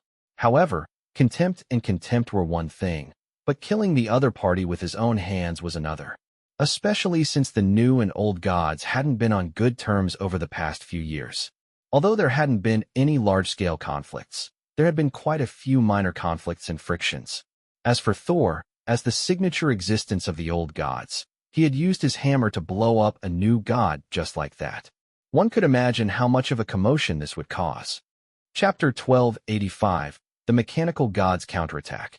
With his warrior's intuition, Thor had already sensed that the situation was heading in an unpredictable direction and was rapidly falling. However, what he didn't know was that this was only the beginning. Copenhagen International Airport. The Valkyries successfully captured the mechanical god, who had just gotten off the plane. After that, they didn't delay any time and didn't even leave the airport. They directly bought tickets to return to China, but there were still more than 2 hours before the next plane took off. Thus, they brought the mechanical god to the airport's first-class VIP lounge. Brunhilde had Slade and Shijagul look at the mechanical god. Meanwhile, she found a computer and sent the progress of the mission to the organizing committee via email. This matter should have been solved with a text message, but there was no other way. The whereabouts of the mechanical god was unknown. Until the latter was discovered and rescued again, they could only choose other means of contact. Brunhilde typed the last character and clicked send. Then, she turned around and smiled at the mechanical god on the sofa. Since you know who I am and why we are here, and we know who you are, then the problem becomes much simpler. The mechanical god did not speak. His gaze was sneaking around, taking in all the mechanical creations in the VIP lounge. As long as he was given a minute, no, half a minute, he would be able to assemble the computer beside Brunhilde, the clock behind her, and the coffee machine on the snack table into a mechanical sword. It seemed that he was still unable to defeat the three women in front of him. The mechanical god sadly realized that in terms of physical strength, he was really not a match for the three Valkyries in front of him. However, Brunhilde did not look down on him because of this. On the contrary, the Valkyrie appeared very polite because she knew how terrifying the ability of the man in front of her was. In a while, we're going to take a plane back. I don't want the same thing that happened on the previous Assault 8 to 300 to happen again. What thing? The mechanical god braced himself and pretended to be stupid. Just say it directly. You won't attack the plane you're on, right? Shager asked. If you really fall down, won't you be finished too? Or are you planning to threaten us with mutual destruction after you get on the plane? Seeing the change in the god of machinery's expression, Shiagul knew that he had guessed correctly. You fellow, do you really think so? Then it seems that we have to make some preparations. It's a pity that we didn't want to do this. What do you want to do? Kill me? The god of machinery finally became nervous. As a new god, he was actually quite a shut-in, even though he didn't usually interact with other gods, but he also knew the conflict between the new god and the old god. In the eyes of the new god, the old god was just a bunch of barbarians who ate raw meat and drank blood. They carried the savagery and ignorance of the ancestors. Many people wouldn't speak properly when they could make a move. Moreover, there was a rumor that they had been snatched away by the new gods because they were dissatisfied with their status. They wanted to unite and kill all the new gods. I don't like the way you look at us. I keep feeling that you're thinking about something very disrespectful, said Slade. Perhaps we really should kill you once and for all. You know, we're very good at this kind of thing. As he spoke, Slade made a gesture of cutting his neck. Don't scare him anymore, Brunhilde said with a frown. Then, she turned to speak to the mechanical god. We are only carrying out the orders of the organizing committee. We hope that you can cooperate. We won't hurt you, but just in case, we will knock you out after you board the plane. You just need to sleep for a while. When you open your eyes, the journey will be over. The god of machinery felt that this suggestion was not good at all, but he could not refute it. On the side, Slade and Shiagul had been eyeing him like a tiger, not giving him any chance to take advantage of the situation. As a result, he had been unable to do anything up until now. Fortunately, the leader, Brunhilde, had a good attitude towards him. There's still some time. Don't think about computers or cell phones. Do you want to read a book or newspaper or something? Or a cup of coffee? Then give me a cup of coffee. The god of machinery could only say so. In the eyes of others, the middle-aged man who looked like an engineer in the waiting room looked extremely blissful.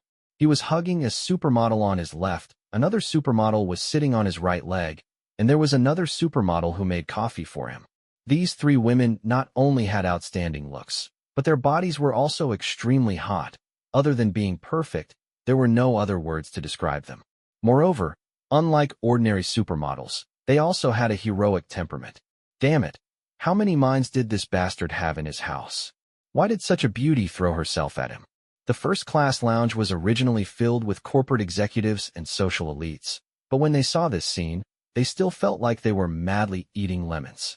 Most importantly, the pretentious criminal in the middle still looked like he had nothing to live for. Brunhilde was brewing coffee when a sense of danger suddenly arose in her heart. She didn't know where this sense of danger came from. The culprit who caused all this, Seth, had already been confirmed to be not abroad. Moreover, there were other people who were specifically going to deal with him. With that person's strength, it was almost impossible for him to fail. On her side, she only had to deal with the god of machinery. Now that she had succeeded and was being watched by them, She only needed to bring him back safely to the organizing committee to complete her mission. Brunhilde couldn't think of anything else that could go wrong, but at the next moment, she felt a wave of tiredness welling up in her heart. Be careful. Brunhilde's many years of combat experience came into play, causing her to immediately squat down. However, her two companions' reactions were slower than hers by half a beat. One of them, Slade, seemed to find the mechanical god quite interesting and was sitting on the other party's thigh, preparing to scare this young man again. However, he did not expect that the next moment, a bullet from a sniper rifle would directly hit her temple. Her expression became distorted. On the other side, Shagwar was also hit in the arm by a bullet. The other party had chosen a large-caliber sniper rifle, and the bullet broke her arm bone. The mechanical god, who was sitting in the middle, was splashed with blood all over his face. He stared blankly at Slade's corpse sliding down his knee, still unable to react to what had happened. Dead. A god had died right in front of him. Although it was an old god, and although they had threatened him before, the three Valkyries were still rather polite to him. They hadn't hurt him, and had only intended to capture him back to the organizing committee. In the end, one of them had already died. Shia imitated Brunhilde's actions and crouched down. At the same time, he endured the pain and shouted, "Be careful of their warheads. There's a powerful curse attached to them. It seems like they're used to deal with us." Chapter 1286. Even the Toaster. The bullets flew over the first-class lounge and interweaved, playing a symphony together. Unfortunately, most of the passengers in the lounge had fallen into a deep sleep, so they couldn't enjoy this rarely seen movement. The only people who could still move were Brunhilde and Seagull, and only the god of machinery was left. The latter was currently sitting in his seat in a daze, stretching his neck and looking like a wooden chicken. After witnessing Slade being shot in the head and dying, he thought that he was dead for sure, because the other party had already proven how outstanding his marksmanship was. The two Valkyries also reacted very quickly and had already bent down to find cover. Thus, right now, he was the most eye-catching person in the restroom. The mechanical god had already realized that it was impossible for him to escape the other party's second round of attack. He had originally prepared to close his eyes and wait for death, but he didn't expect that the bullets seemed to have eyes, and they all circled around him. They chased after Brunhilde and Kagul. "Bastard, you deliberately pretended to be a person, but it turns out that you had a helper lying in ambush," Kagul said hatefully. She covered her injured arm and hid behind a bookshelf. Slade's body was less than 5 steps away from her. There was still shock and fear on her face, as if she could not believe that she had died here. "I have a helper?" The mechanical god was as surprised as Mr. Lee, who had just received a phone call and learned that he had won $5 million. As if to answer his question, the gunshots outside became even fiercer. Bullets poured toward Brunhilde and Slater's hiding place like they were free. The bookcase was instantly riddled with holes. It seemed that it was about to collapse. Shager, who was behind him, did not speak anymore. It was unknown whether he was alive or dead. Brunhilde's situation was slightly better. She hid behind the marble snack table and was temporarily not in any danger. However, one of her companions had already died, and another companion was also in danger. As the leader of this mission and the strongest of the three, Brunhilde knew that she had to do something. However, up until now, she still didn't know who the person who attacked them was, how many people there were, and most importantly, the attack happened too suddenly. They were completely unprepared before they were attacked. Their target for this mission was the mechanical god. From a battle perspective, it wasn't difficult. The key to completing the mission was to control the mechanical god before he could react. Otherwise, once he came into contact with the mechanical creation, the situation would develop in an unpredictable direction. Thus, Brunhilde and the other two didn't carry any weapons or armor. They only wore their daily attire and tried their best to blend in with the passengers at the airport. In the end, they did successfully capture the mechanical god. They just didn't expect that this would be a trap. Brunhilde could tell from the firing frequency that there were at least 6 gunmen on the opposite side. In other words, she and Shiagul each had 3 gunmen to take care of them, which fully ensured the continuation of the firepower. This gave her no chance to rush out from behind the snack bar. And Brunhilde did not have any weapons that could be used for long-range attacks. so she could only think of another way and said, "Hey, can you hear me?" The mechanical god was stunned for half a second before she reacted. You're calling me? Or else, I need your help." Brunhilde said. "Did I hear wrong? You're asking me for help? But aren't we enemies?" The mechanical god had a look of disbelief. "I'm just doing my job. I just want to bring you back to the organizing committee. Even if there's some conflict between us, it can't reach the level of an enemy, right? Not to mention what?" Brunhilde wasn't in a hurry to answer the mechanical god's question. Instead, she said, "From the looks of it, you don't seem to know the people who attacked us. Although I don't know them, they didn't attack me. This means that they don't have any ill intentions towards me. It's obvious that they're here to save me. I feel that I can get to know them."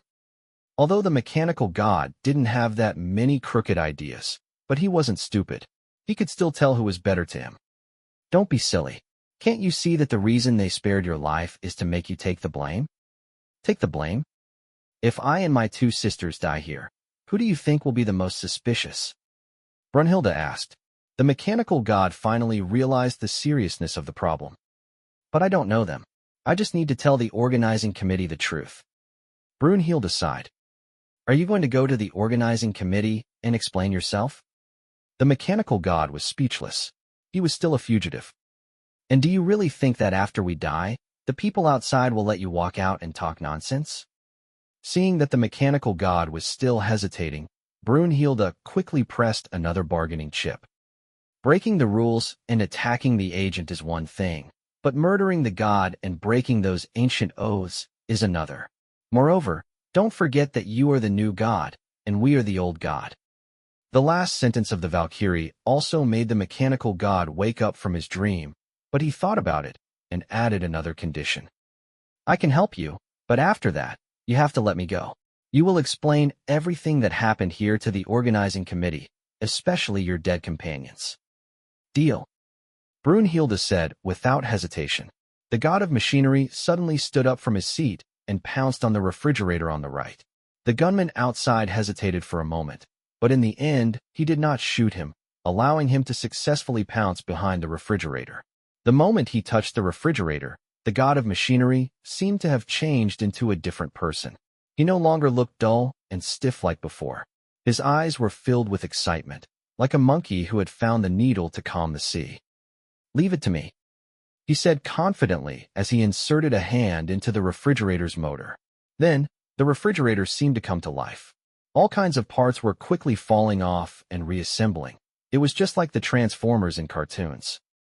"Coffee machine," the mechanical god suddenly shouted midway. When Brunhilde heard this, she pulled down the tablecloth and let the coffee machine on the snack table fall into her hands. Then, she threw the coffee machine to the mechanical god. "I want the toaster too." Brunhilde didn't hesitate. She threw two at the same time. It was a convenient thing. "TV. I can't get it." Brunhilde didn't move this time and said in a bad mood. "Don't push your luck. The TV is more than 30 meters away from me. If I run over, I'll be a sieve." "Then forget it. The main thing is that I lack an LCD screen and two speakers." The god of machinery scratched the back of his head and said, "But it's basically done anyway." Chapter 1287, Fortress Cannon and Flashlights. At this moment, the refrigerator in front of the god of machinery had long been beyond recognition. It had turned into something similar to a fortress cannon. Two of the refrigerator doors had turned into a guard plate in front of the cannon, and the cannon muzzle as thick as a thigh poked out from behind the guard plate. "How did you make this thing?" Brunhilde was stunned when she saw the finished product. "I just magnified the power of the compressor and—" "Forget it. You don't have to explain. I don't understand it anyway," Brunhilde said. "The key is how powerful this thing is. You'll know after one shot." The mechanical god was very simple. Then, he directly raised the muzzle of the cannon. Just then, a new round of bullets had arrived. The mechanical god fired in the direction of the bullets. In the end, a terrifying hole appeared in the wall. At the same time, ice shards flew in all directions. The entire waiting room seemed to have experienced an earthquake.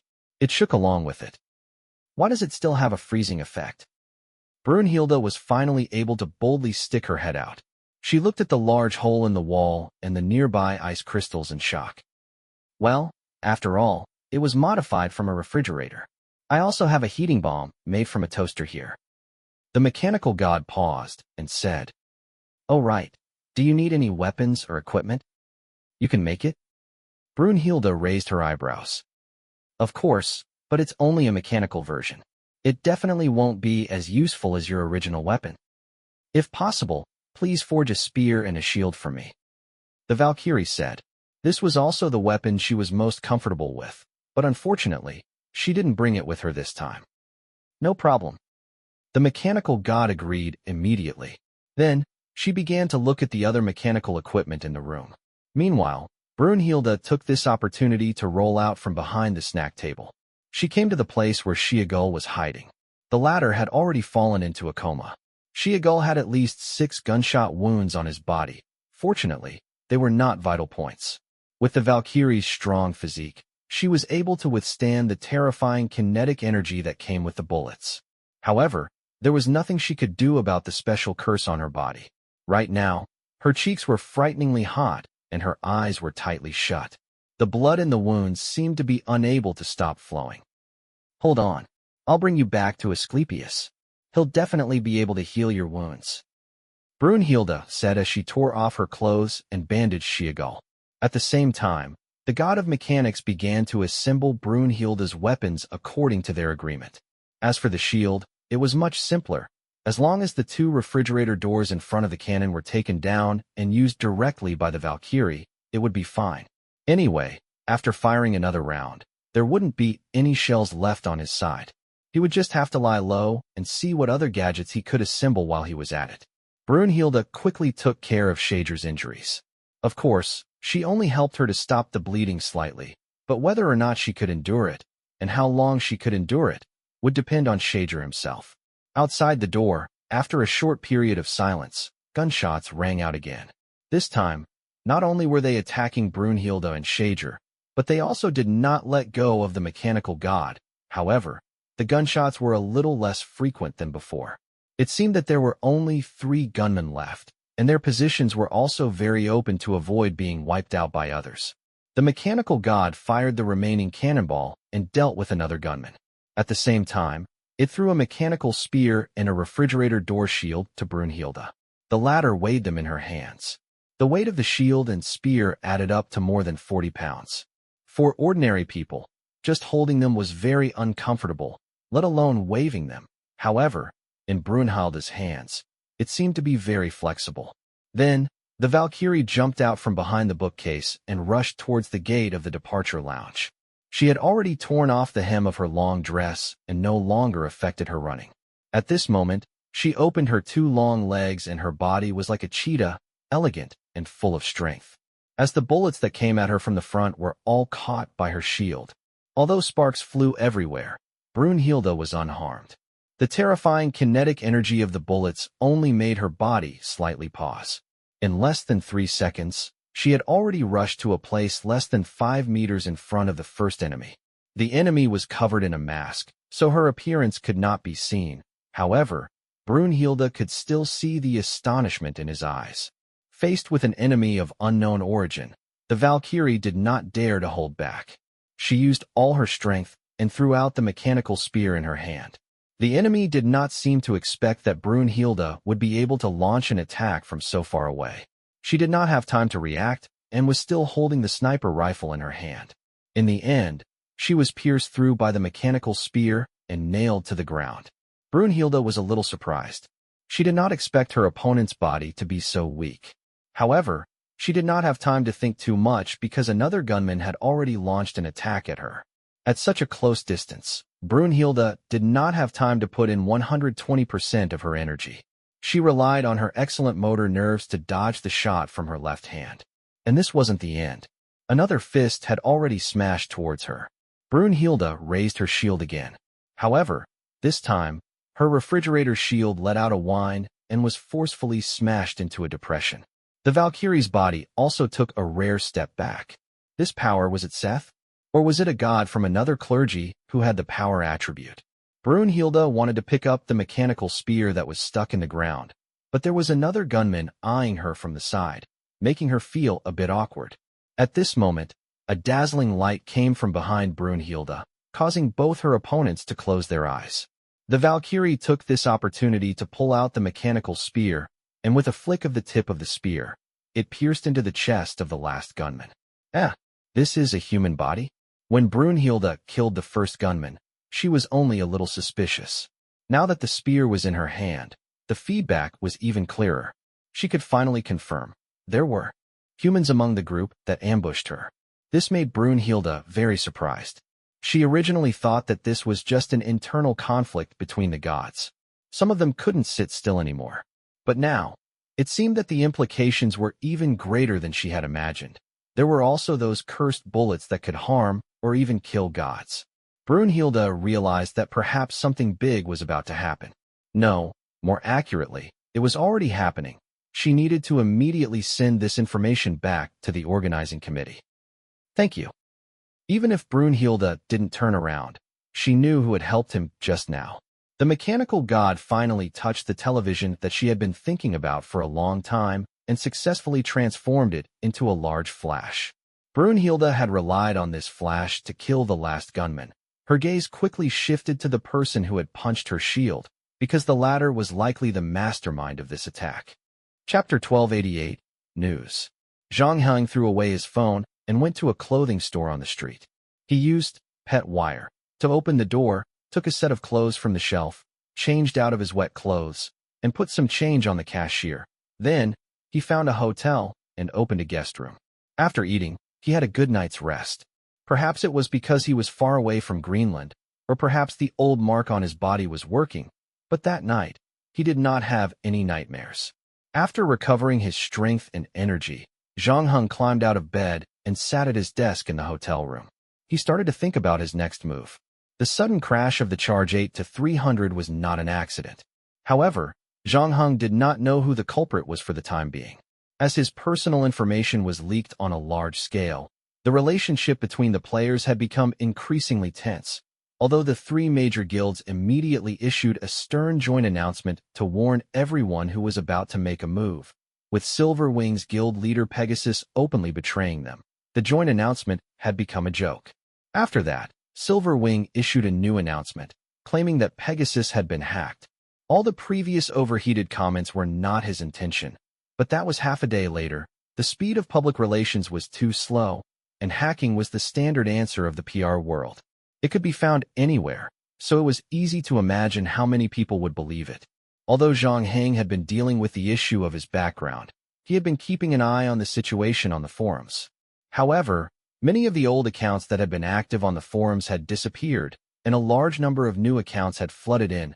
Most of these new accounts, like Zhang Heng, only browsed the forums and did not comment.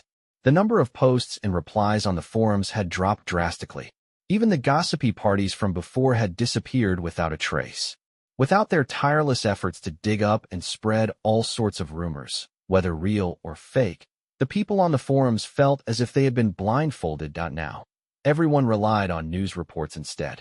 Recently, there had been an obvious increase in disappearances and accidental deaths in various places. There were also all kinds of strange weather and natural phenomena mixed in. For example, a large patch of dark clouds and lightning suddenly appeared above the Hua Yuan residential area, and a couple was unfortunately struck by lightning and died. The reporter also interviewed the security guard of the residential area, who was almost struck by lightning. The latter had a look of lingering fear as he described vividly how he had escaped death in the small lightning incident. Subsequently, the television station invited a weather expert. He explained the cause of the formation of thunderstorms as if it was a matter of fact, and how ordinary citizens could protect themselves on rainy days, reducing the probability of being hit by lightning to end the news. However, there was another version of the incident on the players' forums. There was a rumor that Thor, the god of thunder, had a fierce battle with another unknown god here. The outcome was unknown. Other than that, there were also news reports of missing or accidental deaths. The deceased had also been found to have the identity of a player. There were also some experienced criminal police officers in the public security department who sniffed out something, but they did not know why the follow-up investigations were all to no avail. These mysterious deaths and disappearances were originally the favorite of all kinds of junk marketing accounts. However, there seemed to be a mysterious force that had been suppressing the heat of the related incidents. When the relevant videos and public accounts saw that they could not gain any traffic, they turned to gossip about celebrities.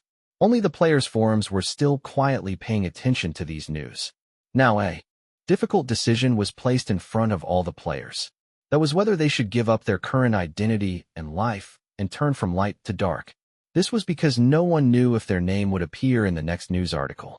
Doing so would undoubtedly increase their own safety. However, to many people, it was no different from death. Furthermore, this kind of thing was not a joke. After losing his job, how was he going to survive? How was he going to hide in the city? And how was he going to explain this to his family? Updates by Free webnovel. Perhaps the only good news for Zhang Heng was the recent collapse in the exchange rate. Many players were planning to convert their points into money for the future. On the one hand, they were preparing to hide in the future. On the other hand, they wanted to leave enough capital for their families before they left. According to the latest exchange rate table that Desai had sent him, the exchange rate between points and RMB had already dropped from 40,000 to 24,000. Han Lu's first funds had also been in place, and she was starting to buy in large amounts. She had even slightly raised the exchange rate. Zhang Heng had considered whether he had been targeted by hunting-type players this time, but this kind of player killing people was secondary. Their primary goal was to seek money. If they were targeting him, then they would really be targeting the items on his body. This was especially true for B-grade items. There was no reason for them to let him die in the vast ocean. As for personal grudges, Zhang Heng had always been single-file. He rarely met other players, and most of the enemies had been dealt with by him in the dungeon. The only exception was the conflict between him and Light Arc. If it was Light Arc, they might have the ability to do so. However, from the previous joint announcement, it could be seen that Light Arc was leaning toward maintaining the original order.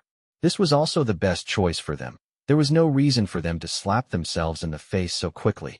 Zhang Heng then recalled the words that Naratodip had once said. Most gods did not wish for the master of the city under the ice to escape successfully, and the simplest method seemed to be to kill him as a vessel. So, could this be an attack from a god? Indeed, from the information about his location being received out of nowhere, and the method that the other party had chosen to kill him, there were too many parts that could not be inferred from common sense. However, if it was a god, then it could be explained, and it was very likely that it wasn't just one god involved. How did it feel to be targeted by a god? There was probably only endless despair left.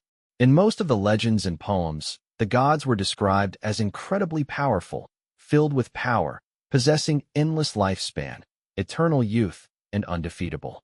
However, Zhang Heng had already fought with gods countless times, and he had personally killed more than one god. He had already proved that these creatures could be killed, and they also had weaknesses. They didn't even need humans to kill them.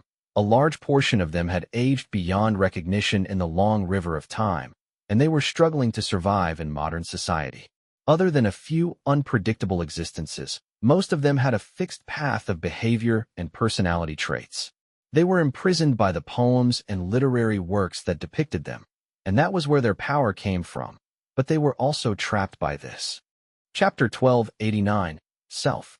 From the moment he learned of his identity, Zhang Heng had already considered the worst-case scenario.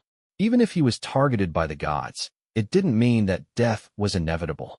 Furthermore, Zhang Heng wasn't completely isolated. According to Naratodip, at least the minions and fanatics of the Master of Under Ice City would protect him. Of course, they weren't on his side. They were just making sure that the container was intact. However, this was something that Zhang Heng could at least use. The bartender usually looked lazy and indulged in fishing, but Zhang Heng knew that she wasn't weak. Previously, in the underground tunnel, when Yemengad was about to wake up, she was the one who had sealed the giant python back. Zhang Heng guessed that her strength was at least on par with his. Other than that, there were many other gods in the god system that the Master of Under Ice City was in. Other than Nyarlathotep, who had fought Zhang Heng before, there was also his boss, Azados, whom Nyarlathotep had mentioned. However, unlike the Nordic god system, the gods in this new god system did not seem to be very united, so Zhang Heng did not really expect much help from them. In addition, The biggest danger to him was not the hostility from the external gods, but the blood flowing in his veins. Even though he had temporarily gotten rid of the nightmare last night, Zhang Heng knew that this was not the end. It was more like a beginning. The master of the city under the ice had found him. The relationship between the two would only get closer and closer. Nyarlathotep said that this was an irreversible and unsolvable process that would continue until his soul was completely devoured. Therefore, Zhang Heng realized that the time that had been so abundant, even to the point of overflowing, suddenly became unfriendly to him. Previously, on the plane, Zhang Heng had been thinking about a problem. Who exactly did his body belong to? According to Nyarlathotep, the baby that the fanatics had snatched from Tibet was not a complete life because it lacked the most important soul. In a sense, the baby was indeed a vessel. Then, the fanatics found a way to send the baby into the city under the ice. They began to change his blood to prepare for the escape of the master of the city under the ice. This was a whimsical plan, but it was surprisingly effective. If everything went according to plan, then the soul of the master of the city under the ice would eventually take over the body of the baby. However, Zhang Heng's parents barged into this lost world just as he was about to succeed. After a series of manipulations, they created a new soul, which was him, and he took over the body. From this perspective, perhaps he was the one who had taken over the nest of the magpie, but what was he like? Updates by Free webnovel. The previous rounds of dungeons had been a process for him to explore the world and gradually learn about himself.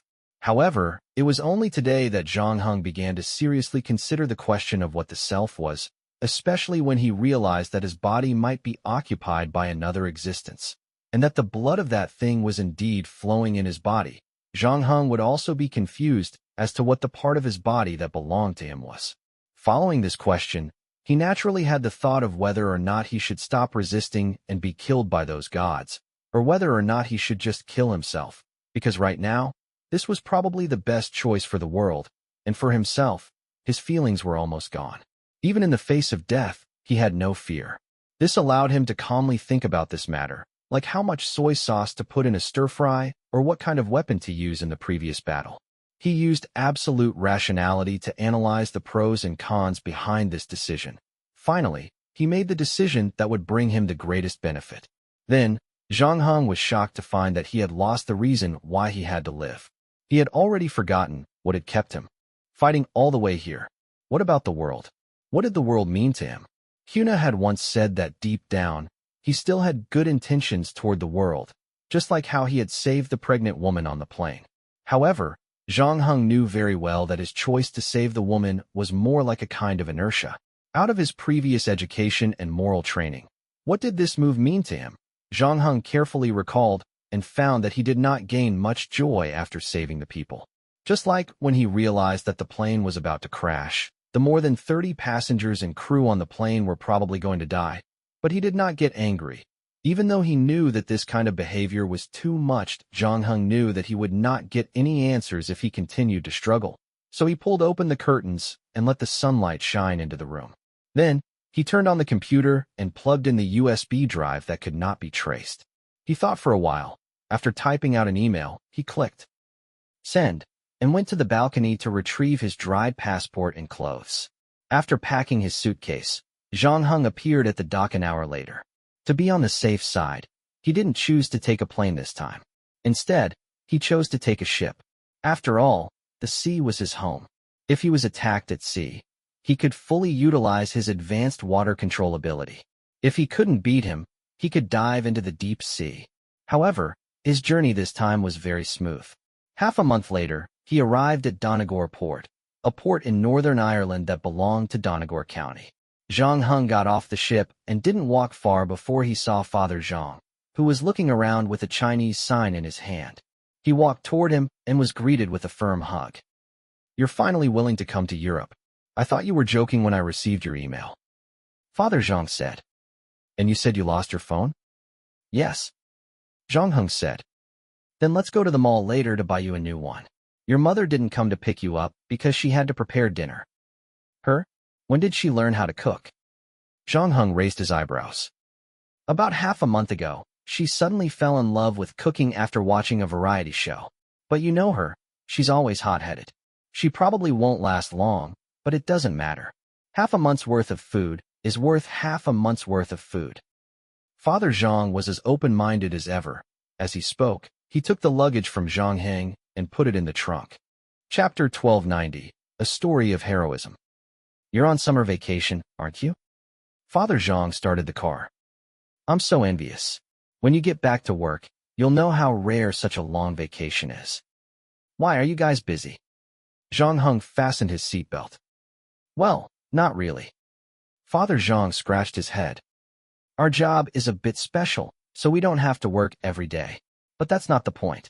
I just want to tell you that you should cherish the good times of your youth. He continued after a pause. Since you're here, why don't you stay a little longer? Your mother misses you too. Our family hasn't been spending much time together these past few years, so we can take this opportunity to take a road trip around Ireland. However, Zhang Heng said, We'll see. I'm just here to see you guys. I haven't decided how long I'm going to stay here. Father Zhang was startled. Do you have anything else to do during your vacation? Zhang Heng didn't answer the question. Instead, he asked, Have you guys received any strange calls recently? Strange calls? Do the welcoming ads at the strip club count? Other than that, then it's nothing. Father Zhang said, You know, our work is a bit special. We've been staying abroad all these years and have been running around the world. We barely keep in touch with most of our former classmates and friends. This is also the reason why we left you in the country when you were young. Your mother thinks that a stable living environment is more beneficial for the growth of children. We just moved to Ireland 6 months ago, so we don't really know anyone here. That's good. Let's bring Grandpa here later. Huh. Xiao Xia and I didn't have any objections, but didn't your grandfather always not want to go abroad? We used to think that it was because you were still studying in the country, so it was inconvenient for him to leave.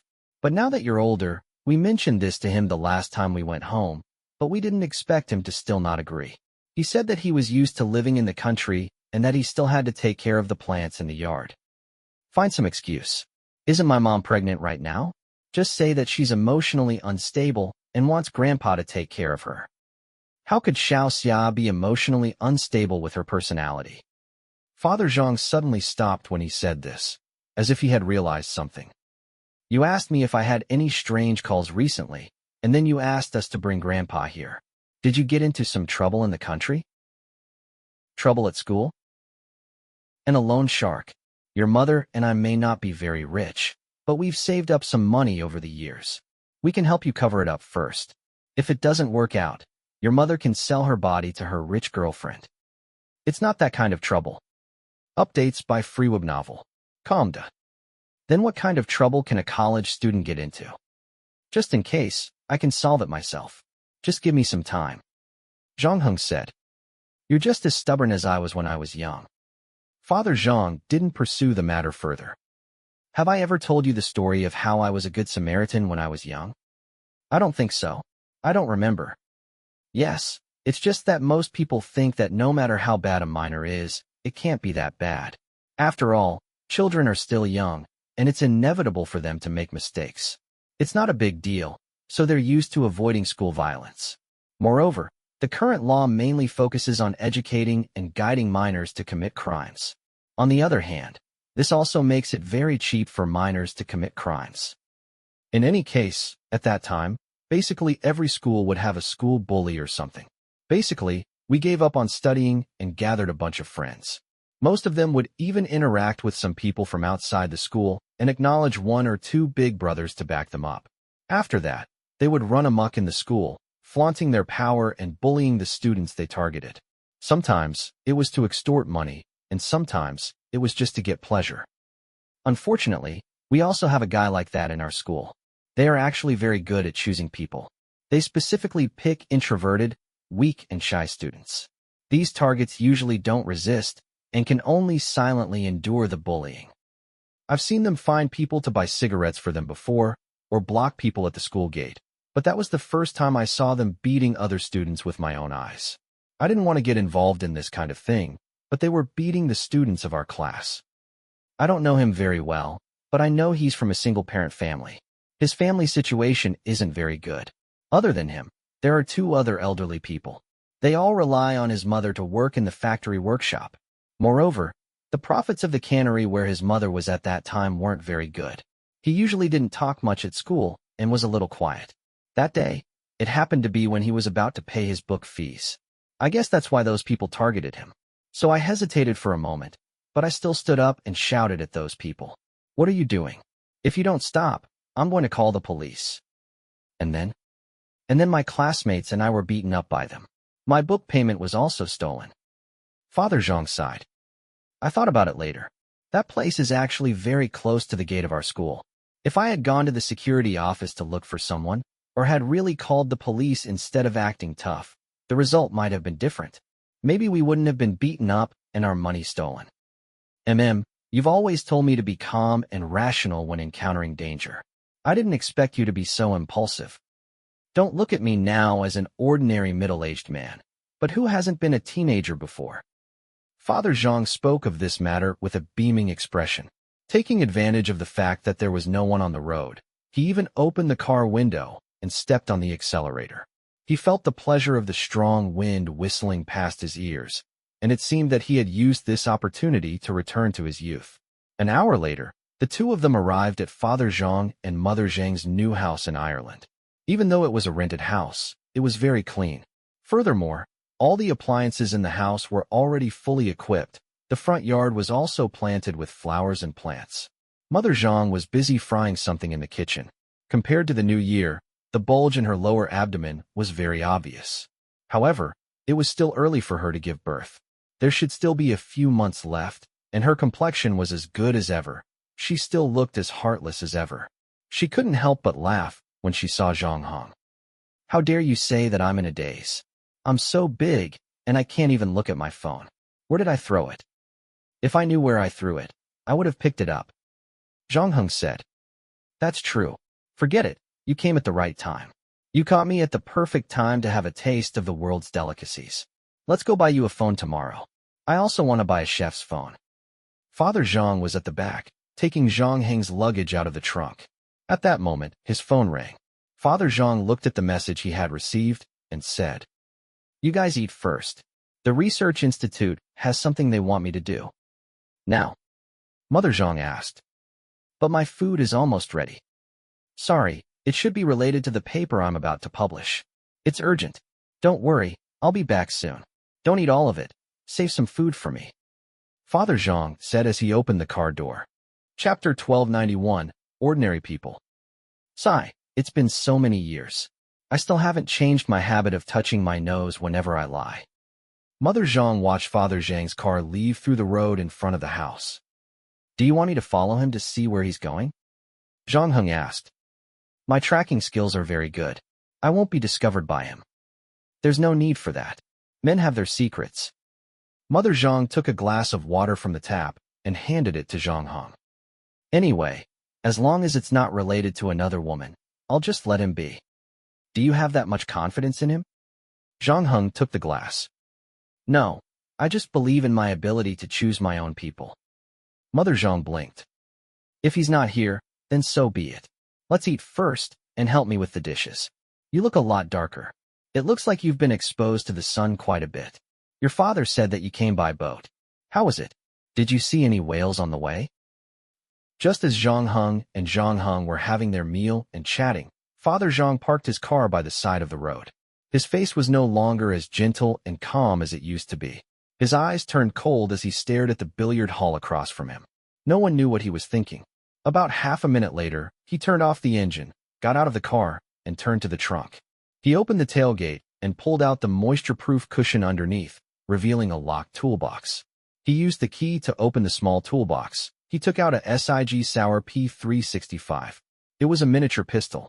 It was only 147 millimeters in length and was very portable. Unlike other pistols, it could hold 10 bullets in its magazine. If necessary, it could be upgraded to 12 bullets. Father Zhang took out the SIG Sauer P365. He opened the magazine and checked to make sure that it was loaded. Then he put the gun behind his waist and covered it with his clothes before walking to the billiard hall in front of him. Although he was trying his best to blend in with the environment, he had to admit that his scholarly temperament was hard to hide. It also made him a little out of place with the billiard hall in front of him. Therefore, after a few steps, a bald man with a beautiful tattoo on his arm said, "Hey, nerd over there, did you come to the wrong place?" However, before Father Zhang could say anything, another voice came from behind the bald man. "No, he didn't come to the wrong place, because I asked him out." The bald man turned around and saw an old man about 60 years old smiling gently at him. Updates by webnovel. Calm. I suggest you and your little girlfriend continue playing billiards and stop meddling in other people's business. Or what? The bald man clenched his fist. The old man shrugged. Or I'll use this billiard stick in my hand to smash your daisies. Old man, are you courting death? The brawny man was furious when he heard that and took a step forward. However, before he could make a move, he felt a sharp pain from somewhere behind him and fell to the ground. None of the people present could clearly see how the pool cue in the old man's hand disappeared. In fact, there was still a distance of 10 meters between him and the bald man. Quickly take your boyfriend to see a doctor. If you're late, I'm afraid there will be some sequelae. The old man turned his head and reminded his little girlfriend, who was standing next to the bald man, with a friendly smile. The latter, however, acted as if he had seen the devil. He hurriedly helped his howling boyfriend up from the ground, pulled out a pool cue with blood on it somewhere behind him, and quickly escaped with the limping bald man. Did you have fun? Father Zhang asked. It was just SOSO. Speaking of which, I'm helping you out. Even if you don't say thank you, there's no need to put on a sour face, right? Not to mention, it's in front of an old friend. Father Zhang walked to the billiard table where the old man was, and looked into his eyes. You self-proclaimed gods always use your supernatural powers to do whatever you want, ignoring the laws and rules. No matter where you appear, nothing good will come of it. That's a little unfair. The old man took a new club from the shelf at the side. You humans have been praying for us to appear. Whenever you encounter any difficulties, when you are in a desperate situation, or even just because you are in a bad mood, you will shout our names and hope for a miracle. You see, you have the desire to break the rules. That's because they don't understand the good things you have done. You might have overestimated your own kind, but it doesn't matter. The old man set up the billiard ball. I didn't ask you out today to argue with you about such things. Then what did you do it for? The old man smiled. Play a game with me first. It's a little itchy. We played it in Nuke too. Do you still remember? If you have something to say it quickly. My wife has prepared dinner.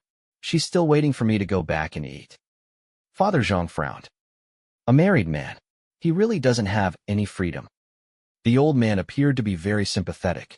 However, seeing that Father Zhang did not have any intention of playing with him, he did not force him. He took out a bullet casing from his pocket. He placed it on the edge of the table, then leaned over and aimed at the white ball in front of him. Father Zhang's pupils shrank when he saw the shell, but he quickly regained his calm. I don't buy abandoned bullets here. Beautiful handicraft, made of pure silver. The bullet's head is painted with the juice of the crystal orchid, and the bottom of the shell is engraved with Hebrew. Everything dies, but the most creative thing is the inside of the shell. The core is actually filled with the blood of the goddess of curses. Eris is the goddess of curses in Greek mythology, and her curses are very powerful. In addition, there are 16 runes from different mythological systems, ensuring that this curse can work on almost all creatures of the mythological system. In the end, this beautiful handicraft has become a terrifying weapon that can kill gods. The old man waved the club in his hand, and the white ball flew out and hit the colorful ball in front of him. Just 2 weeks ago, this bullet hit a goddess named Slade. If it was someone else, I might have to explain who Slade is. After all, not many people know her name now. But if you study these things, you should know who she is, right? Valkyrie, the Valkyrie of Norse mythology, Odin's maidservant. It is said that they will ride horses and hunt together, heading to the battlefield to search for the souls of the fallen heroes. They will give the selected ones a kiss and bring them back to Valhalla. Father Zhang said calmly. Bingo. As expected of a professional, it has to be said that many people have underestimated you. When I first met you and your wife, most of my attention was focused on your wife because I have never seen such a pure soul. In comparison, you are much inferior. Although your character and temper are very good, you are just a good, ordinary person. Chapter 1292. What a father should do. I am indeed just an ordinary person. Father Zhang said expressionlessly. If you are looking for the murderer of Slade, then you are obviously looking for the wrong person. Relax, I am not here to interrogate you. The old man watched the two colored balls enter the hole, change directions, and crouch down again. And I know that you didn't do what happened at Copenhagen International Airport because you haven't left Ireland during this period of time, right? Are you spying on me? Father Zhang's face darkened. We had an agreement when we were separated. You promised not to disturb us anymore. I remember that my original words were, if that child wasn't in danger, I wouldn't have appeared again. The old man swung his club again and shot a black ball into the bag. I have kept my promise. I haven't disturbed you and your wife in the past 18 years. But as I said before, maybe I underestimated you from the beginning. If I had known you better, I probably wouldn't have made such a promise. You shouldn't have come back. Father Zhang said in a deep voice. No, on the contrary. It's fortunate that I came back. Otherwise, you would have been in big trouble. The old man put away the club, looked at Father Zhang, and sighed. To be honest, I didn't expect you to walk on such a path. I thought you were one of the few people who really understood us. You wouldn't idolize us, nor would you look down on us. You and your wife are like two bystanders. You know our history and where we come from. So why don't you continue to observe and get yourself involved? No one should know better than you how dangerous it is. I have no idea what you're talking about. This bullet, you invented it, didn't you? The old man finally gave up on the charade and pointed at the bullet casing on the table. I'm sorry, but my men have been keeping an eye on you and your wife for the past 4 months. Initially, I wanted to know if your attitude toward Zhang Heng had changed. After all, we haven't seen each other for a long time, and humans are a species that can easily change their minds. In the end, I accidentally discovered that you were secretly communicating with a group of people behind your wife's back. You're very careful. You never call and only send emails, so you don't leave your voice messages, and you don't use your computer, tablet, or cell phone. You go to the internet cafe every time, and you often change places. You even drive an hour to the next city, and you only use a temporary email address with a 24-hour limit to send emails. So my people can't find out who you're contacting, and this matter has also aroused my curiosity. I'm bisexual and have a same-sex lover, but as a husband, I have to hide this forbidden relationship. Father Zhang said seriously. The old man was amused by him. It's useless even if you're self-deprecating. Don't forget who I am. I can't change the past, but after you leave the internet cafe, you can go back half an hour and sneak a peek. Also, do you want to make a bet? What bet? I bet the clip of the gun behind you contains the same kind of bullets. The old man said leisurely as he placed the billiard cue on the ground. It's a pity. We had such a good conversation before. I thought we would become friends. Friends? I won't forget that you forced us to enter the city under the ice. Updates by webnovel.com. And you also saved the world, didn't you? You know very well how terrible things would have been if the master of the city under the ice had come out. If I hadn't organized that scientific expedition, the entire world might have been shrouded in fear by now. After that, you proposed to adopt the child, and I agreed. I even gave him a talisman to help him block the connection with the master of the city under the ice. I did almost everything I could. The old man spread his hands. That's the problem. Based on my understanding of you, Kronos would never be so kind for no reason. So, 10 years ago, you began to search the world for people who hated the gods for various reasons, gathering them together. At the same time, you consciously guided them and helped them find a way to fight against the gods with a mortal body. In the end, you created these god-slaying bullets for these extremists? As the old man spoke, he picked up the shell casing by the edge of the table again. They were not extremists. They only had relatives or friends who died at the hands of the gods. Most of them were not even the targets of those gods. For example, there was a captain who brought his younger brother and son out to sea to fish. In the end, he met Poseidon, who was in a bad mood that day and set off a 40-meter-high wave on the sea. In the end, his son and younger brother died in that shipwreck. For so many years, he had lived in despair and pain because no one believed his words. They only thought that he was hallucinating due to excessive grief. He also thought that he would never be able to take revenge. Then you gave them hope. Hatred is the best driving force. I admit that some of us do things very crudely, but these bad habits are also given to us by you humans because you think that our image will be more flesh and blood, more similar to yours, and more conducive to the spread of those stories.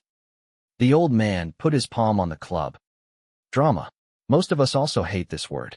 To us, it's like a curse. Also, don't make yourself sound so righteous. Others may not know, but I know very well your true purpose in doing this. It's not to avenge those extremists. You must have already figured it out in your heart. Sooner or later, Zhang Heng's true identity will be revealed. When that day comes, it's not hard to guess how the gods will react. Killing him is the easiest way to solve the problem. You know that this child will one day become the enemy of all the gods, so you've been trying to think of a way since 10 years ago.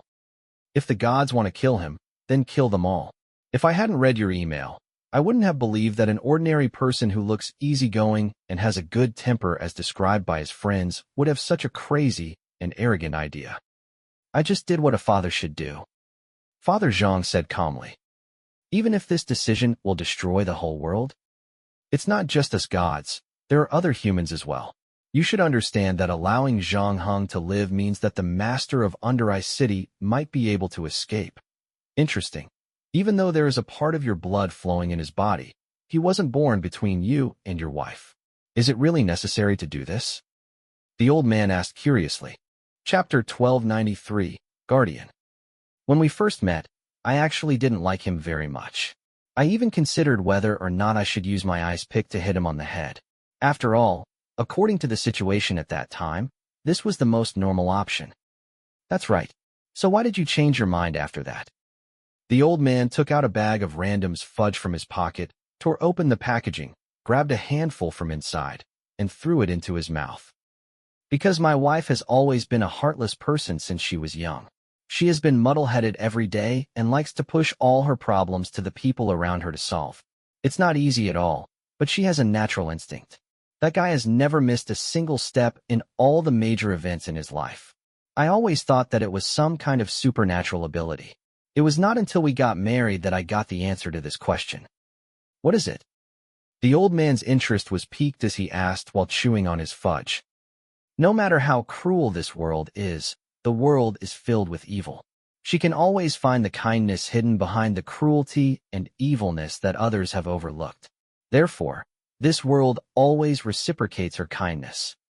Father Zhang said. At that time, when we were in the city under the ice, we could see that the child was dying after leaving the tentacle, but we were indifferent. We even faintly hoped that he would die. However, only Xiao Xia wanted the child to live. She first picked up the umbilical cord and inserted it into her body, using her own blood to deliver nutrition to the child, even though I didn't think that she had fully thought about the risks at that time.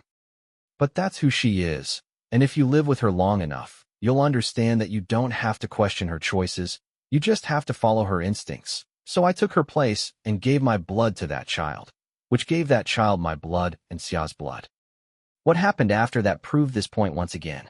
When we were surrounded by those monsters and thought that we would definitely die, it was this child who saved us.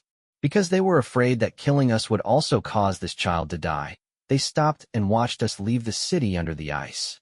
Xiao Xia and I gave him life, but in the end, he also gave us life. It was also at that time that I felt a certain connection between us and him. This was also why we decided not to ask for anything in the future. We only wanted to adopt him. Father Zhang said that. To be honest, when you made this request to me, I was also shocked. I almost thought that you had been influenced by the master of the city under the ice and became its fanatical believers. The old man said. But after I found out that he unexpectedly possessed a soul, it was indeed not suitable for me to bring him along or hand him over to my group of secret believers. It might be a good choice for you and your wife to adopt him. After a pause, he continued. So, You are willing to challenge the gods for him because he once saved you in that city under the ice? Father Zhang did not answer this question. Instead, he asked, You have never raised a child, right? Even though you have children, and there are quite a number of them, there are 3 of them. Kronos raised his eyebrows. We are gods. Indeed, we do not have much experience in this aspect. You didn't personally change the diapers of your children, nor did you go online to check which brand of milk powder was good. You searched all the way until late at night, comparing them one by one. You didn't teach him to speak word by word. When you heard him call out Daddy for the first time in a muffled voice, you didn't feel that kind of joy. You didn't rush to take him to the pediatric hospital late at night, when he had a bad stomach. You didn't rush to take him to the emergency room for him, filled with anxiety and self-blame. And I've experienced all of these. Even though we didn't manage to accompany him through his entire childhood, this is something that I've always regretted and felt guilty about. Father Zhang and the god of time looked at each other, not taking a single step back. Now you tell me, what do you mean he wasn't born by us, so he's not my son? Other than swearing at you, what else can I say? I'm only going to say these words once, and I don't want to repeat them again. You bullshit gods, you can count each and every one of you as one. Whoever comes for my son, step over my body first. After Father Zhang finished his last sentence, he pulled out the P365 from behind him and pointed it at Kronos. However, he noticed that there were no screams from anyone around him. In fact, the entire billiard hall was abnormally quiet. Even the sound of the spheres colliding with each other was gone. Updates by Free webnovel. Calm Father Zhang used the corner of his eye to glance at the 2 young girls at the table beside him. He realized that their movements were frozen there. They did not move at all, just like 2 statues. Then, he saw that Kronos' expression did not change. He nodded and said, I'm relieved to hear that. What do you mean? Father Zhang frowned. You seem to have misunderstood something. I'm not your enemy. At least in terms of ensuring your son's safety, I think our goals are the same. The reason I asked you that before was to confirm your position on this matter. Kronos replied, Don't worry, I'll help you hide the issue of the bullets. I can even pretend that I didn't notice that you wanted to kill all the gods, including me. However, you have to know that the group you created called the Guardians only have hatred in their eyes. They want to kill all the supernatural creatures and believe that this is the only way to protect humanity. If they know about the relationship between Zhang Heng and the master of Under Ice City, I'm curious, will they treat him the same way they treat us? Father Zhang fell into silence when he heard this. After a moment, he said, I command the immovable guardian. Although this organization was indeed founded by me in the beginning, and the first batch of members were also recruited by me, I was only communicating with them through an anonymous email. However, as it grew stronger over the years, things began to change. There's a very powerful guy among the Guardians. It's basically the same as reorganizing the Guardians and turning the Guardians into their own organization. The Guardians' executive ability and cohesiveness have improved by a few levels, but it has indeed become more and more unfamiliar to me. However, the basic tenets of the organization have not changed. This is also the reason why I still gave them the manufacturing method of the Godslayer bullet after hesitating. TSK, TSK, TSK. You opened Pandora's box just by giving them this thing. I just got a tip that they seem to be working with Seth to start a war between the old and new gods, and the odds are that they've already succeeded. I'm afraid there's going to be a lot of excitement. Chapter 1294, Rhythm. How's Grandpa's health? After dinner, Mother Zhang covered the portion of food left for Father Zhang. Then, she took out an ice cream from the fridge and collapsed on the sofa. Pretty good, you know him. His lifestyle is healthier than anyone else's. He walks and exercises every day, planting flowers and plants. He's still learning at his age. Zhang Heng said as he pointed at the ice cream. You, on the other hand, aren't you pregnant? You should eat less cold food, right? It's rare that your father isn't around, so I ate half of it. I'll leave the rest to you. Zhang Heng's mother said as she quickly opened the popsicle paper in her hand and licked it. I told my father before that I should bring my grandfather over to stay for a while. Ah, no way. Doesn't that mean that there are 2 people in this family who are in charge of me? Zhang Heng's mother couldn't help but shudder when she thought of the tragic life that followed. I'm just kidding. Of course, it would be great if my dad was willing to come, but in this case, you're the only one left in the country. Mother Zhang took a bite of the popsicle. No one can take care of anything. I'm already 20 years old, and I still have Annie Han. Mother Zhang's ice cream suddenly didn't smell good when she heard this. She stared into Zhang Heng's eyes and frowned. What's wrong? Do you and Han Lu often communicate? I heard from Grandpa that the two of you went to Japan for a vacation together. We did go on a vacation, but we only communicate 3 or 4 times a semester. Mother Zhang's expression relaxed slightly, but she still said, No, you should stay away from her in the future. I was careless before, and I thought that woman would be worried about her 20-plus years of sisterhood, but then I remembered that she was never a kind person, and she would definitely get what she wanted. When I was studying abroad, in order to drive me to buy her favorite cake, she could get up in the middle of the night and run to the balcony naked to blow her cold to win my sympathy.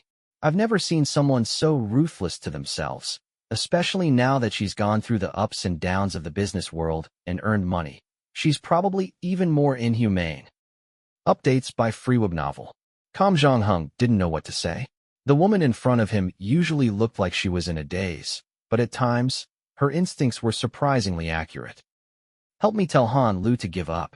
I won't give her the chance to call me Mom. Although it feels good to think about it that way, doesn't that mean that there are 3 people in this family who are in charge of me? Mother Zhang bit down on the popsicle in her hand.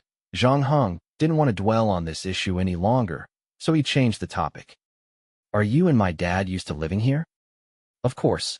We've traveled the world over the years, and my adaptability and survivability have been pushed to the max. Even if I were to be thrown on a deserted island, I would still be able to live happily with the monkeys on the island. It's just that the takeout and express delivery here are not as convenient as in China. Zhang Heng's mother paused. Actually, your father and I are thinking of settling down here. Settling down? Are you planning to settle down here? Zhang Heng raised his eyebrows. Yes, my tutor recommended me to Menus University, but it's not a lecture, it's an administrative job. It said that I'm quite free. Basically, I only have to work a few hours a day. I can freely arrange the rest of the time. That sounds good. Congratulations. No, it's not that fast. Zhang waved her hand. The school is still discussing it, but if it's approved, our next step will be to buy a house near the school. When that time comes, your father will also change a job that can accompany me. You still have 2 years to graduate, right? How about it? Are you interested in studying here? This way, our family can reunite. Previously, because of work, we left you behind in China, but in the blink of an eye, you've grown so big. I don't know. I haven't thought about the future yet. Zhang Heng said honestly.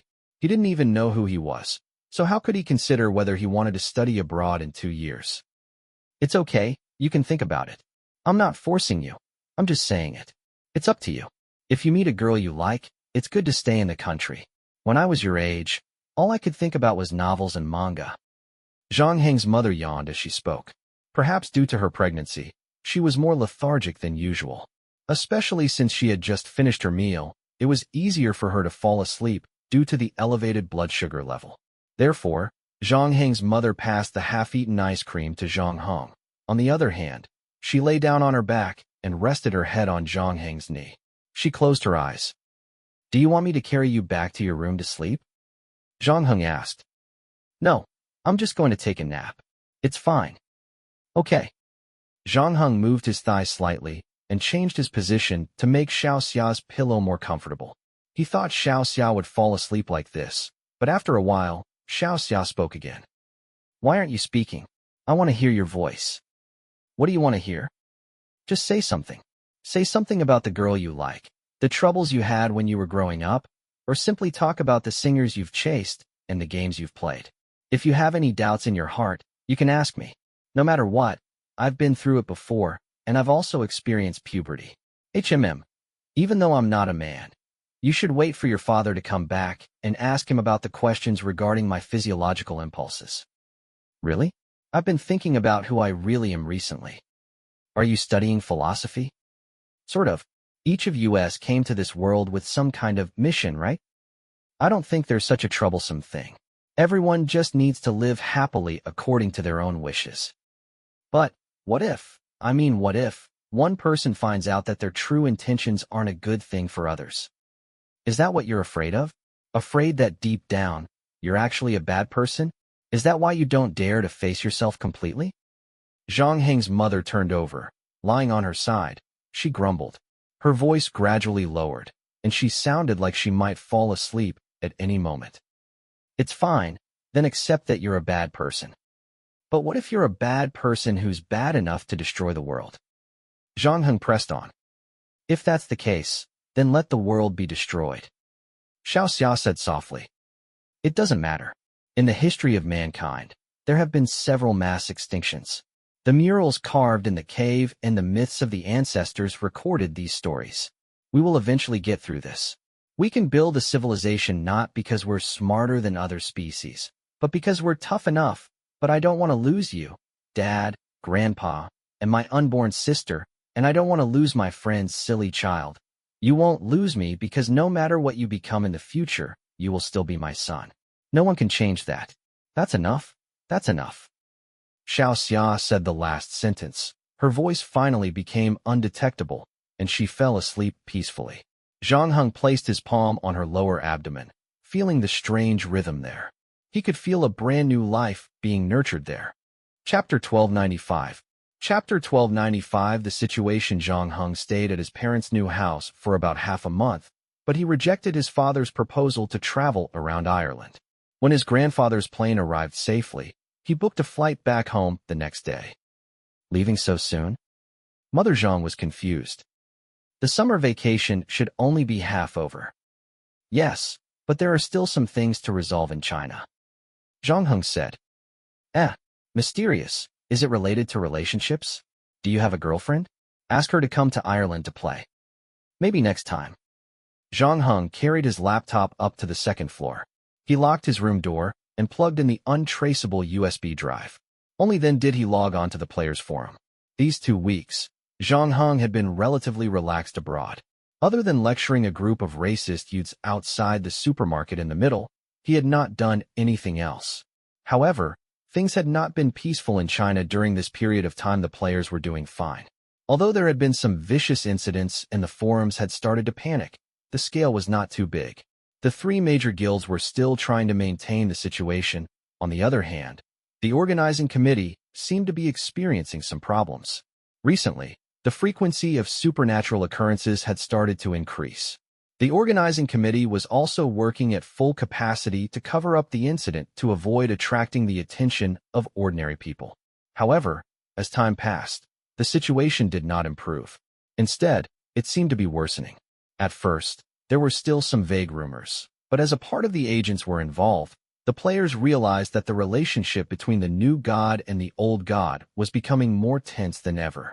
In the chat room, an ID named Don't Want to Practice the Piano was introducing the current situation to Zhang Heng.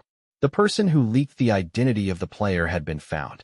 It was one of the Egyptian pillar gods, Seth. He was also the mastermind who had scammed Death Dream from the 3 major guilds. He had also kidnapped the phone god, the god of chaos. That's right.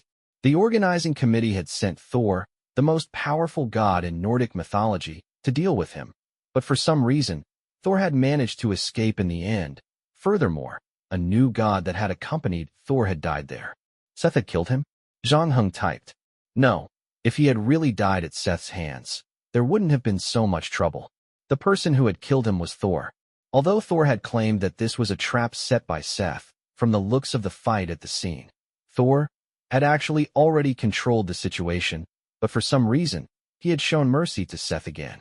With Thor's personality, he should be easily provoked. Yes, most people thought so too.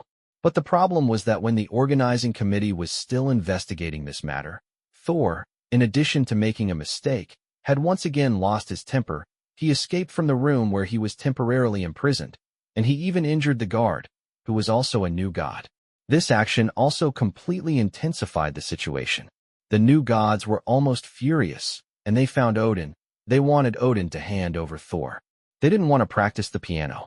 And then, although the Nordic gods admitted Thor was in the wrong, they refused to make any promises. This action further aroused the protests of the new gods and caused the Nordic gods to shut down the internet for the next 10 days. They had the people from the telecommunications company check it several times, but they were helpless. Well, this is what I didn't expect. And then someone killed Odin's mount. Sleipnir came to take revenge on the Norse gods, which made Odin furious. It sounds like someone is trying to drive a wedge between the new gods and the old gods. Is it Seth? Logically speaking, Seth should be the biggest suspect. However, after Thor went missing, Seth came alone to the organizing committee and announced his surrender. He was very cooperative throughout the whole process. In addition, I'm not sure if you've heard about what happened at Copenhagen International Airport. What happened? Zhang Heng's expression changed. A battle took place there 3 weeks ago. 2 Valkyries died while the organizing committee was carrying out a secret mission there. Another Valkyrie went missing. It was said that the suspect was the mechanical god of the new god, and a large-caliber weapon made by the mechanical god had also been found at the scene. The mechanical god? Zhang Heng's fingers stopped on the keyboard. He was keenly aware of something. The battle should have happened on the same day that the Assault 8-300 that he was riding on had crashed, considering the mysterious malfunction that the plane had encountered at that time. All the mechanical parts had stopped working, and the so-called god of machinery had appeared at the end of his journey, Denmark's Copenhagen International Airport. If this was a coincidence, then it would be too much of a coincidence if there was no connection between the two. Zhang Heng had been wondering for the past few days whether his identity had been completely exposed and made known to all the gods, making him the #1 target of the gods. However, from the looks of it, the situation wasn't as bad as Naratodip had said. Without a doubt, this mechanical god was probably another god who knew his identity besides Kronos, the bartender, and Naratodip. If possible, Zhang Heng wanted to find the mechanical god. From the mechanical god's mouth, he wanted to know how many other people knew his identity and how the other party had located him. However, 2 Valkyries had died. Another Valkyrie had gone missing. The organizing committee must have sent a large team to search for the mechanical god. 3 weeks had passed, but the organizing committee still had no results. In order to not attract the attention of ordinary people, the traces of the previous battle had probably been erased. It would not be easy for him to find the mechanical god. Therefore, Zhang Heng only had a thought before giving up. You're currently abroad, right? Then I suggest you continue to stay abroad. After all, there's still some time before school starts. I don't want to practice my piano and continue typing. Even though Seth had already surrendered, the conflict between the new god and the old god was showing signs of becoming more and more intense. The tension between the two sides was not formed overnight. After all, there were only so many believers. A little more would mean less faith for the others. It was almost irreconcilable. The two events were more like a fuse, igniting the long-suppressed conflict between the old and new gods. I heard that some of the agents had been forced to take sides and participate in some covert confrontations. These private actions would sooner or later turn into surface confrontations. I don't think we can remain on our own. After so many rounds of the game, the players who survived have become a force to be reckoned with. I don't think either the new god or the old god will ignore us. Chapter 1296. Chapter 1296. Farewell. Zhang Heng left the forum room after ending the exchange with Fan Mainan, but he did not change his plans to return home. It would be safer to stay in Ireland, but as he said, he still had unfinished business. Fan Mainan's illness had not been treated, and there was a ticking time bomb in his body. Most importantly, his family was here, and he did not want to bring trouble to them. Every day he stayed here, the risk of being found increased. At the same time, the other party would also notice his parents, grandfather, and unborn sister. That was why Zhang Heng decided to pass on the most important reason. However, he did not tell Xiao Xia or the other people in the room about it. Even so, the night before he left, there would still be a small problem. It was already 1 o'clock in the morning when Zhang Heng heard the sound coming from downstairs. The sound was not loud, but it did not escape Zhang Heng's ears. When he slept, the door was not closed, just in case something happened. Therefore, Zhang Heng got out of bed. He grabbed a knife that he had bought at the supermarket and hid it behind his back. He bent down and quietly walked down the corridor like a civet cat. He walked down the stairs to the living room and saw a figure carrying him on his back. He was standing in front of the fridge, rummaging through something. It's so late. What are you looking for? Zhang Heng put away the knife in his hand and asked. The figure heard his voice and turned around. It was Father Zhang. He was holding 2 bottles of beer in his hands. The stars tonight are pretty good. Let's go sit in the courtyard. Oh right, bring some mosquito repellent. It's in the first drawer under the coffee table. Zhang Heng opened the drawer. Sure enough, he found a bottle of mosquito repellent. He sprayed it all over himself before returning to the courtyard and tossing it to his father.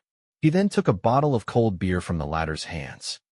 When you were young, I told you stories about the stars, didn't I? After applying the mosquito repellent, Zhang Heng found a chair and sat down. He pointed at the starry sky above him. Isn't it amazing? People from 2,000 years ago looked up and saw the same starry sky as we did. I remember you telling me many myths about the stars. Zhang Heng sat down on another chair. That's right. If you look back at the early human civilization, you'll realize that almost every civilization had stories about the stars. At that time, people were filled with curiosity about the stars above their heads. Those celestial bodies tens of millions of kilometers away from us were so mysterious and untouchable. The pictures drawn from their proximity also stimulated the imagination of the people under the stars. Father Zhang opened the beer in his hand and took a sip. At that time, the environment our ancestors lived in was much more difficult than it is now, and there were too many unexplainable things in the world, such as diseases, natural disasters. Why the wheat yield on the same piece of land was decreasing year by year, and why there were always many retarded children born to nobles. They hoped to find an answer, but the technological level at that time could not give them that answer. This is why the gods were born, to bring the answer to mankind. They are like the starry sky above us, mysterious and untouchable, giving people endless reveries. You have to admit that this is actually quite romantic. People push problems that they cannot solve to the gods. Thunder is because the thunder god is drumming on the clouds. The sun rises and sets because the sun god is cruising in a carriage in the sky. Disease and disaster are the divine punishments that a god has given to humans out of anger. This also tells us that we should always be humble and do more good deeds. When I first came into contact with the stories in the frescoes and the ancient books, I asked myself, did their prayers and sacrifices finally take effect? Was there really a rainstorm that came in time to save the crops that were about to be killed by the drought? Did the god of war give the blessing of victory to the warriors of their country when their country was in danger? Would the fertility goddess bless the birth of his second child? Then I suddenly realized that none of this really mattered. People choose to believe in a god because belief can help them find some kind of spiritual comfort in this chaotic and difficult world. At least until our civilization has developed to a certain extent, we cannot control the weather. Rain may or may not come tomorrow. Those who firmly believe that rain will come tomorrow will be happier than those who do not believe that rain will come tomorrow, at least for one day. This is the meaning of belief. It can give you some kind of spiritual encouragement so that you can survive the long night better than others. At that time, it was probably the honeymoon period between mankind and the gods. Together, we fought against the unpredictable nature and established a civilization on this land. However, with the development of technology and productivity, the previously unanswerable questions were solved one by one and became no longer mysterious. Even the gods behind them lost the respect of mankind and fell from the altar. As for the remaining gods, their relationship with mankind gradually changed. They no longer existed to find an answer, but what remained unchanged was that they still carried the desire of mankind. Zhang Heng listened quietly. He opened his own bottle of beer, but he did not say a word. Of course, with the constant improvement in technology and entertainment, mankind has developed many new desires. For example, in the hot summer, the desire to return to the air-conditioned room. We have already climbed to the moon, so we are also eager to climb to the stars.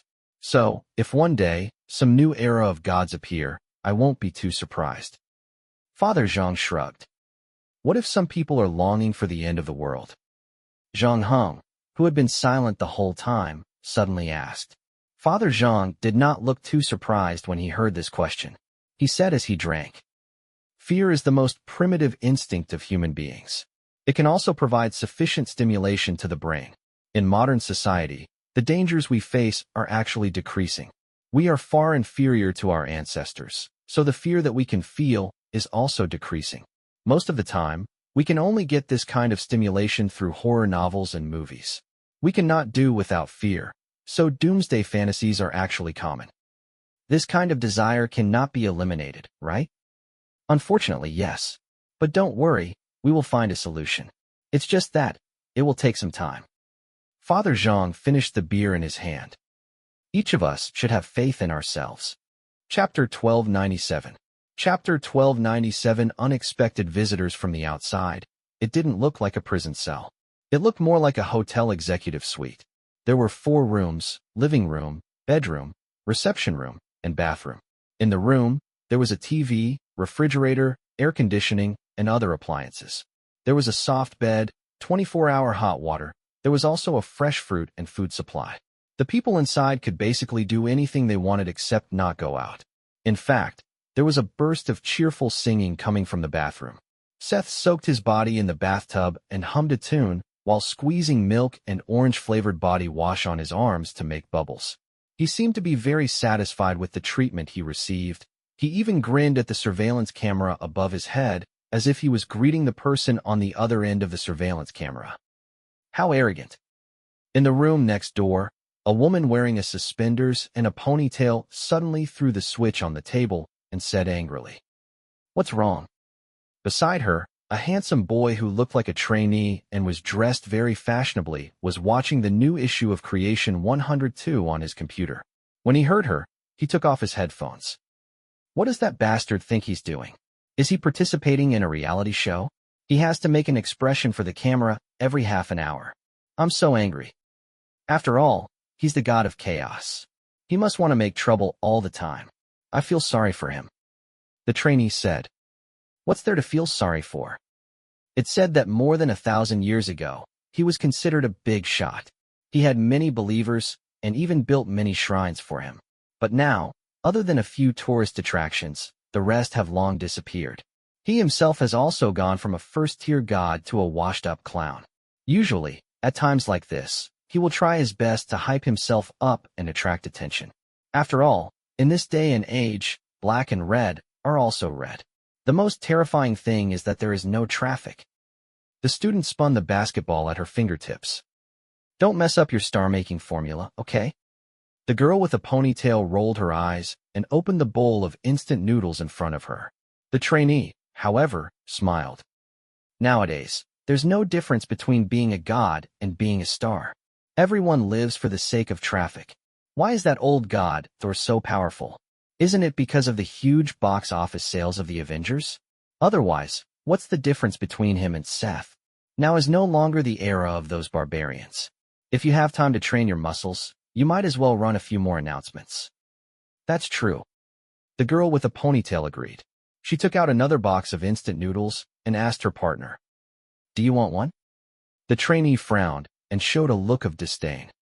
I have to ensure that the nutrition is balanced. I can't eat this kind of junk food.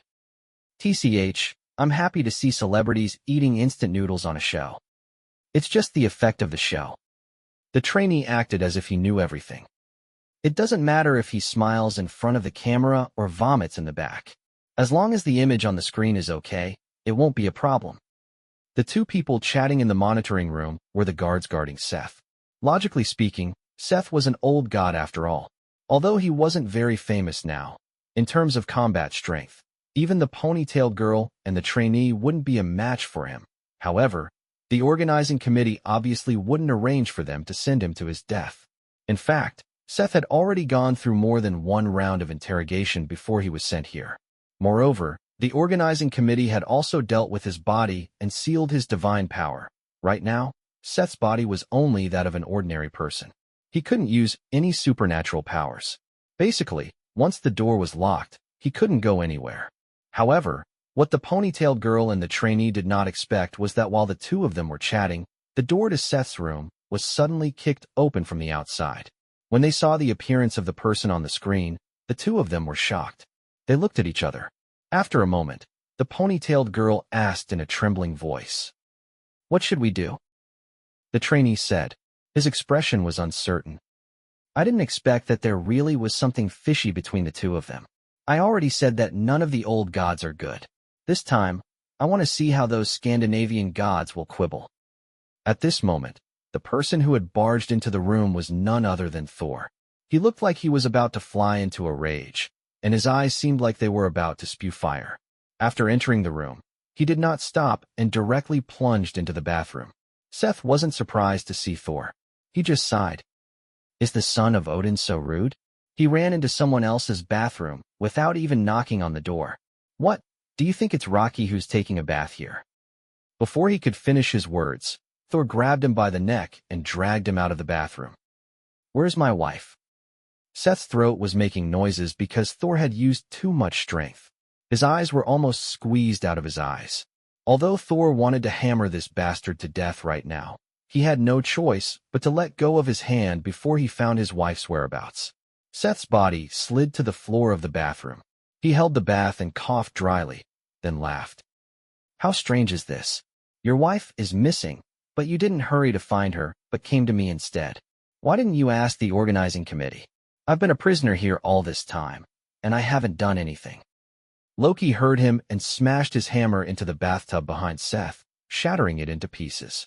The splashing cement and porcelain pieces left streaks of blood on Seth's naked body, but the latter's expression remained unchanged. What a pity. I quite like this bathtub. Thor had already used this blow to release part of the anger he had suppressed in his heart. He calmed down a little and put away his hammer. He looked up at the surveillance camera above him.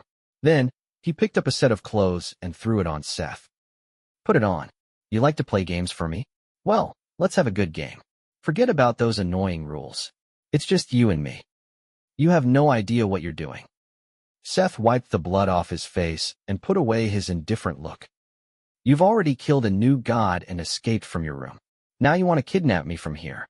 Do you really think that the organizing committee is just a decoration? You don't have to worry about that. When the matter is over, I will naturally apologize to the organizing committee. You should worry more about yourself. I can guarantee that for the next 24 hours, you will be in hell until you bring me to my wife. Oh, it sounds quite interesting. Seth put on his clothes and was once again strangled by Thor. The two figures rushed out of the room and disappeared into the camera. Only the trainee and the ponytail girl were left looking at each other. Chapter 1298, The Clouds of War. Zhang Heng did not choose to fly directly back to the city where his school was located or to transfer to his hometown. Even if the plane crash was not enough to kill him now, he did not know how many people knew about his identity, so he tried his best to keep a low profile. In the end, he chose to land at Honko Airport, borrowed the identity cards of others, and rented a car to drive back to school. He didn't go to the game station to look for the bartenders, and he didn't even contact Ma Wei, who was still a tutor. He just went to the storage place to get his hidden scabbard and plague bone bow in exchange for his polo, and then he took advantage of the time freeze. He drove out of the city overnight. He drove the car to his and his grandfather's house. Since his grandfather was already in Ireland, it was now pitch black. Zhang Heng used the key to open the door and walked into the room. Before his grandfather left, he cleaned the house very neatly.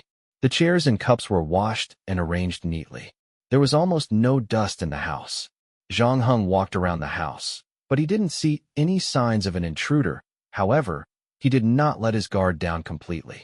He searched the courtyard again. The information that was leaked on the internet listed his address as a school. It even listed the house number of his dormitory in detail. However, there was no information about the house in his hometown. However, Zhang Heng did not feel that he could rest assured just like that. After all, it was already an information society. As long as he was willing to put in the effort, it was not difficult to follow one or a few messages to find another. Therefore, even if Zhang Heng did not find any signs of being hacked, he still did not plan to stay here. He took advantage of the time freeze to catch up on his sleep and put on some makeup to cover up his original appearance. Then, he drove away before the extra 24 hours were up. At 0:17, Zhang Heng parked the polo at the entrance of the KTV he was looking for. Then, he walked straight in under the eyes of 4 burly security guards. He passed the counter in the lobby and ignored the inquiries from the front desk. He walked straight to room 2306. The last time he was here, There was a sexy bunny with a sweet smile standing by the door of the private room. However, this time, it was two burly men who were even bigger than the security guards outside. Their waists were bulging. Zhang Heng showed them the serial numbers on his arms. However, they did not move away from him. Instead, they signaled for Zhang Heng to raise his hands. Zhang Heng stared into the eyes of one of the burly men, causing the latter to stop in his tracks. "One person," Zhang Heng said. The burly man nodded and allowed his companion to stand at the door while he continued to walk forward and reached out to touch Zhang Heng's body. Updates by VIP Novel. The reason Zhang Heng agreed to the search was because he could see that the burly man didn't seem to be targeting him, but was just doing his job. And if there was really something wrong with the man, it was because of him. If there was only one person, he could subdue the man with his superior reflexes. The brawny man quickly finished searching Zhang Heng's body and nodded at him. "I'm sorry, we've just received news that a game point has been attacked. Fortunately, there aren't many players there, so the casualties aren't too serious. However, the other game points have also strengthened their defenses." "Do you know who did this?" "The organizing committee is still investigating." The burly man left after saying that, obviously not intending to say anything more. Zhang Heng did not ask any more questions. He walked into room 2306 and saw the receptionist wiping a double-barreled shotgun.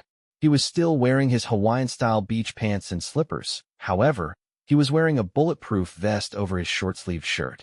Because Zhang Heng had put on makeup, he could not recognize him. He held the shotgun and asked, "Is there anything I can help you with?" "I want to identify 2 items." Zhang Heng said. "No problem. I'm happy to help." Seeing that there was a business visit, the beach pants uncle readily agreed. However, he still did not put down the shotgun in his hand. However, because Zhang Heng was new, he patiently explained. "Recently, the situation has been a little unstable. We are currently on the eve of war, and unfortunately, my strength is the worst among all the hosts at the game point. At the same time, it seems that my business partners have no interest in protecting me, so I have no choice but to protect myself." When he mentioned business partners, he glanced at a group of women dressed in cool and flowery clothes. Zhang Heng had already learned from the beach pants uncle that this group of KTV princesses was actually a group of succubi. However, their relationship with the beach pants uncle was indeed rather strange. They were not his subordinates. The two sides were just partners.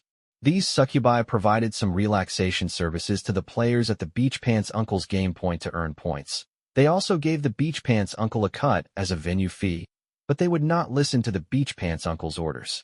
As expected, one of them said, "We're not your bodyguards. Why should we guarantee your safety?"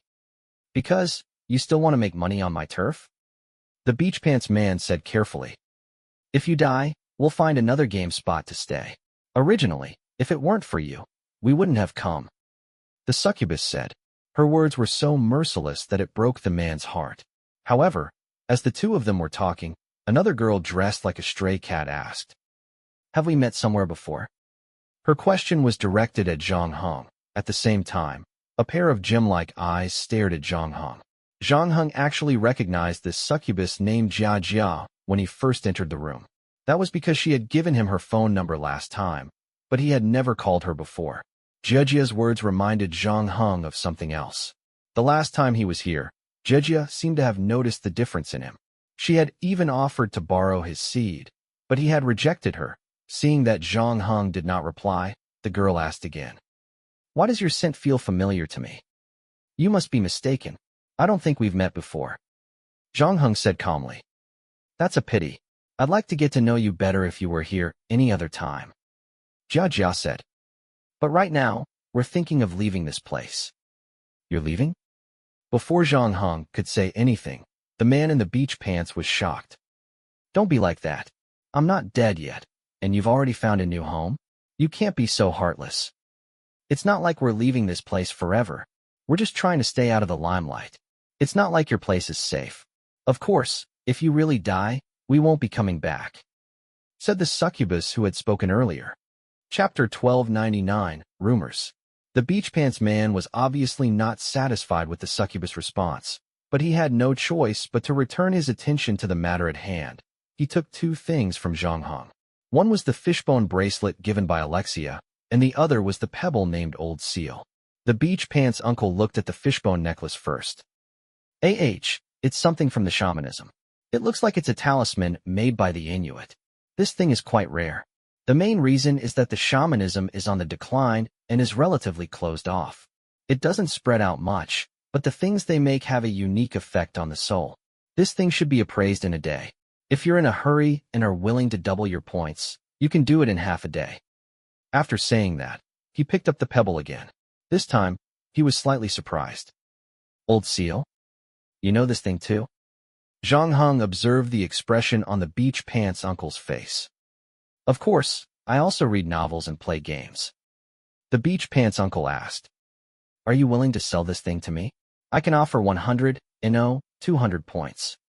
I didn't know that there was a tool recycling service in game points. Zhang Heng said. It's not a service for game points. I bought it myself. The man in the beach pants said. You don't have to worry about the tools that I lied to you about. All the old seals are F-grade tools. Based on the exchange value between you players, they won't be worth more than 50 points. If you sell it to me, you'll earn 4 times the original price. Moreover, this thing has a single purpose, so it's not useful under normal circumstances. Then why are you willing to spend so much money to buy a useless item from me? It's just in case. The beach pants uncle mumbled. However, before he could finish his sentence, he heard a voice from the succubus. I'll offer 500 points. What are you guys trying to do? The beach pants uncle almost jumped out of his seat when he heard that. It's fine if you don't try to protect me, but you still want to snatch an old seal from me. The person who raised the price was a pure-looking girl who looked like a girl from the neighborhood. Zhang Heng remembered that her name was Bei Bei. Bei Bei tucked her hair behind her ear and looked at the man with a half-smile. You still have the cheek to complain that we're not cooperating with you? Did you tell us everything you know? Unfortunately, you're not the only source of information for us sisters. Updates by VIP Novel. Com. The beach pants uncle said with a smile. At the same time, he winked at Bibi, signaling for them to take the old seal from Zhang Heng. After that, the two of them slowly discussed who should get it. However, Bibi completely ignored his winks. Instead, he said to Zhang Heng, I'm different from the profiteers over there. I won't let you suffer any losses. I'll give you 600 points to sell this to me, okay? If you need anything else, I can provide you with a special service. However, to her surprise, the new player opposite her said, I don't lack points, or rather, I don't lack these 600 points. However, if any of you know the origin of this old seal or the creator's information, I can give this to you for free. The man in beach pants had a strange expression on his face. Zhang Heng already knew that he was the vessel chosen by the master of Under Ice City. The conflict between the two of them could not be reconciled. There would definitely be a battle in the future, and the old seal was the only thing he could find that could work on the other party.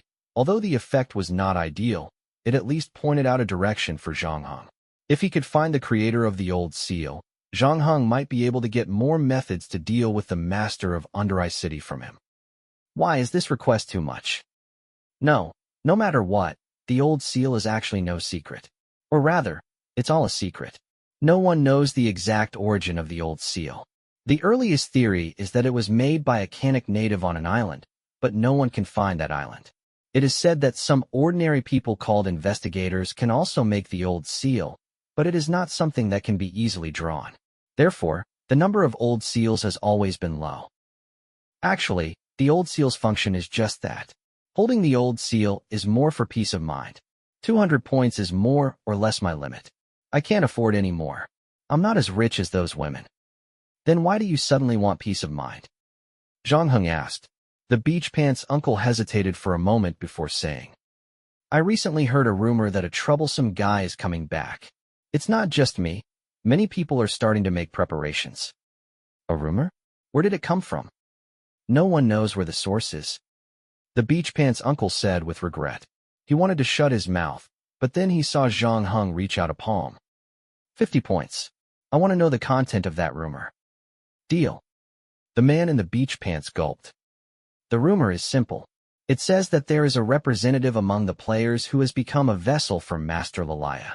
When the time is right, That existence that feeds on terror and is unable to communicate will break free from the cage of the stars and return to the human world, bringing destruction and disaster.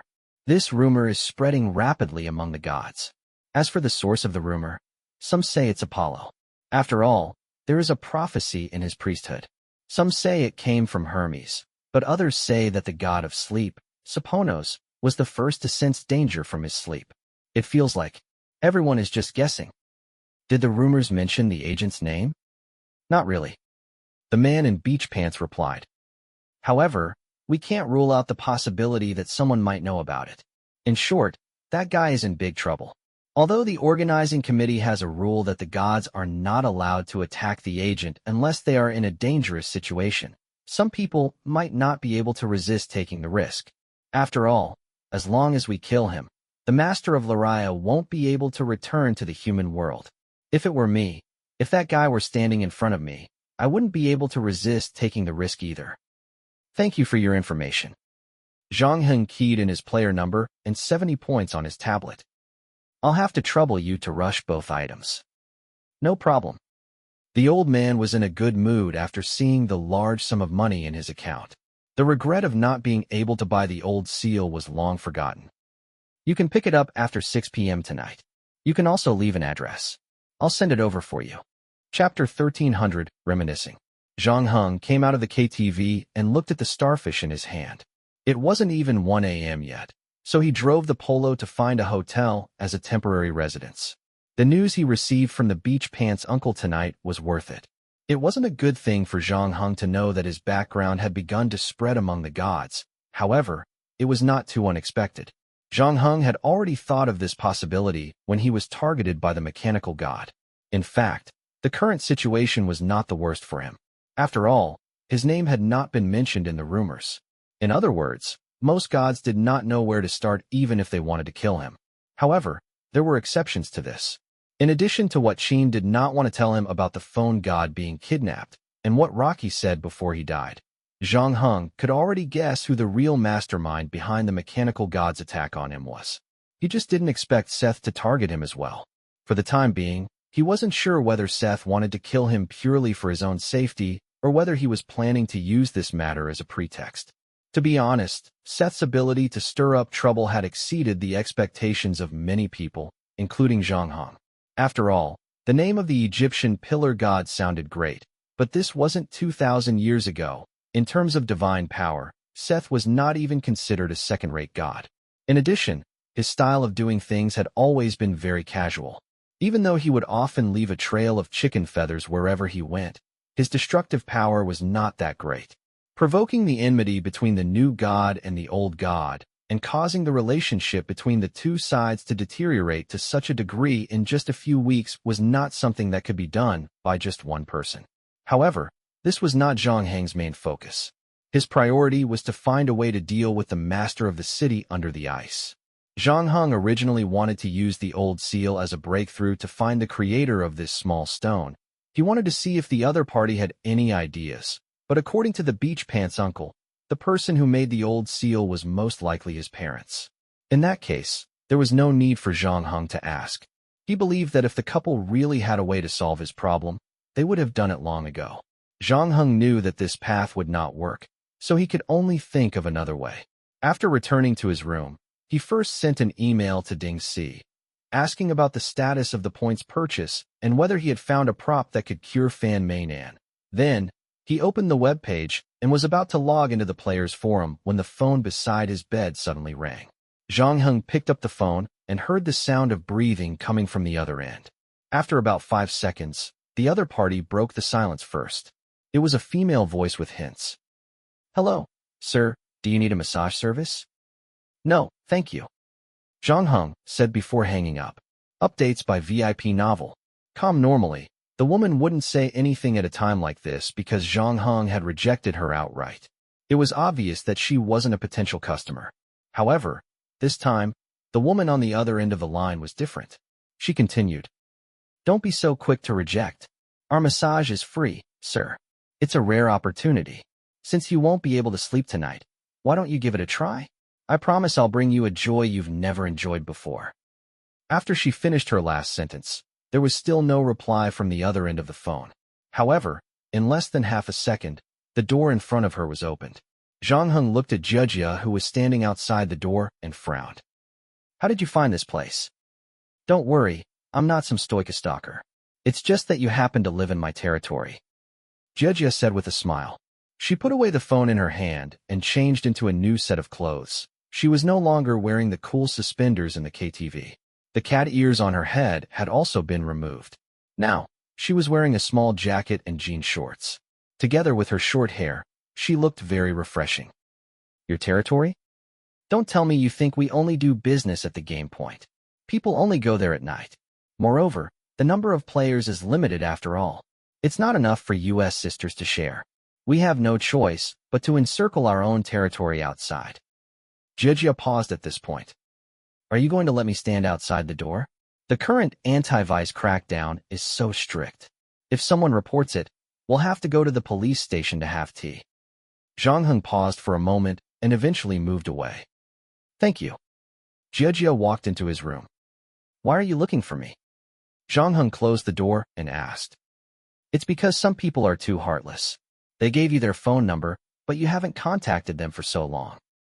Jia's eyes wandered around the room, but she didn't sit on the two empty chairs. Instead, she sat on the bed. I don't understand what you're talking about. Zhang Heng said calmly. There's no use denying it. Even though your makeup skills are very good, the smell on your body can't be hidden. Smell?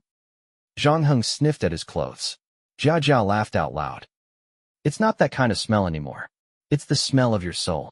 However, compared to the last time we met, your smell has changed quite a bit. This is also the reason why I wasn't able to recognize you immediately at the game point. It seems like you've been through a lot recently. Since Jia had already said that, Zhang Heng couldn't deny it. He could only say, I've been busy with some very important things recently, so I can't focus on catching up on old times. Miss Succubus blinked. Why? Is it because I'm too clingy that you're tired of me? No, it's not because of that. Zhang Heng shook his head and walked to the window. He picked up the thermos on the table and prepared to pour Jia a glass of water. However, the next moment, he stopped in midair. Then, his other hand reached for the knife at his waist. I want to tell you that our previous agreement is still valid. Even if you don't use any forceful methods, you can still sleep with me. Jia said as she looked at Zhang Heng's knife-wielding hand. Are you still going to lie at this point? Zhang Heng pressed the knife in his hand against Miss Succubus' neck, showing no sign of showing mercy. How many people did you bring? I didn't bring anyone. In fact, I snuck out of the game. I'm not a fool. Even though we have a good relationship, you're my personal possession. I have no intention of sharing you with anyone. Jia was a little nervous when she was suddenly stopped by the knife. However, her eyes were still wide open. There seemed to be no impurities in her brown pupils.